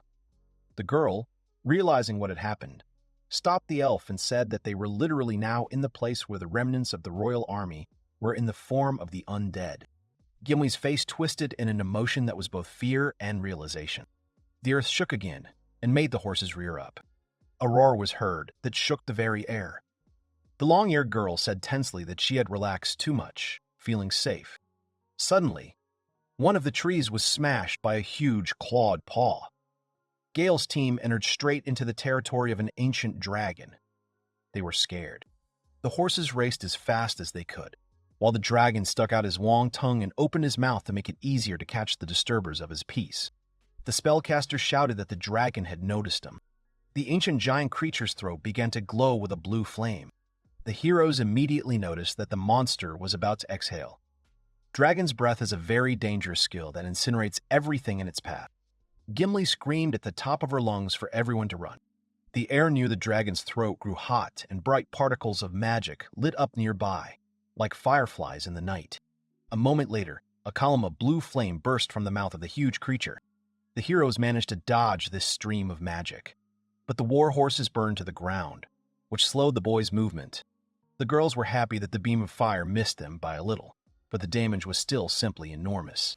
The fire flared up around the heroes. The team was surrounded by flames and found themselves in, to put it mildly, an unpleasant situation. Shalina shouted that they couldn't die here, and Mora supported her, calling on everyone to prepare their weapons. Gimli thought that it was not even the deadly breath, capable of incinerating everything around in the blink of an eye, that made the dragon the true master of this dangerous forest. His true strength lies in the thick, scaly armor that covers his entire body. Mora loudly urged everyone to give it one hit. They needed their full power to defeat the dragon. She cast a spell that caused a magic circle to appear under the other girls. Mora increased all of their abilities to the maximum.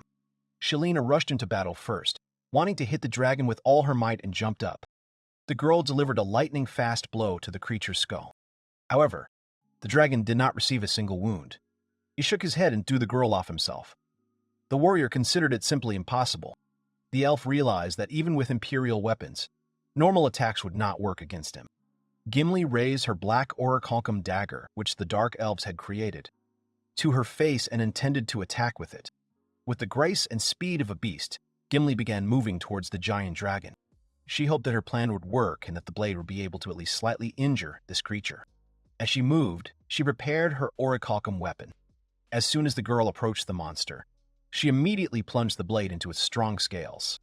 The elf was pleased that the weapon pierced the skin of the ancient dragon. She expected this from the highest quality material. However, the blade was too short. The monster tried to strike back, but the girl managed to dodge it thanks to her reaction. Gimli barely managed to avoid exposing herself and thought that it was still a long way from a fatal wound, since she only managed to scratch him. Mora sat on her knees, leaning on her staff. She had completely used up both her strength and her magical energy. She had miscalculated the amount of magic that would be needed for so many positive effects. Gale watched as the elf gracefully dodged the attack. Unfortunately, the boy could do nothing to help them in the fight. Gimli shouted to the young man that she was all right and that he should take care of the other two girls. The spellcaster approached Shalina and Mora to help them up. The girls were barely able to stand on their feet. The dragon watched the group of adventurers who dared to disturb his peace. He looked at them with a terrifying gaze, and a dark elf blade protruded from his body. The monster got really angry and growled loudly. His roar shook everything around. Gimli said that the ancient dragons were incredibly proud and did not tolerate invasion of their territory. That is why the royal squad was destroyed. The guys literally touched his reverse scales. The elf ordered everyone to concentrate so that the monster could not choose one target. They scattered in different directions. Even an ancient dragon can't target 4 targets at once, so this needs to be used to the group's advantage. However, Gimli thought that, surrounded by fire, even such a maneuver was only a temporary solution. Shalina called out to the boys and told them to look in the direction of certain trees. The fire on the ground in that place had just died down, and the heroes could try to escape from the monster along that road. Gale and Mora were immediately pleased by this and suggested running in that direction. Gimli thought they were lucky too, as she watched her 3 friends head that way. However, for some reason, the elf had a bad feeling and she didn't understand why.